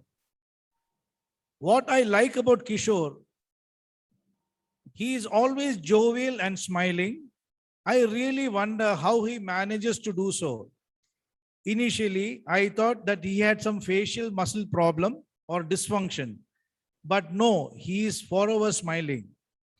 He is very positive minded, helpful and ready to take up responsibilities, the true qualities required for a leader. Now, what I don't like about him, actually thinking about it, there is nothing that I can think of, but since I already started the statement, I will add something. I really hate and dislike his hair. Sorry, Kishore, so thick and so wavy compared to mine, which is missing and receding at such a fast pace. Kishore is an excellent percussion artist. He started learning Hindustan tabla at the age of 8 and has completed Madhyama Pradhamam, which is equivalent to Bachelor in Music from the All India Maha Gandharva Vidya Mandal. Needless to say that he has won numerous prizes in youth festivals and was a percussionist in a music troupe for 3 years. At the age of 19, Kishore started working as a graphic designer in a multimedia company. This experience and the expertise he gained powered him to start a design company with his brother. The company has a funny and unusual name, TWBC, the world's best creatives. It is a 360 advertising agency. It should come as no surprise that with his passion for music, he's a freelance DJ, disc jockey. We have had the opportunity to enjoy and dance to his DJ skills many a time. His music sense and sensitivity to people gave him opportunities to perform in various countries, which took him to a level of an internationally acclaimed DJ. In 2001, he was introduced to the Rotary world through the Rotary Club of Cochin East by his brother Ramesh. Kishore took off in Rotary movement and has occupied all the posts in Rotary Club and was its president in 2004. He then moved into the Rotary district arena and was the first DRR of the new Rotary District 3201 in 2008-2009. He was a group study exchange team member to District 5030, Seattle, USA. In 2009, Kishore joined the Rotary Club of Cochin East, that is my club, as a bacha, and in 2016-17 became our president. He is a member of the Kerala Management Association, Better Kochi Response Group, and is a trainer for the Rotary Zone Institute for the past 4 years. His passion includes traveling and exploring places, meeting people, watching movies, and listening to all genres of music and photography. He's a tech-savvy person who loves to update the latest happenings in the field of technology. He is married to a wonderful, affectionate, and pretty lady, Ashwati.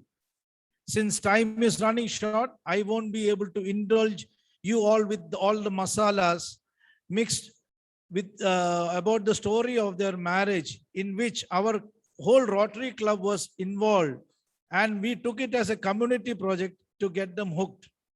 Maybe some other time. They have a 2-year-old son, Siddharth, who very sweetly calls me Major Sir. Sridhar has already started picking up the nuances of music from Kishore, like father, like son. Thank you all for your patient hearing. Kishore, your show now. Thank you. Check. Am I audible?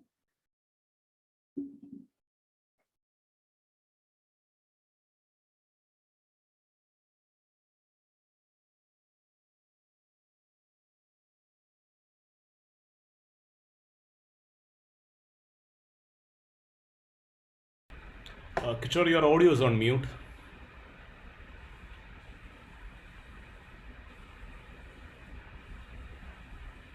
Oh.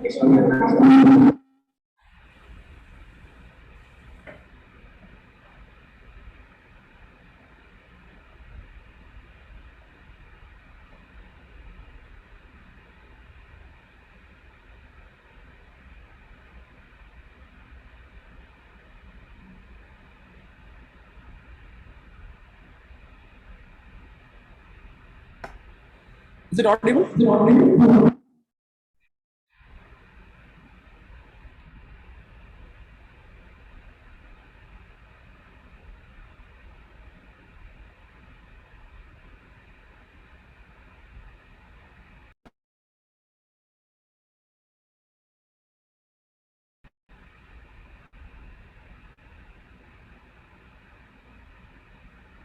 Yeah, Kishore, your audio is on mute.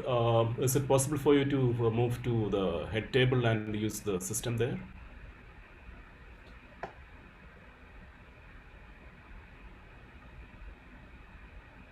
The video is also jerky. Is it audible now? Yeah, the audio is fine now, but again, the video is flaky. One second, I'll just switch on the video. Yeah.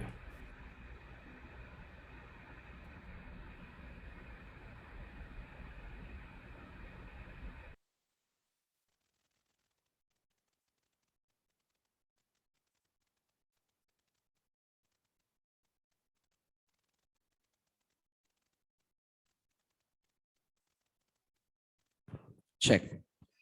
Audible now? Yeah, audio is fine, Kishore.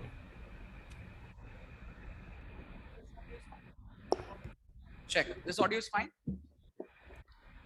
The audio is fine, Kishore. Yeah, and Mani, if you could actually pin him.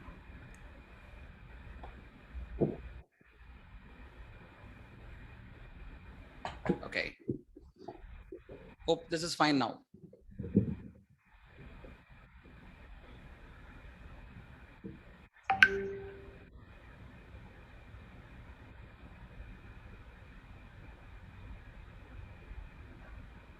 Yeah.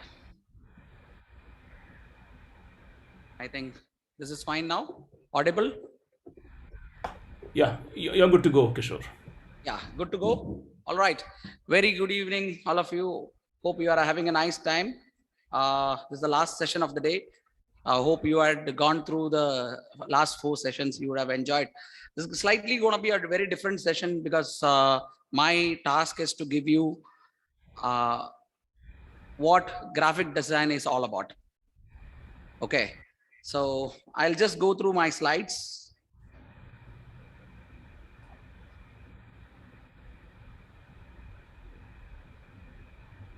So when we come to designing, we'll ask what designing is all about. What is a design? So design is a plan to make something. So I believe to make anything, you require something called a plan, right? To make that plan better, you need something called design. So I'll start with, you would have been knowing that if you wanted to make a house or make a home, you need something called design, right? That's been normally done by an architect. So they plan, they design it better so that you will have a lovely home. Similarly, like if you wanted to look for a car, normally everyone look for a best designed car. So again, that is a plan. You need to plan it accordingly, design it accordingly, and you have to make it that as a car. Or come to something called which you use every day at home. That's called a washing machine. Washing machine is again a design. That's called product design. So when if you take design as a matter, design is nothing. It's a plan to make something. So my topic is purely to talk about essentials of a graphic design. So what is essential graphic design? Essential graphic design is nothing. It's an idea to communicate to a larger audience to influence product or experience. So it's basically, I'm coming to something called communication. The last speaker, he was telling that we lost our communication. But I would say on other way that now we communicate it digitally, right? Whatever we have our feelings, whatever we feel, wherever we go, we communicate everything through something called social media or digital.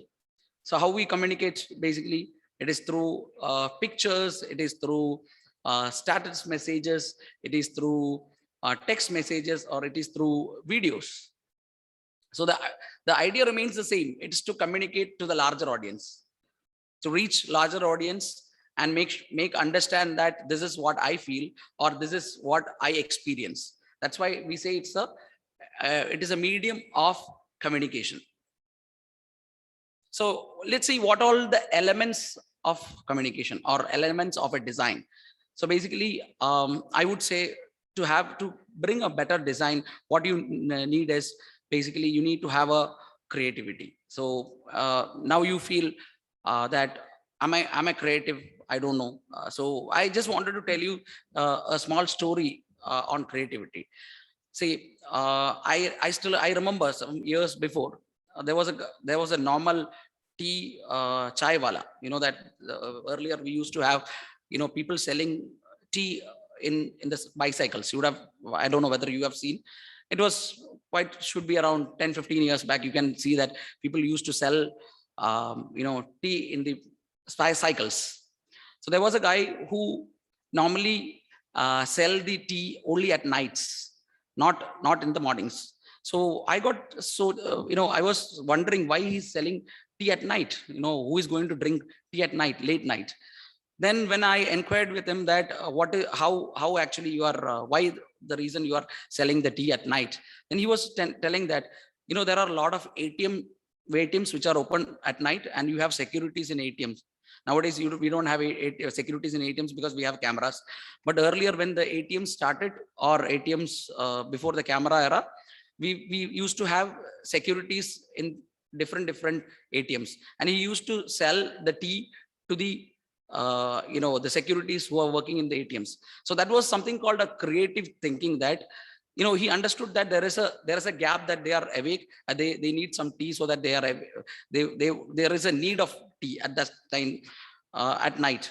So that is a creative thought. Similarly, whatever you have to communicate, if you can put it in your mind and think creatively, you can do wonders. So the element to start a design is you need to have a creative mind. Everyone is creative. There is nothing that you can say that someone is more creative or someone is less creative, nothing like that. Everyone got their own thought, but the point is, it is how you apply in your mind. Second point is how you communicate. Basically, communication doesn't mean that you should know or you should be good at your language or you should know this kind of particular way of putting across. Doesn't matter. Communication can be through an image. Communication can be through certain words. Communication can be through certain graphics. So the idea is basically, okay, I'll just give you an example. Suppose you guys are all youngsters, no? We have some feelings which comes during the teenagers. What is that? When you see your opposite, sex, what is that? So how you express that? There is a symbol to express it, right? Yes. Don't have crazy ideas. I was just talking about love, nothing else. So it is how you communicate. That is which is more important. That's what I was telling about. You need to have a creative idea to communicate. The third part is about typography. Typography plays a major important in your designing skills. Suppose you are going to have a party. So if you give a very casual font, people will clearly understand that it is a kind of a program where I have to come in casuals. And I have to attend the program in a casual. Suppose you communicate in that way. On the other side, if you use a strong straight line fonts, it says that it is an official function and you have to be really official about it. And the fourth part, which I'm going to talk about, is the image, which I was telling about.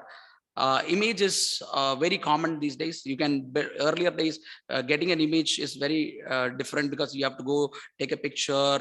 Nowadays we always carry the camera, and cameras are really good. So creating an image is a very easy task these days. And make sure that when you create an image, that image should have that kind of understanding. The point is, it has to, as I told you, images can be used for purely communication. So when you take images, make sure that you have some kind of idea in that and shoot those images. Or maybe if you are downloading some images from a net, make sure that that image communicates in your design. Fifth part is, which is very important, which I always talk about, that is called color. Color plays a major important in your life, especially it starts from any kind of design. The dress you wear, the color you use when you go outside, the dress, or your communication, or any product which comes, the color plays a major important in your life. So make sure that you have good color sense. Color sense in the way you need to know where to use color in your canvas. If you have a canvas, don't use too much of dark or too much of bright colors. Use medium colors so that it communicates better to people. And the last part is audio. So I was talking about all these things. This can be the other elements can be made in either as an image or a static image or as a moving image. Moving image is nothing, it is the video. And when you are actually creating a video, there is the one point you need to make sure that you support an audio also with that, because that creates the magic when you view the video. Just imagine you are watching a horror film without an audio. You won't feel anything. But when audio mixed with the particular video, and when the right place you put the audio, actually creates the magic. So these are all the elements of basically a design as such. So I come to the point that what are the different types of designs where we work on, especially as a graphic designer. So we work with logos, we work with print designs, we work with social medias, and we work with videos. Logo is nothing. Logo is basically an icon or a design which communicates about your brand. For example, if I close your eyes and see, suppose You think about Tata, the Tata logo comes in your mind, or just a small dot with JIO give you a brand called Jio. And well, there are a lot of brands you can actually observe. Similarly, like what Sandeep was mentioning earlier, if you see the nature itself, it has given a lot of designs across you. Only the point is you need to observe it so that you will get more ideas to create better logos. And the rest are the major areas where you actually share your designs for communication. Communication as such, you create it to talk about something happening. It can be an invite for your birthday. It can be an invite for your friends, party, or it can be even an invite for your get-togethers, family get-togethers. All these things comes on print as well as on your social media designs. You can also make the similar as videos. Videos is nothing. When you animate, the elements, it becomes videos. These days, that's much more easier. Or else you shoot on a video mode, it's video. That's it. So now the question is how to play with the designs. Most of you will have a question that I'm not good in drawing. Then how can I become a good designer? So that's what it happened to me also. Basically, I was supposed to become a chartered accountant earlier. That was my parents' wish. But later on, my interest was always in doing something naughty when I was your age. What I do is like, I used to do morphing a lot. I love to do morphing a lot. So what I do is like, I download pictures of some actresses and morph the same standing next to me. So I will feel so happy that I have met that actresses. So that's how I started the graphic designing. In fact, that was the story behind it. Okay. So everyone will have a feel that I'm not good in drawing. I don't have a drawing skills, or I don't have a I don't know how to whether is it possible to become a graphic designer if I don't know all these things. But you would have definitely learned the basic shapes when you were in schools. So these are the shapes we definitely would have you would have gone through in your very young age: square, circle, triangle, oval, rectangle, and the last one which everyone loves to share. Yeah, in fact, this is the one you share every day on your phones. At least one time in every day you will share a heart to someone else. Am I right? In your chats, or in your post, or anywhere else. Okay.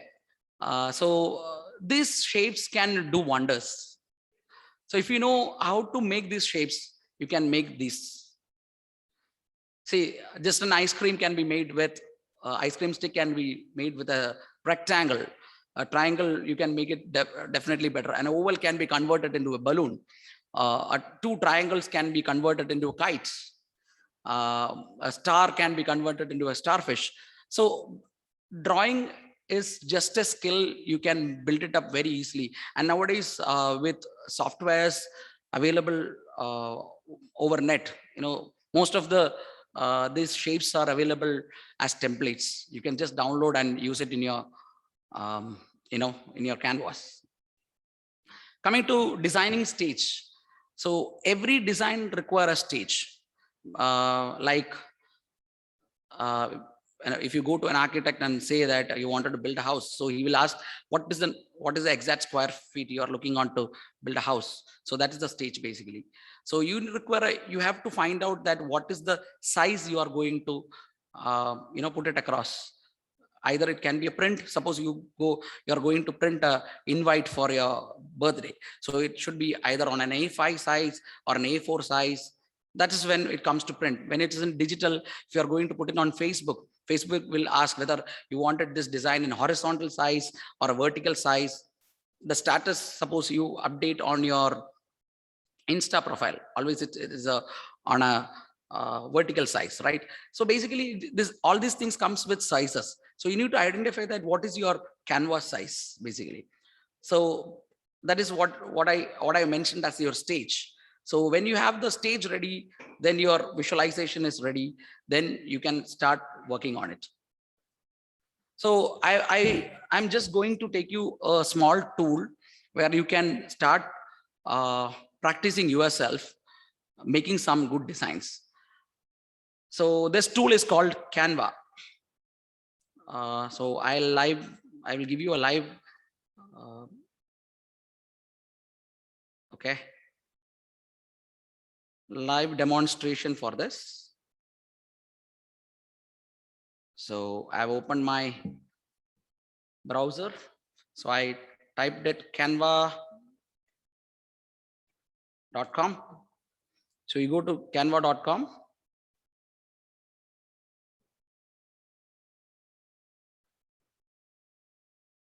Is it shared? Yeah, right. So you have a lot of templates lying over here, like social media for that. You have Instagram stories, you have Facebook post, Facebook covers, YouTube channel art, LinkedIn banners. For personally, you can make invitation cards, resumes, postcards, weekly schedule, including even t-shirts can be designed through this tool. This is an amazing tool. I would suggest you can, if you practice, every day, at least 15 minutes to 20 minutes, you can do wonderful designs. So I'm just going to show you how we can make an Instagram stories. Okay. So I click here for Instagram stories. I'm going to create a blank Instagram story here. And so I just go to my desktop. I have something called a RYLAx logo. Just inserting this logo, dragging it over here. So the logo has come. I'm just adjusting the size, the proportions of the logo. And you would have seen the brochure. We have some tool, some graphic like this, the hands raised. So I'm just putting this below. Okay, adjusting the graphic. Then I go to something called text on your left side. So you have a lot of tools here, like you have templates. You can work with a lot of templates, which is available. There are a lot of elements. Elements is what I have mentioned you, shapes which are available. So if you type, if you give elements, you have a lot of elements available like circle, see this, arrows, a lot of options. Okay, then you have something called text. So I click the text. So I use this. Okay, I will use this text. Okay, this has come here. So I'll just mention here, I loved RYLAx. Okay, now I was telling about to make a video, right? This is easy to make a video. Just click on here. Yeah, there is something called an option called animate. Just click animate and you have a lot of options coming up. Just give rise option and this another option for your text, and this also can be animated. Now your Insta story is ready. So what I will do here is very simple. I'll just go. There is an option called download. So download, I select, there are a lot of options available here. You can save this as a PNG file, JPG file, PDF file, this is for print, and you can make a video, that is MP4 video, and download it. So it's just getting downloaded. And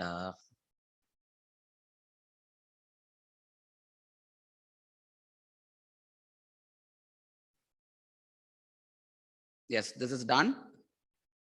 So what I'll do is like, I'll show you in my desktop how this has come.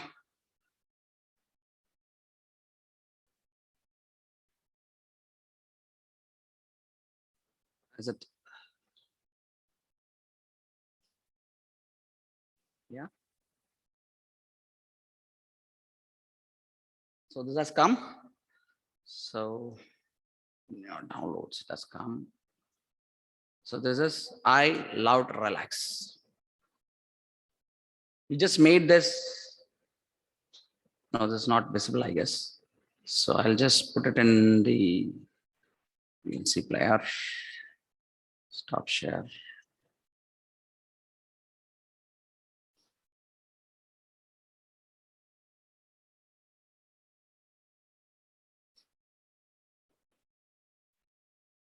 So your video is ready. Say this. So your Insta story is ready. So this is very easy to make. So similarly, like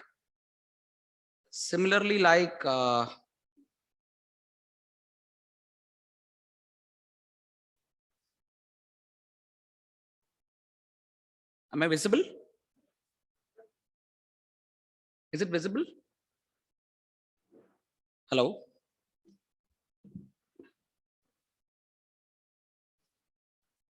Hello? Yeah. Okay. I thought I lost the connection. So this is a very easy tool. You can actually make different kind of designs. Similarly, like Canva, there are thousands of tools available online. So graphic designing is not a challenging job these days. And these are the, the career opportunities are really good in graphic designing. So these are the career opportunities which is available now. You can become a graphic designer, you can become an art director, you can become an animator, you can become a video editor, you can become a sound designer, you can become a cinematographer, a film director, a social media manager, a brand manager, a creative director, web architect, and a UX designer. So with your basic skills of being a graphic designer, you can actually move to the next level of your career, like what I've given. And how to be a better creative person is with these similar points, some points, like, the principle of design, you learn the principle of design, and you make sure that you follow those principles when you start your designing. Like one of my friend was just before I was about to start this session, I was having a discussion with one of my Rotary colleague, and he was telling, he's an architect, and he was telling that proposition is much more important. All these principles, small principles, which you can actually take it up when you start your designing, it will give you wonderful results. Observe the world around, as Sandeep said, observe around you what is happening. The nature is beautiful. See how the rainbow was built, how the color pattern has been built, how the mountains are built, how the beach is, how the sea is, the color of the ocean, color of the sea. A lot of things, if you start observing, you'll get a lot of wild ideas to become a good designer. Visualize ideas every time. When you observe, you will get an idea about visualizing, how you put it in your mind, and how you have to show this in a very creative way to your friends or your family or people who love the art and design. Experiment without doubt. All these things put it in your mind doesn't make sense. You have to take a risk to experiment. Then only you will understand that what is the outcome you will get it. Validate assumptions. You may fail when you start doing some designs. It may not look good. Some people will say that it is not good, but validate yourself, understand yourself where you went wrong, and actually keep on practicing it. Communicate well. So whatever communication you have to give, it can be in the way of shapes, it can be in the way of images, it can be in the way of text. Start doing it, practice it, communicate well. You may not be successful in first attempt. You keep on doing it. It's just a practice which you have to build, and make sure that your design should be always a solutions for any problem. Suppose why you print a invitation card for a wedding or for a birthday party, for any kind of program is not just for the formality. It actually give you the solution of giving the exact communication. Where are you going to conduct the program? What is the time you are going to? So that's why it says that you have to make sure that you need to plan your design very well and communication very well, so that your half of the problem is solved. And make sure that every day is changing. When I started this career, 17 years back, the designing was not like this. We never used to get anything on cloud. We never used to get anything available online. Google was far for us. Now Google is very, very much on your fingertips. So make sure that you always have a learning attitude. Most of the people say that nowadays, I am very bad in technology, but technology is not a rocket science.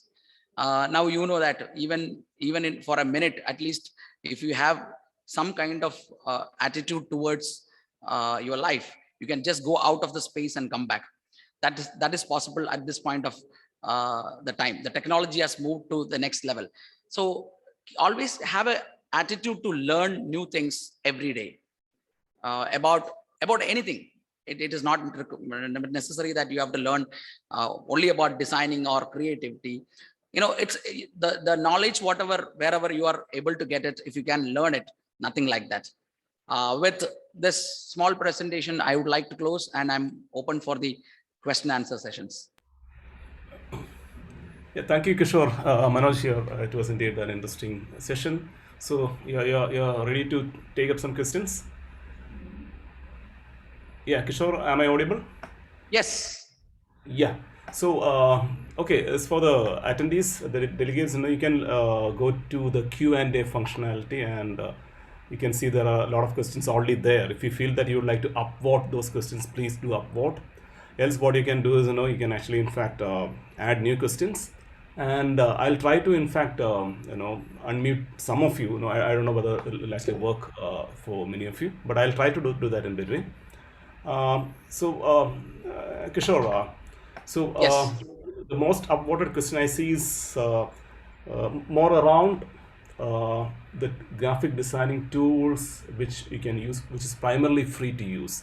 When you say free to use, you can suggest some open source tools, truly free to. When I said open source, because it's truly free to use. But if you look at Canva, for example, if I'd like to get some pro images or pro elements, I need to pay for it.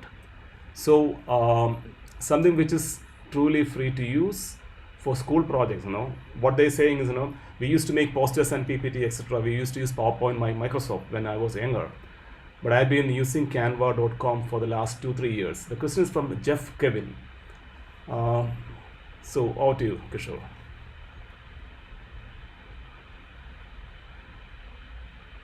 Manoj, can you just repeat the question?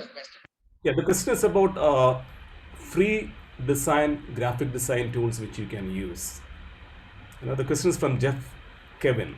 So he was saying that he was using Canva for many years, but again he's looking at other many tools out there, which is probably free to use, open source,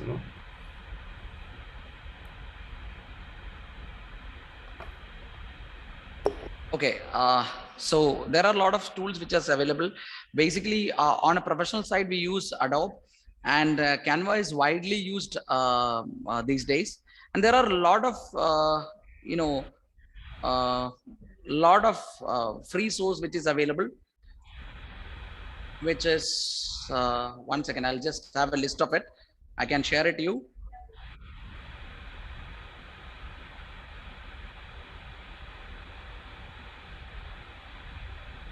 Except for Canva, there are something called Visme. There is something called Design Wizard, Snappa, Crello, Stencil, Pick Money. There are a lot of free design softwares available.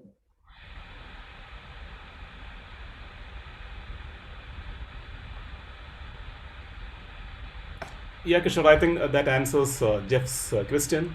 And obviously, Jeff, you can in fact go and Google it. You can find a lot of tools, which but you can always look at open source tools also. Many of those open source tools are fully free.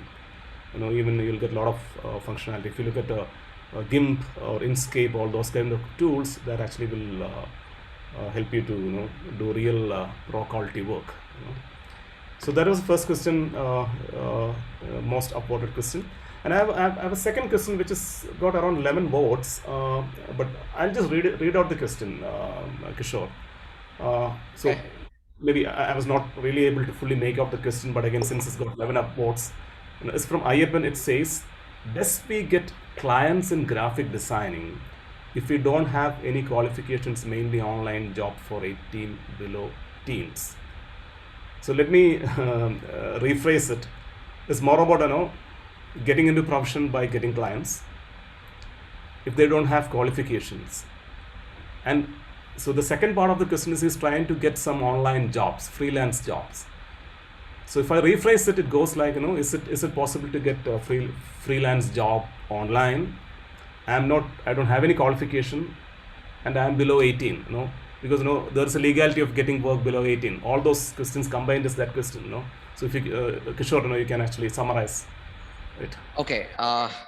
The answer for this question is, I started my job at the age of 16 as a graphic designer, because that is only because of my passion to what I do designing. I started actually doing the UI design for softwares. That's what I started my career with. And I started working with Flash. Now Flash is not there. But scope of being a part-time job or getting a freelance is much more easier, because nowadays there are a lot of freelancers available across the world, and you have a lot of cloud-based forums where you can meet your clients directly and start working on. Hope I have answered the question. Yeah. So Kishore, moving on to the next question. Which is the best app for YouTube video editing? I know it's a very generic question, but again, he is looking for video editing. He/she is looking for video editing applications for YouTube. Video editing applications. There are a lot of applications which is available online. You can do online edit, or maybe if you are interested, there are a lot of free software you can download, like Video Edit, or if you use a Mac, you have iMovie coming free for you. Windows Media Player on the next level, on an upgrade, you can do edits. YouTube for that matter, there are a couple of good softwares available. But it's not about just the editing. It's about how to take your the video out. You make sure that you have a quality video. At least you should actually export at least in a HD format, so that when you upload it, it looks better. Normally what happens is, like, most of the people make a very good video, but they will not have a high bandwidth access to the internet. The uploading will be much more slower. So what they do is, like, they actually cut down the size of the video, or the aspect ratio of the video, and when they upload it, it will look very bad. Yeah, adding to it, Amrita, if you're using a Mac, you have the Final Cut Pro free for a trial. Final Cut Pro trial free for 90 days. You can use it. iMovie is really there. You can use it. But again, that is one of the best applications you can use for video editing. And there are many other applications also. Just you can go and look at. I forgot the name of the tool from the Blackmagic design. Kishore, you remember that tool? I forgot it. It was just at the tip of my tongue. The editor. So no, there is something called DaVinci Resolve, which has come. Resolve is editor from Blackmagic. Resolve is ultimately free, and Resolve actually. But the only challenge of Resolve is that you need to have an IN system. So otherwise, it keeps on hanging. And there is something called Windows Movie Maker is there that can be used. Sony Vegas is one software you can use. There are a lot of softwares which is available. And if you're a student, you try and get the Adobe Student Pack. In fact, my kids use that. You'll get a reduced license with the Adobe Student Pack. All the Adobe products are there. So that's an option. Student Pack is very cheaper. Okay, there's another question coming up, Kishore. It's about, I'm good in drawing. Which course can I take in higher studies, I'm good in drawing. It's a very generic question, I know, Kishore, but again, that's what I was telling. You started laughing, right? If you're good in drawing, I would suggest you should look for something related to BFA, which is Bachelor in Fine Arts. You should take that as a career, and the opportunity is very high, because I have one of my friend who is good in drawing. Now he works with Pixar as the modeling. He does the modeling for different characters, which you see nowadays on the films. Most of the films, he works with a character. So he's basically he got a good drawing skills. So he did his BFA and he started working with Maya. And now he works on a couple of new softwares, which is made purely for movie making. And he's now in US working with Pixar.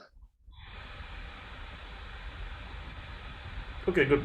In fact, there were a lot of other questions around that, Kishore, to be a professional designer, which degree to be completed. So you have explained it, most of it, as you know, many of the top institutes in India, and especially, they have graphic design courses. Yeah, then there's another interesting question, maybe because they heard that, you started with morphing, putting yourself near all the celebrities, right? The question is, so what is the best topic to start animating? Best topic to start animating. What is that topic to start? What is the best topic to start animating? Don't advise that you can start with doing morphing. Very, very simple. If you start talking about animation, right? Yeah, animation. Yeah. Topics for animation. Yeah, basically you can start with any small thing. It can be a sunrise. It can be a beach waves. It can be something which is fiction. It can be earth rolling across. So a lot of things which normally you are not seeing across, you can start doing animation. It can be a ball bouncing. The ball bouncing should be in a different way, right? When it starts, it will have more gravity, then it goes down, the gravity will be lesser. So you need to put everything in your mind before you start the animation. So it can be anything which you see around you, or maybe inside your mind. Yeah, Kishore. Someone was asking, can we make it in mobile phone? Probably, when I look at the time, the question was asked, it was more around the Canva, when you were demoing the Canva. Yeah, yes, Canva works in mobile phone. So Canva work in mobile phones. You can do whatever you can. It's available on your laptop or on your cloud. It's the same is available on your app. You can download Canva app and start using it. So, Kishore, the next question is an important question. You can add to it, if you want to add more comments to it. The question is around, can there be any kind of copyright infringement problems on the Canva platform? See, if you are using the template which is given inside the Canva, doesn't have any copyright issues. But if you actually take some elements in the sense, if you are using any shapes or anything, doesn't have, but certain logos, if you are using it, definitely it will have a copyright issue. Suppose you actually take a brand and start putting it in if it is a positive message, no one is going to sue you. But if it is a negative message and if it is not communicating properly, definitely you will have to go through all these copyright issues. And usage of music. There are a lot of music which is available in the Canva. If you are using that, or a stock music, royalty free music, doesn't have any problem. But if you are using some music which is available as MP3, which you freely download of movies or any advertisements, definitely that will have a copyright issue. Thank you. In fact, there's another question, it's about, suggest some apps or website to edit audio. Can I take that question with your permission? Yes, please. Yeah. So about audio editing, see if you're on a Mac, obviously GarageBand is one of the best application, but all the DAWs, they have a free version. If you look at Studio One, there's something called Studio One Prime. If you look at Pro Tools, there's something called Pro Tools First, Cubase, and all this application, they have their own free versions. Try that for your audio editing. And if it's very specific waveform editing, you can go for Audacity. But again, if you want to do it collaboratively, like a group of people doing it online, I suggest BandLab. BandLab is from the company Cakewalk. And just Google around all these names, and you'll get most of this app. So BandLab is good. It will work on your mobile phone, which means you can collaborate on your mobile and web to do audio editing. Yeah. So Kishore, there were, when I look down, there are many questions around YouTube and all. I'm dismissing all those questions, but this will be an interesting question for you. What is the scope of graphical designing in the next era? Okay, if I am saying the scope of graphic design is going to be on a very different space, because earlier how we work normally is like you have someone giving you an idea.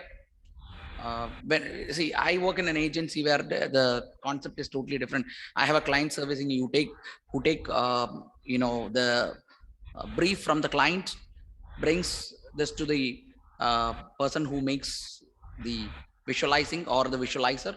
He or she makes the visualizer and give it to the copy person. The copy or in the captions is being built by the person who is working with the visualizer, or might be visualizer himself or herself make that copy and give this to the graphic designer or the art director to create the campaign or the post, whatever it is.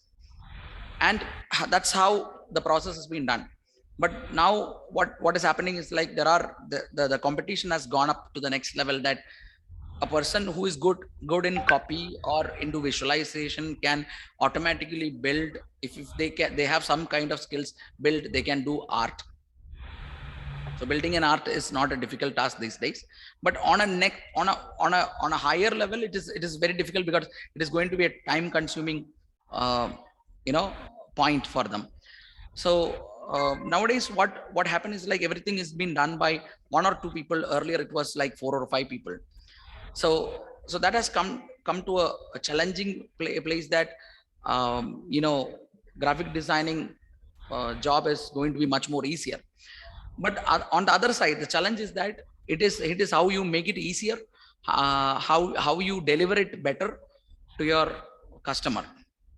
So if I say whether it's going to be challenging for the next few years, but the technology itself is creating a lot of opportunities. If you see earlier, 10 years or 15 years back, there was nothing called a social media design, which was there in the entire space. But now we have something called a social media design just come. And you see the post or the graphics which comes over web or on your social media is almost around 70% is video. So content creation on video has gone to the next level. So definitely, if you ask the scope of graphic designing, of course it is huge, but on the graphic designing is just the start. From there, where you reach is much more important.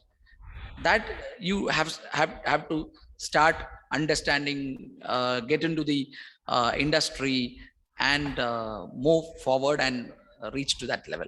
So scope is there, definitely. If you see, if you have to build any business, or if you have to build any service, or if you have to do any kind of economical activity, you require something called sales and marketing. That is not going to die. So if the sales and marketing is supposed to be there, the communication has to happen. If the communication has to happen, there should be some kind of graphics element which has to be supported. That means graphic designing is going to be always there.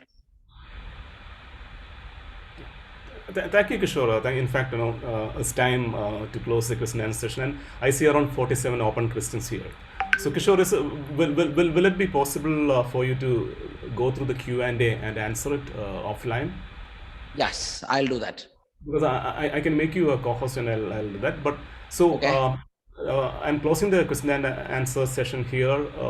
The questions that, because now is around 47 questions. No, in fact 50. You reached 50 questions, open questions. Now it's 51, I guess. Yeah, we will try to answer most of it offline. I'll also try to answer some of the questions there. We are going to close this. But again, so thank you so much, Kishore. But again, you being a Rotarian, you as a Rotractor, you as a DRR. So I would like to close it with maybe your experience in Rotract and Rotary and any message to the students and youngsters attending the meeting. And that's the closure of this session. Thank you, Kishore. Okay, that is an amazing question, which I always love to answer.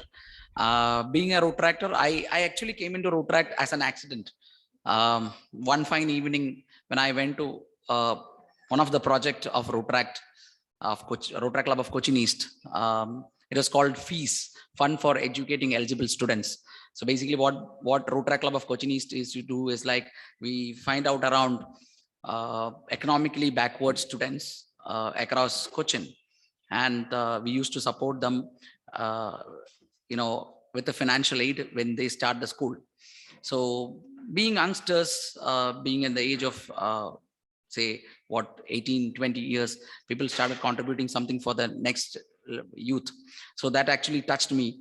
That's the reason I joined Rotract. When I joined Rotract, I thought it's just a time pass for me. But later on, I have to take up the leadership of Rotary Club of Cochin East. That changed my whole life, understanding the leadership capacity, what I can build in my life. Following for the years, the next level, I was able to be the head of the district as a DRR. So that 1 year, actually I learned how it is so difficult to handle so many clubs across the district, so many activities to build up. That was a very challenging thing. And one more point which added to me was I was being selected to as the GSC team member, Group Study Exchange team member to USA during that year. And that was a different experience understanding Rotary. Till that time, I was not serious about Rotary. So when I had an opportunity to stay with Rotarians for almost 30 days in 4 different Rotarians at their houses, the warmth I got, I enjoyed the experience I got about the internationalism about the Rotary. I decided I have to join Rotary. Coming back to Cochin from US, I joined Rotary Club of Cochin East. And last 12 years, I'm enjoying over here.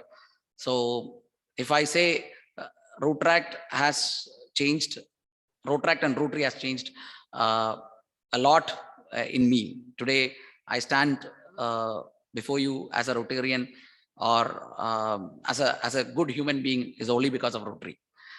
That's my closing remark. So thanks for reminding. Of course, I got my better half through Rotary Club of Cochin East. Thank you so much. Now you would have understood what Rotary has changed in me. Thank you. Thank you, Kishore. Now on to the MC desk.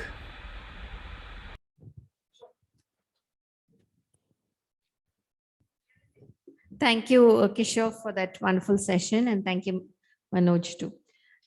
And dear participants, with this, we come to the end of the speaker sessions, and I hope it was a very enlightening one for all of you all. Thank you, participants of RYLAx 21, for your patient listening.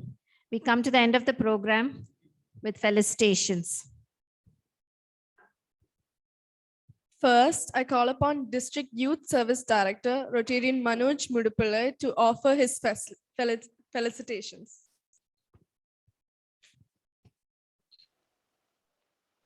Yes, thank you. Respected DG Rotarian Shagaran Srinivasan, DG RA District 3030 Rotarian Dr. Anand, District Coordinator Rotract Rotarian CG Kumar, Rotarian Dr. Kuriakos, President Rotary Cochin East, Chairperson Rotarian Rishmi Anil, and all other speakers, participants. First of all, I congratulate Rotarian Rashmi Anil for conducting a multi-district RYLA, and now this became an international RYLA. Rotary movement always promote talents of youth. Through this RYLA, youngsters and school children were get motivated and getting more knowledge, leadership, public speaking, and many more. Our district, our DG's vision is to support 70,000 youth support, and this year 70 Rotaract and Interact clubs during this year. We are working on that. In our district, we want more Rotaract and Interact club also. Also, we should conduct more RYLA programs like this. Once again, and I congratulate Rotary Club of Cochin East President and team.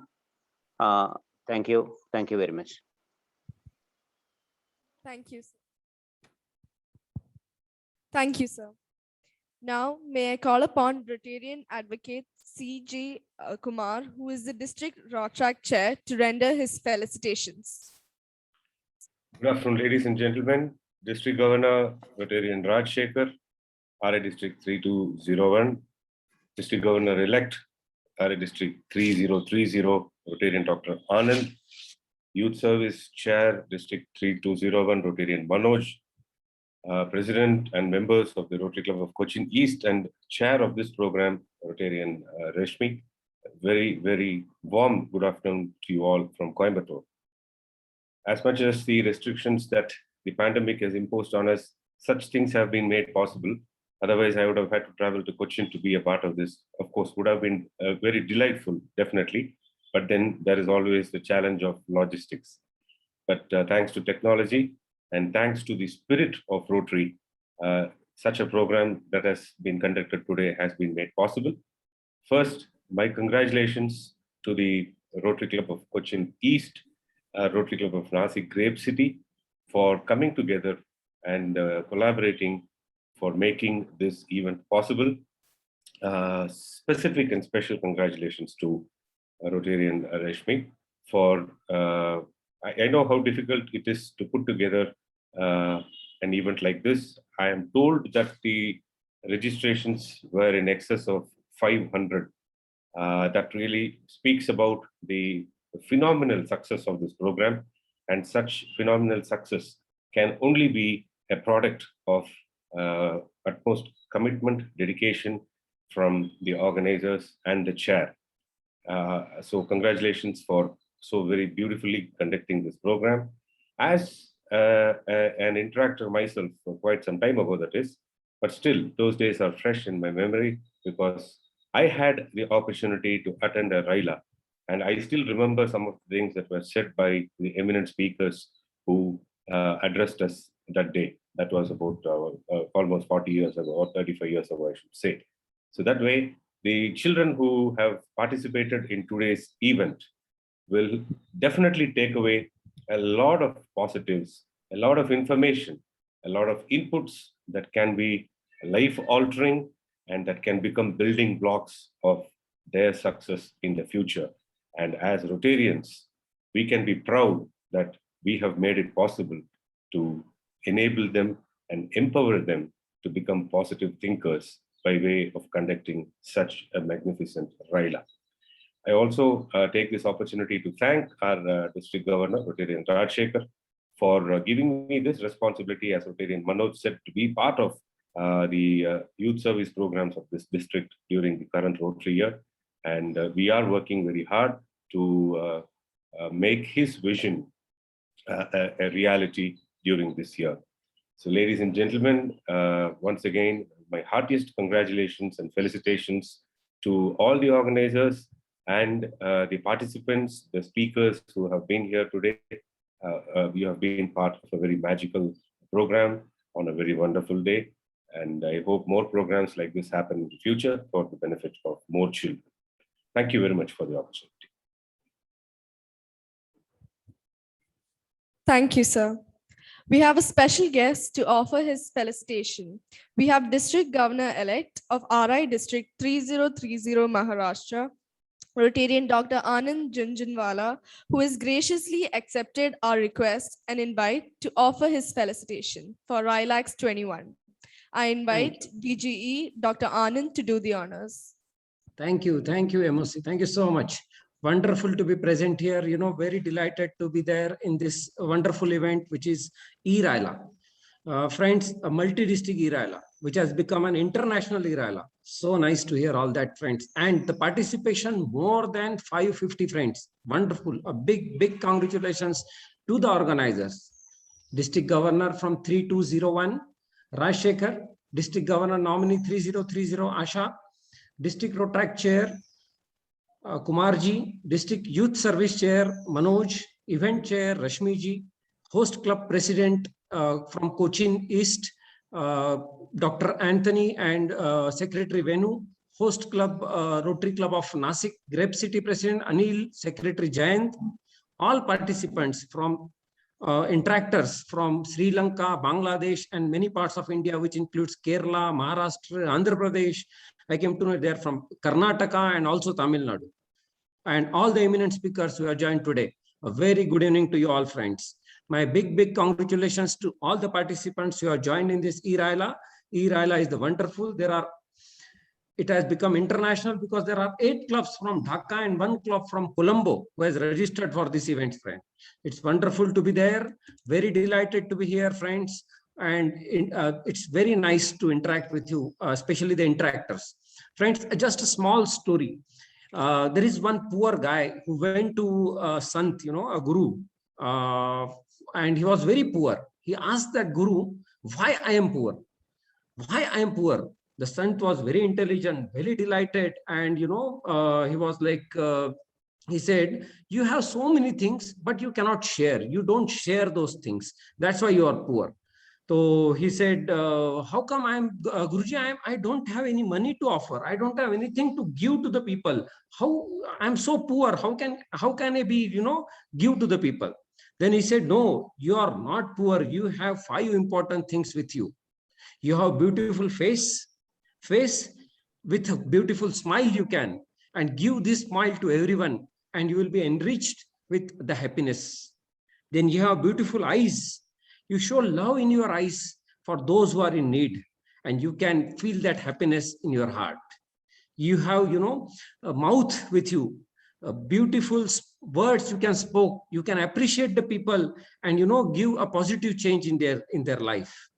You have, heart, friends. From the bottom of your heart, you can love those who are in need, and you can be a good person in your life.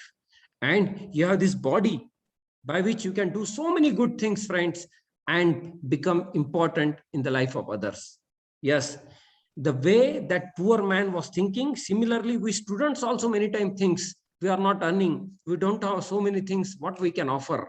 Yes, friends, similarly, we have those 5 things with us, with every one of us, which we can offer to the people and become happy in your life. Yes, RYLA is the event which tells you how to be successful, how to be happy in your life. And I wish each and every one of you to be successful and happy in your life, friends. And thank you for inviting me, and thank you for making me the part of this event. Thank you so much. Thank you. Thank you, sir. We are very proud and privileged to have our own district governor of 3201, Kerala and Tamil Nadu, Rotarian MP HF Rajshekhar Srinivasan, who will offer his felicitations and will also release the e-certificates for all of you Interactor participants of RYLAx 21.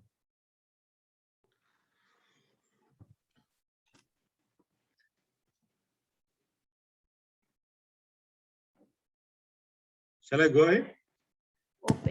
Yeah, yes. Over to you. Over to you, sir. The President of Rotary Club of Cochin East, Dr. Kuriakos, DGE of District 3030, Dr. Anand Junjunwala, Chairman for this event, Chairperson, Lieutenant Rashmi, District Chairman for Youth Service, Lieutenant Manoj, Rotary Committee Chair, Lieutenant C.G. Kumar. Let me also here recognize, if he is available here, my good friend DG of 3030, Lieutenant Ramesh Meher, and of course, the Interactors who are participating in this event. And the Interactors, good afternoon to you all. Friends, I'm so glad that so many people have registered this, and this event, which started as a small one, has become such a huge hit. We have a huge number of registrations. We have almost 563 registrations for this Interact program. It has become a multi-district international RYLA. And let me here congratulate the president and members of Rotary Cochin East for being so active in your 50th year. Your Golden Jubilee year has really kicked off in style, and you're making all possible efforts to make it a memorable one. 6 Rotary International districts, Indian districts have joined, 2 from abroad. Again, you have 8 clubs of Dhaka have joined, 1 club from Colombo. It has been a great event. The unfortunate thing is I have not been able to hear all the speakers. In fact, we had our own district membership seminar today. We would love to hear out all the speakers. In fact, it's not the youngsters who alone are in need of motivation. We senior Rotarians also, we need motivation a lot. I just now heard Dr. Anand speaking. Sir, thank you. You remind all of us that all of us have something to share. It's indeed very true. It's such a truer words could not have been said. And let me also have been constant reminders from Rashmi. Dr. Rashmi, you have been a great organizer, and I'm sure this event is the precursor of many great and grander events to come. And let me here wish all the interactors who participated. I'm sure you had a great, enjoyable, fun-filled learning experience. I'm sure all this will stand in good stead. All the learning you have had the past few hours will stand you in very good stead. All these are not taught in colleges, schools. These are something which fate and luck has made it possible to come your way. Please make use of these learnings you have received in the past few hours. I'll tell you, these stand in very good state. Sometimes, whatever so much you learn in college and schools, but still, what you learn in such events make a huge impact. That's where we Rotarians feel so proud that we have been able to make a change. Here, we serve to change lives to the better. I'm sure that many lives have been changed by the 5 speakers of the day. And Dr. Kuriakose and Rashmi, you have played a great part in bringing about change in those young people's lives. We, India, can be proud that we have what is called the youngsters. We have the youngsters of the world belong to India. Our average age is just around 27. And this question, which is called this has to be made use of. This youth of our country should be taken in the right direction. Unless they are taken in the right direction, we cannot achieve what our President Abdul Kalam, late President Abdul Kalam, imagine India as a superpower before 2020. Now let us shift it to even 2030. And I'm sure that India will be a superpower in what sense? Not in terms of having weapons, but in terms of not having poverty, having every Indian literate and every Indian with access to medical facilities, with access to educational facilities, and also with access to career development. All this only makes a superpower, a real superpower. Let us hope you, the youth of tomorrow, the interactors, you're the youth of tomorrow and the leaders of the day, next day. And I'm sure that you will take India to the heights which it richly deserves for a place in history. And let me, these few words, wish all the participants all the very best. And I will also take this opportunity to symbolically hand over a e-certificate to Interactor Jonah Sara.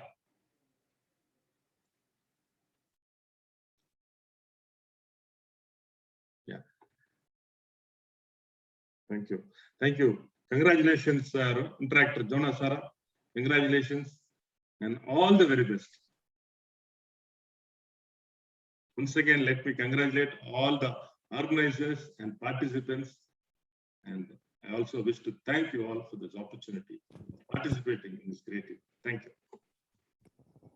Thank you, sir. Thank you, sir. Behind every successful man, there is a successful woman. That saying is very apt today. Major donor spouse advocate Rotarian Rashmi is the woman behind the wheel of this entire program. She has left no stones unturned to ensure that this RYLAx 21 is conducted in a well-coordinated way. She has troubled so many Rotarians, not only of our club, but the entire country and international as well, to get this organized. We recognize her contributions and invite her to sum up the event and render the vote of thanks. Over to Advocate Rashmi Sunil. Sorry, Anil. Thank you, Mahima. In every dusk, there is the hope of dawn, and every dawn, there is a hope of life. The life starts with the light, and the light comes from the east. Greetings from the Rotary Club of Cochin East to one and all. Respected District Governor Rajashekharan sir, DGE of 3030 Dr. Anand Junjunwala sir, other dignitaries, participants and leaders, this task of summing up and rendering vote of thanks was opted by myself, as I never wanted to miss out anybody who helped me with this event. This RYLA was initially envisaged to be held within the 3 Interact clubs under the Cochin East, and with the motivation rendered by the Interact District Chair Rotarian Pon Ratnavel sir, we decided to make it within our district. In between, an acquaintance that got developed into a friendship between myself and a few Rotary members from Nasik Grape City Club of District 3030 prompted me, with the support of my club, to go ahead with the multi-district RYLA. We made them also a partner, which helped in bringing in Colombo-based Interact Club to join this event. The event got bigger and wider, culminating into an international one. Wholehearted thanks to Ratnavel sir and Renu Panikar from 3030.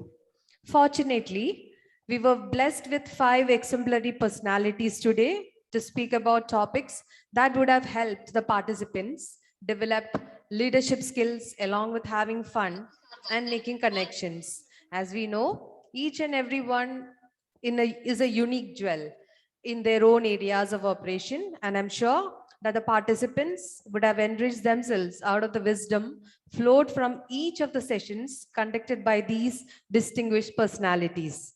I thank all of them from the bottom of my heart. I thank the participants from 6 districts in India, Bangladesh and Sri Lanka, who made this event a memorable one.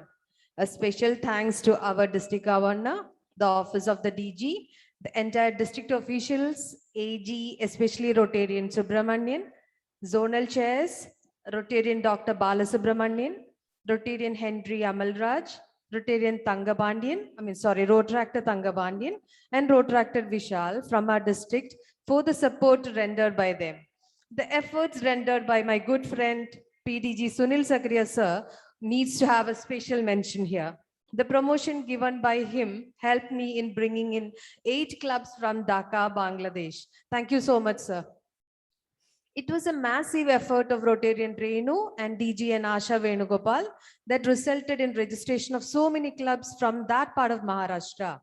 Along with them, I thank DGE Dr. Anand, President Anil Deshmukhji, Secretary Jayant, and Rotarian Abha for being a strong pillar of support.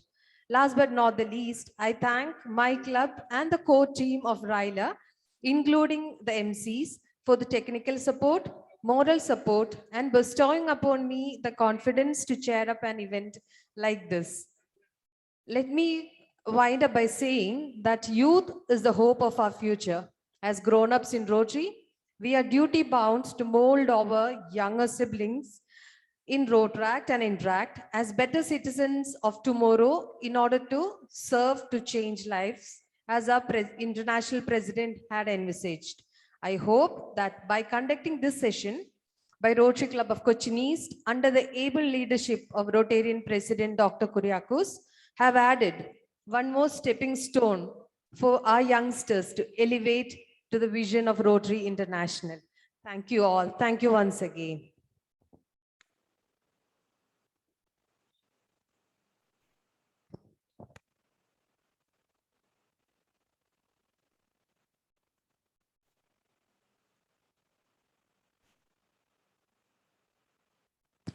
Thank you all for joining this meeting of Rotary Club of Cochin East in relation to the RYLAx 21 is hereby adjourned. Thank you all the participants for joining once again. It was a nice session and I would thank all the speakers also. We had a great time. Thank you all. Dr. Thank you. I'll take leave. Before Yeah, taking leave, Thank Yeah, you, I sir. do. Bye-bye. Thank what you. I mentioned for the Indian students also holds good for all. Sri Lankan and Dhaka. They also can make their countries, our countries great. Thank you. Thank you. Thank you, sir. Thank you. Bye-bye. Bye-bye. Good day.